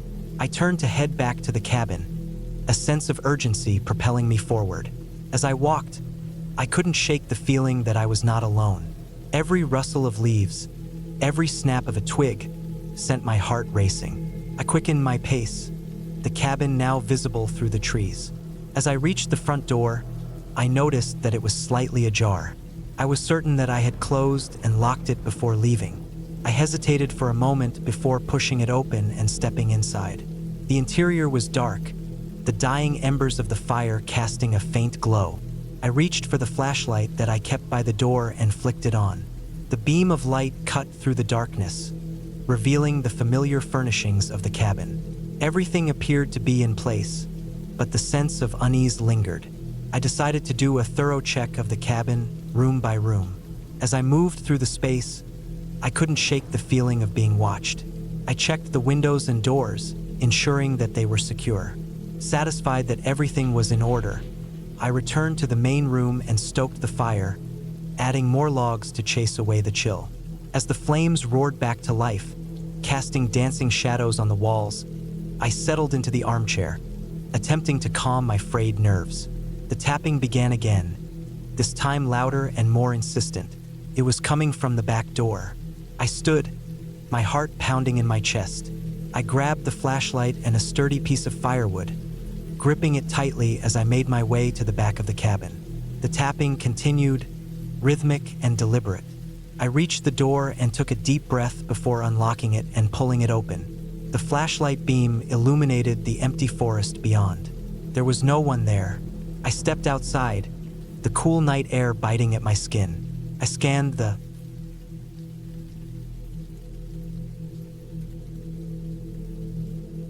I rented the cabin because I needed time to be alone. My job had been draining me, and I hadn't taken a real break in over a year. I was tired, on edge, and sick of everything: meetings, emails, deadlines. I told everyone I was going off the grid for a week. No cell service, no internet, just trees, quiet, and me. The place I found was about 20 miles outside a town called Ridgeline, nestled deep in a valley locals called Ridge Hollow. The listing said it was a hunting cabin, but cleaned up enough for short stays. The photos showed a plain wooden structure, one floor with a tin roof and a porch that sagged in the middle. Inside was basic: a bed, small table, wood stove, and a kitchenette with a pump sink and propane stove. The kind of place you stay in if you want to be far away from anything or anyone. I got there late in the day. The dirt road was long, narrow, and full of ruts, barely passable in some spots. My SUV did okay, but I was gripping the wheel the whole way in. The trees were thick and close on both sides, leaning in, blocking out most of the sky. I didn't see any other houses after the first 5 miles. Just forest, steep hills, and silence. When I arrived, I parked beside the cabin and turned the engine off. That was the first time I noticed how quiet it really was. No wind, no birds, just the cooling engine ticking. I sat for a minute watching the woods. Nothing moved. I got out, stretched, and unlocked the front door. Inside smelled like old pine and dust. A small wood stove stood in the far corner with a stack of logs beside it. There was no electricity. I had brought lanterns and batteries. I set them up and lit one, casting a soft yellow light across the room. The bed was small but clean. I set my pack down and walked the place to get a feel for it.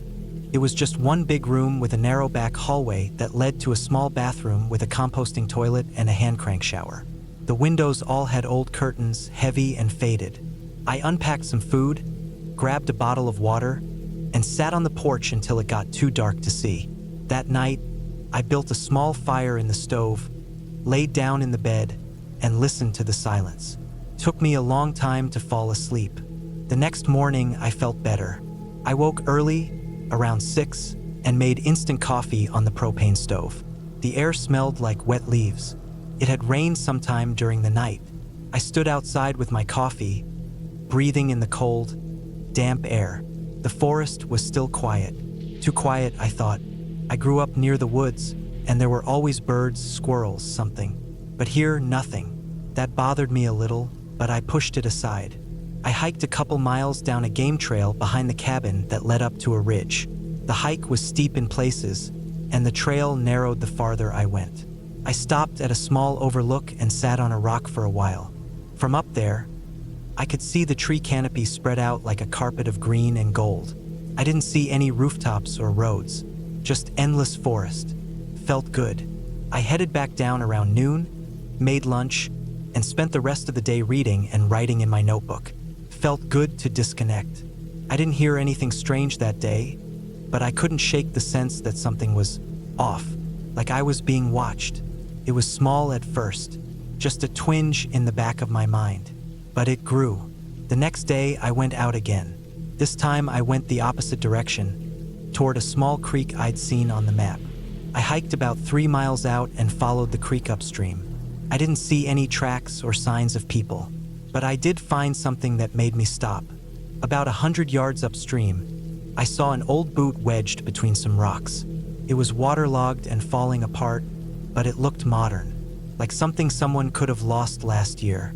I fished it out with a stick and set it on a flat rock.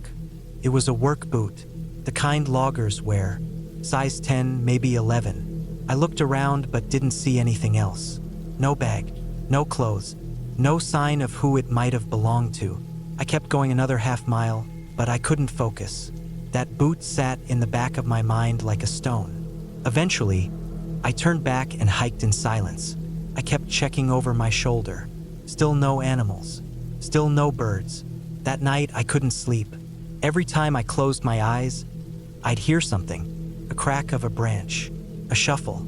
I'd sit up and listen, but it'd be gone. I thought maybe it was mice. Maybe raccoons. The cabin was old. Around 3 in the morning, I finally drifted off.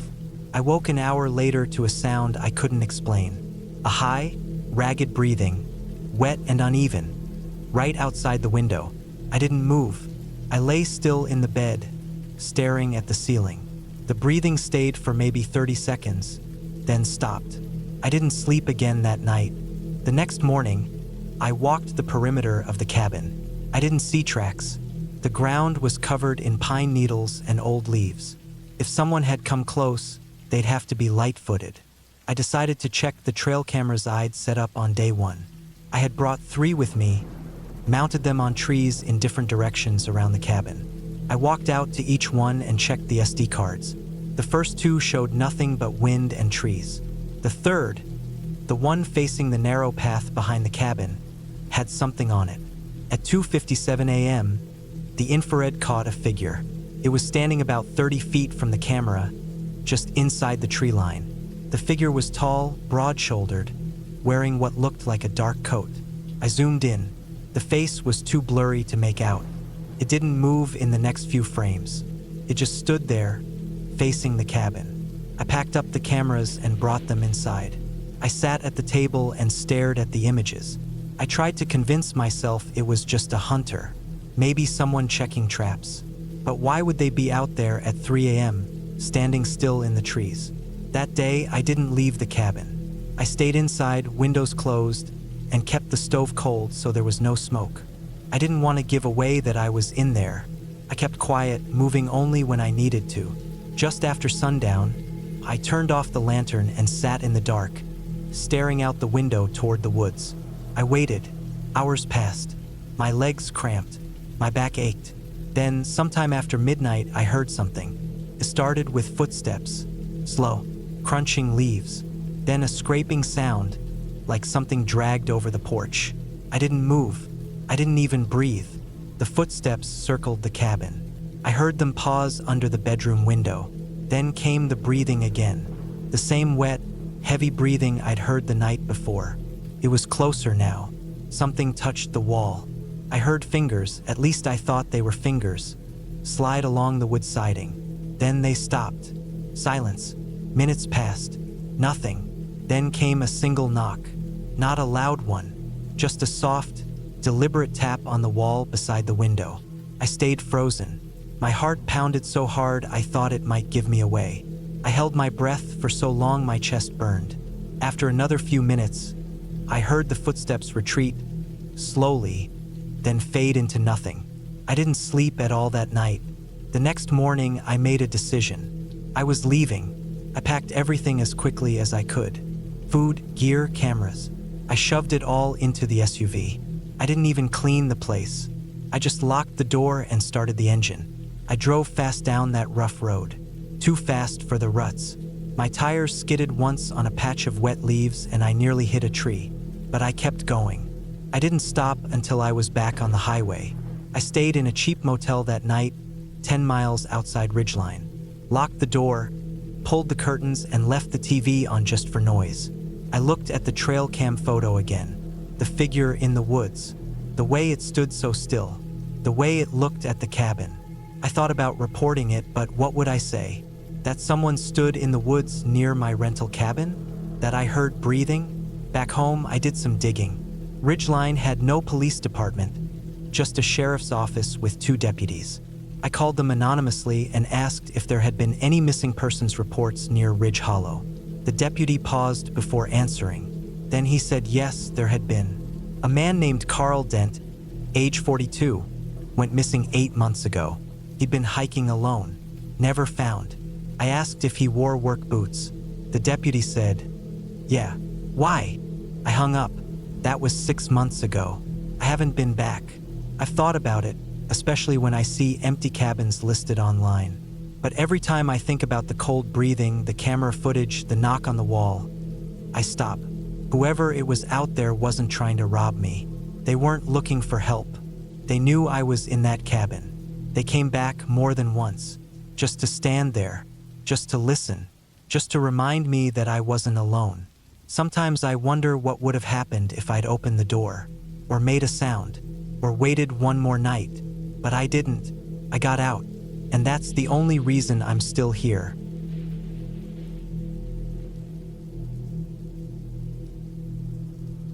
I needed to get away for a while, not for any dramatic reason. No midlife crisis, no family tragedy, no broken heart. Just a steady buildup of noise, the kind you don't notice at first. City noise, work noise, people noise. It all piles up until it starts ringing in your ears even when everything's technically quiet. I booked a cabin up north, deep in Michigan's Upper Peninsula, away from everything. The listing said it was near a place called Black Hollow. No cell service, no Wi-Fi, and no neighbors for at least 2 miles in any direction. That was the selling point. Just a little one-room cabin with a wood stove, an outhouse, and a single twin bed. I packed a few books, some canned food, and my old hiking gear. I planned to hike, sleep, and cook simple meals over a fire. That was it. No distractions. The road up was rough. Paved 2-lane highways turned into gravel roads, then dirt paths. My SUV barely made it over some of the more washed-out sections. I followed the directions the owner gave me. Right at a rusted mailbox, straight past a fallen pine tree, then another half-mile down a narrow trail until I saw the wooden post marked Black Hollow. The cabin was just like the pictures, worn but solid. Moss grew on the roof. The front door stuck a little but gave way with a solid shoulder bump. Inside, it smelled like old wood and cold stone. No rot, no mold, just clean, dry age.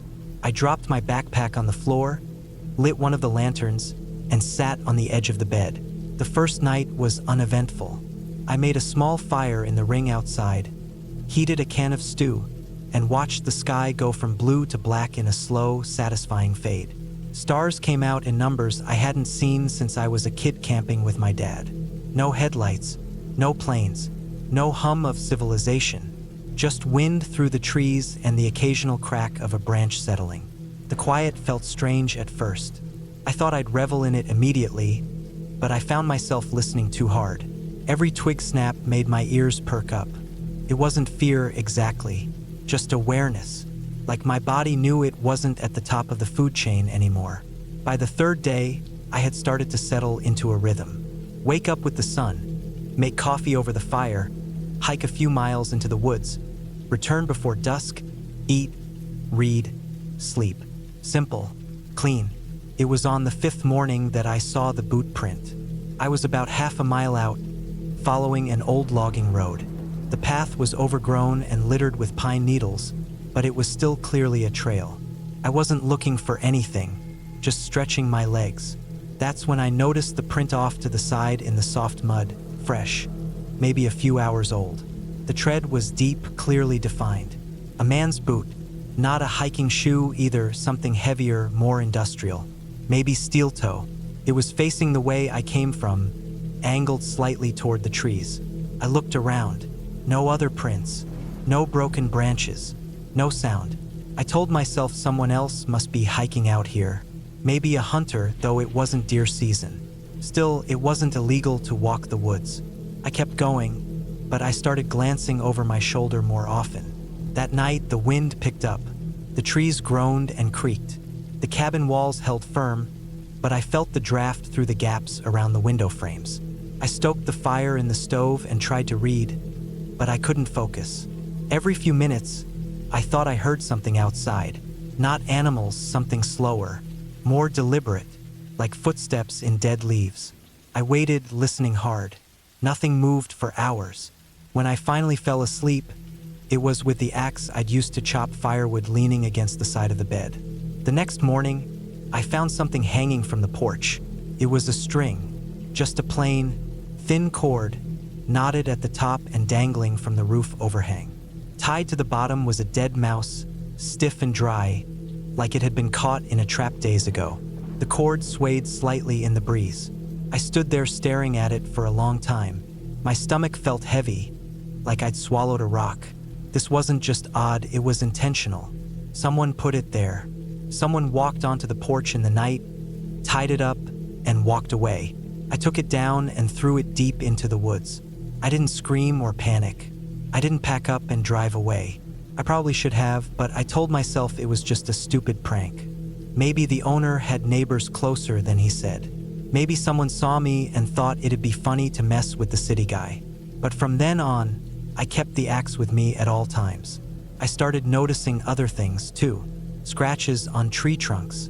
Not claw marks, blade marks. Someone had taken a knife or something sharp and gouged short slashes into the bark. Always in groups of 3, never in a straight line.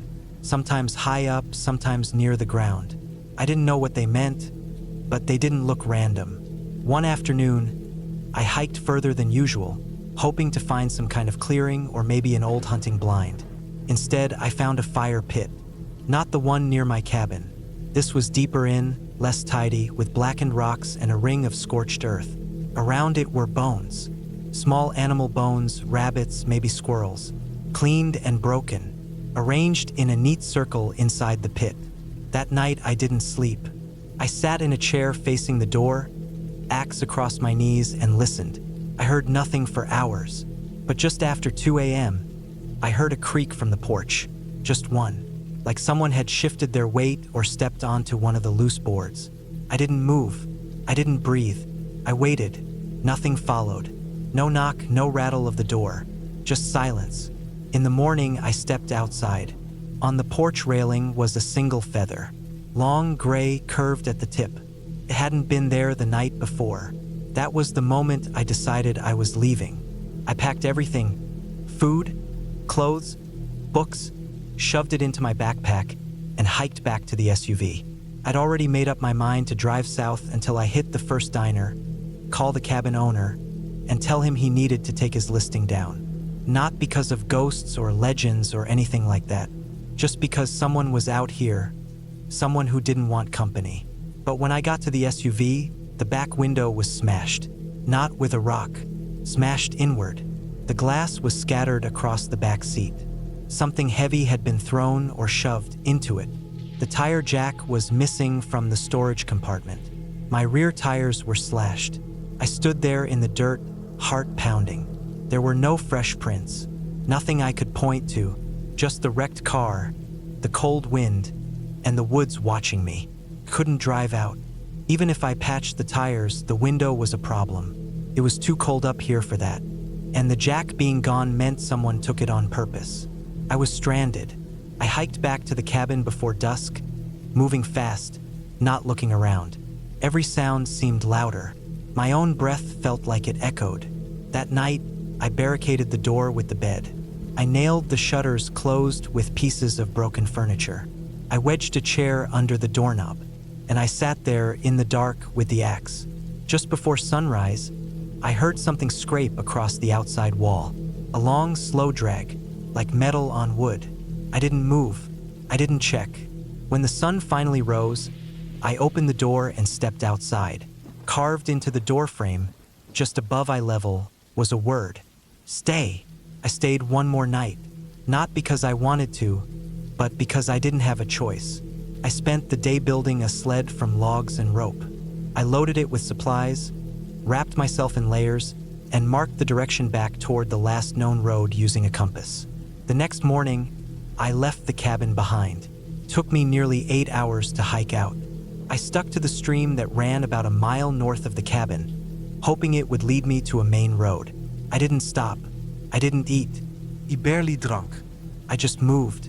Eventually, I reached a ranger station. It was empty at first, but by sunset, a patrol came by. I told them the basics: vandalized car, no cell service, feeling unsafe. I didn't mention the mouse or the word on the door. They drove me to town. I filed a report. I never heard back. A few weeks later, I got a call from the owner of the cabin. I didn't answer. He left a message. Said the next renter found the place trashed and was demanding a refund. Said he found weird carvings and some dead animals out back. He sounded angry, like I'd ruined something. I never returned the call. I didn't explain. Now I live in a third-floor apartment, surrounded by people, traffic, lights, and city noise. I used to think I wanted quiet. I don't anymore. Out there, someone is watching those woods. Not a ghost, not a legend. Just a man, and he doesn't like visitors.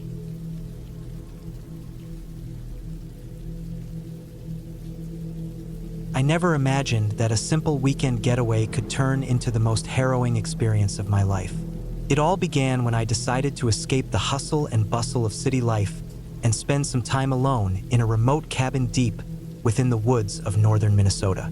The cabin belonged to a friend of mine who had inherited it from his late uncle. He assured me it was the perfect place to unwind, with no neighbors for miles and surrounded by nothing but dense forest. The idea of solitude appealed to me, so I packed my bags and set off early one Friday morning. The drive was uneventful, but as I ventured further from civilization, the roads became narrower and less maintained. Tall trees lined both sides of the winding path, their branches forming a canopy that blocked out much of the sunlight. After several hours, I finally arrived at the cabin. It was a modest wooden structure, weathered but sturdy, nestled in a small clearing. A narrow dirt path led from the cabin's front porch to a nearby lake, its surface shimmering under the afternoon sun. Upon entering, I found the interior to be cozy but rustic. The furnishings were minimal. A simple wooden table with 2 chairs, a worn-out couch, and a stone fireplace that dominated one wall. The kitchen area was small, equipped with an old gas stove and a few cabinets stocked with basic supplies. A single bedroom lay at the back, containing a bed with a metal frame and a small dresser. The bathroom was even more basic, with an old-fashioned clawfoot tub and a toilet that seemed to have seen better days. After unpacking my belongings, I decided to explore the surroundings. The forest was dense, with towering pines and thick underbrush. Birdsong filled the air, and the occasional rustle of leaves indicated the presence of small animals. The lake was pristine, its clear waters reflecting the sky above. I spent the rest of the afternoon fishing off a small wooden dock, managing to catch a couple of trout which I planned to cook for dinner. As dusk approached, I returned to the cabin and prepared my meal. The fish sizzled in the pan, filling the cabin with a mouth-watering aroma. After eating, I settled into the couch with a book, the crackling fire providing both warmth and light. The tranquility was almost surreal, a stark contrast to my usual fast-paced life. The first night passed without incident. I slept soundly, lulled by the gentle sounds of the forest. The next morning, I decided to hike deeper into the woods. I packed a small backpack with essentials: water, a map, a compass, and some snacks. The trail was faint, barely more than a deer path, but I was confident in my navigational skills. As I ventured further, the forest grew darker and more oppressive.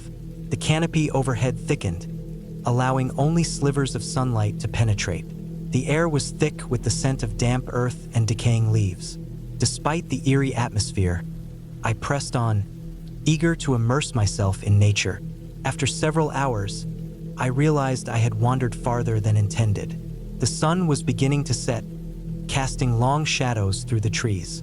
I decided to turn back, but as I retraced my steps, a sense of unease settled over me. The forest seemed unfamiliar, the trees appearing more twisted and gnarled than before. Panic began to creep in as I struggled to find the path back to the cabin.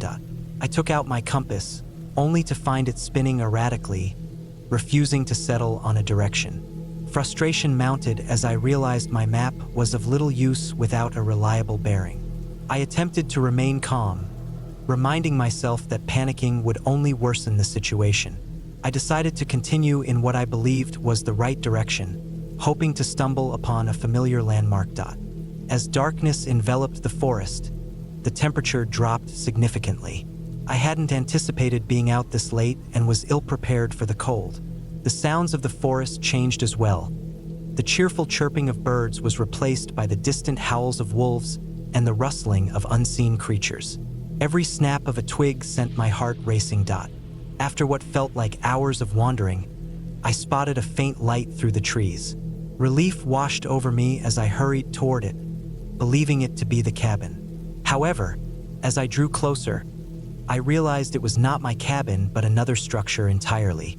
This cabin was older, more decrepit, with boarded-up windows and a sagging roof. The light emanated from a lantern hanging on the porch, its flame flickering in the breeze. Despite my apprehension, I approached the cabin, reasoning that any shelter was better than none. The door was slightly ajar, creaking softly as it swayed. I called out, but my voice was swallowed by the oppressive silence. Pushing the door open, I stepped inside. The interior was in disarray. Dust-covered furniture was overturned, and deep scratches marred the wooden floor and walls. An acrid smell permeated the air, a mix of mildew and something metallic. A broken chair lay in pieces near the fireplace, and tattered curtains hung limply from rusted rods. Despite the decay, the lantern on the porch suggested someone had been here recently. As I explored further, I noticed a series of photographs scattered across a table. They were black and white, depicting various individuals, all with expressions of fear or distress. Some photos were torn.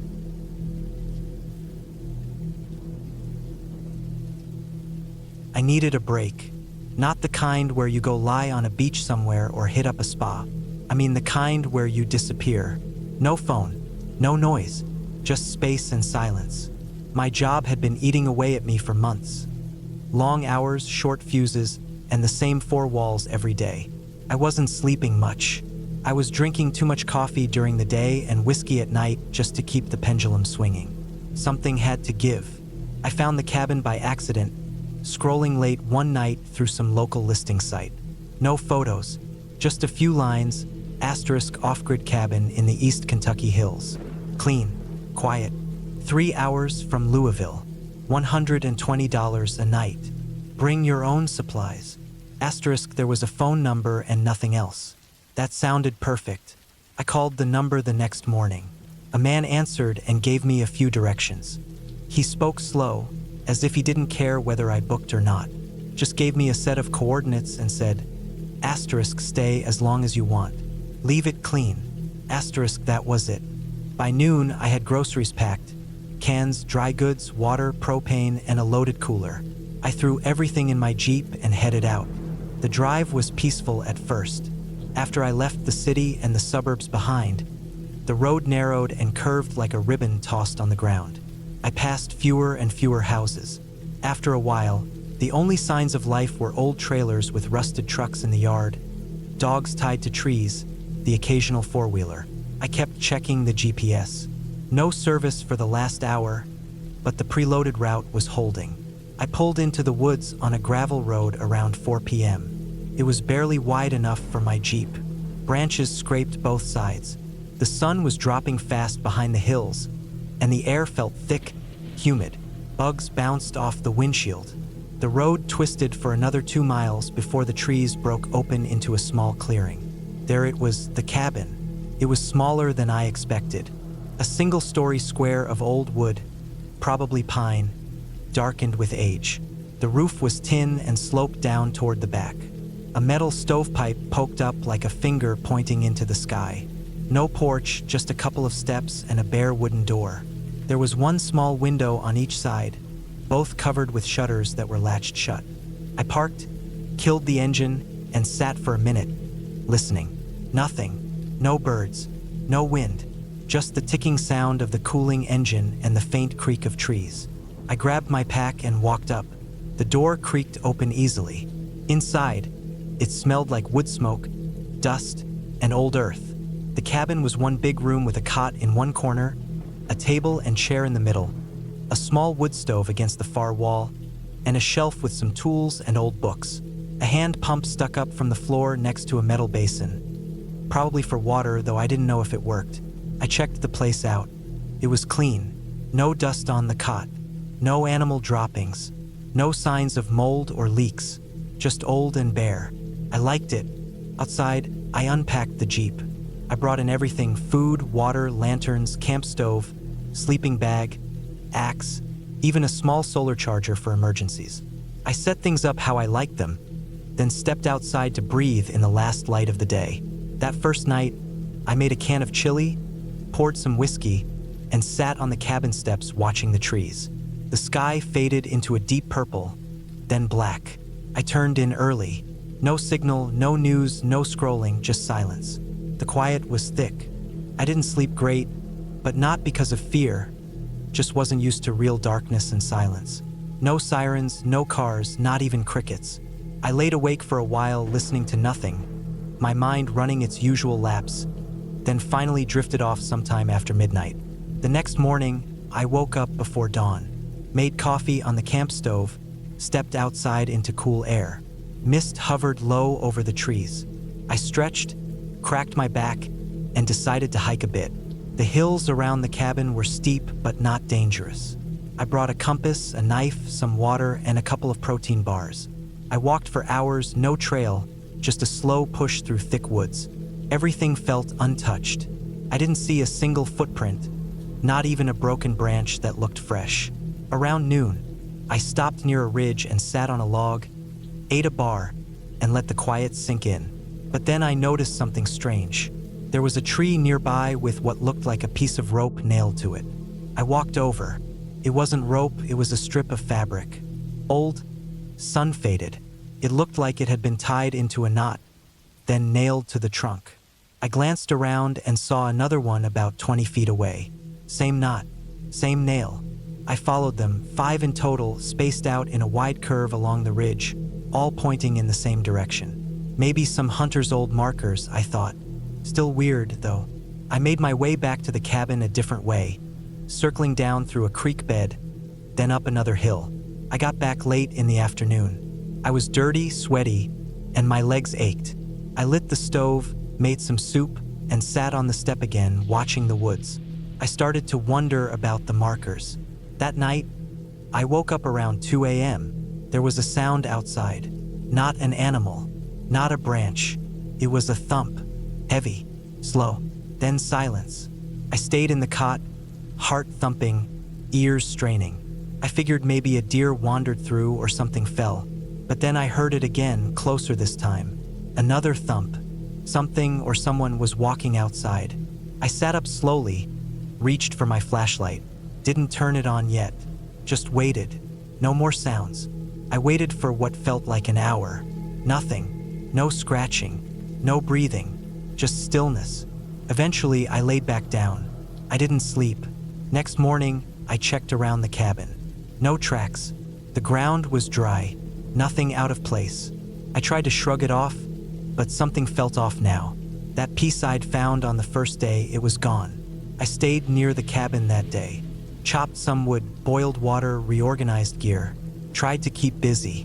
But that night, it happened again. Thump, then silence, then another closer. This time I moved to the window, quietly unlatched the shutter, and peeked through a crack.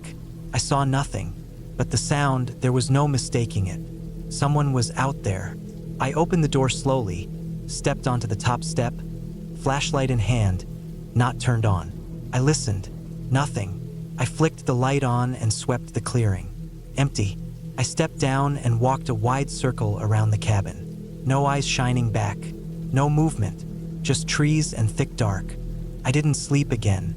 By day 4, I was getting jumpy. I decided to hike out to where I saw those markers again. I followed the ridge line farther this time. After an hour of climbing and looking, I found something I didn't expect. A small clearing about 20 feet wide. And in the middle, an old fire ring half collapsed, with rusted tin cans scattered around it. Next to it was a pile of stones. Not natural, stacked, about 4 feet high like a crude marker or grave. I circled it slowly. Something about it felt wrong. There were no signs anyone had been there recently, but the stacked stones hadn't collapsed. And near the base, tucked between 2 rocks, I saw it. A bone. Not big, maybe from an arm or leg. Too big for a deer. No fur, no meat, just clean, sun-bleached. I didn't touch it. I backed away, heart pounding, and hiked straight back to the cabin. That night, I kept the lantern lit. Sat at the table with my knife out, staring at the door. At 2:17 a.m., the thumping started again. But this time, it came right up to the door. No knock, just a sound, something brushing against it. A slow scrape, not claws, something hard, like a rock dragged across the wood. I didn't move. I just sat there, frozen, waiting.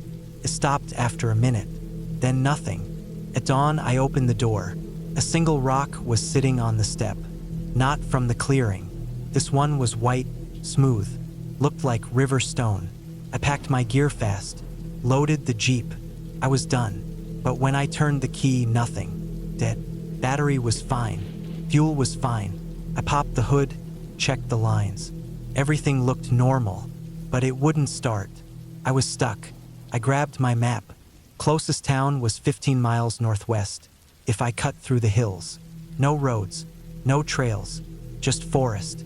I loaded a day pack with food, water, flashlight, knife, compass. Locked the cabin and left. The hike was brutal. No path, just steep climbs and tangled brush. I kept checking the compass, making sure I was heading northwest. The sun helped a little, but clouds rolled in after noon, and light started to fade fast. At one point, I stopped to rest and drink water. That's when I heard it again. A branch snapping. I froze, listened. Another snap. Behind me, I turned slow. Nothing.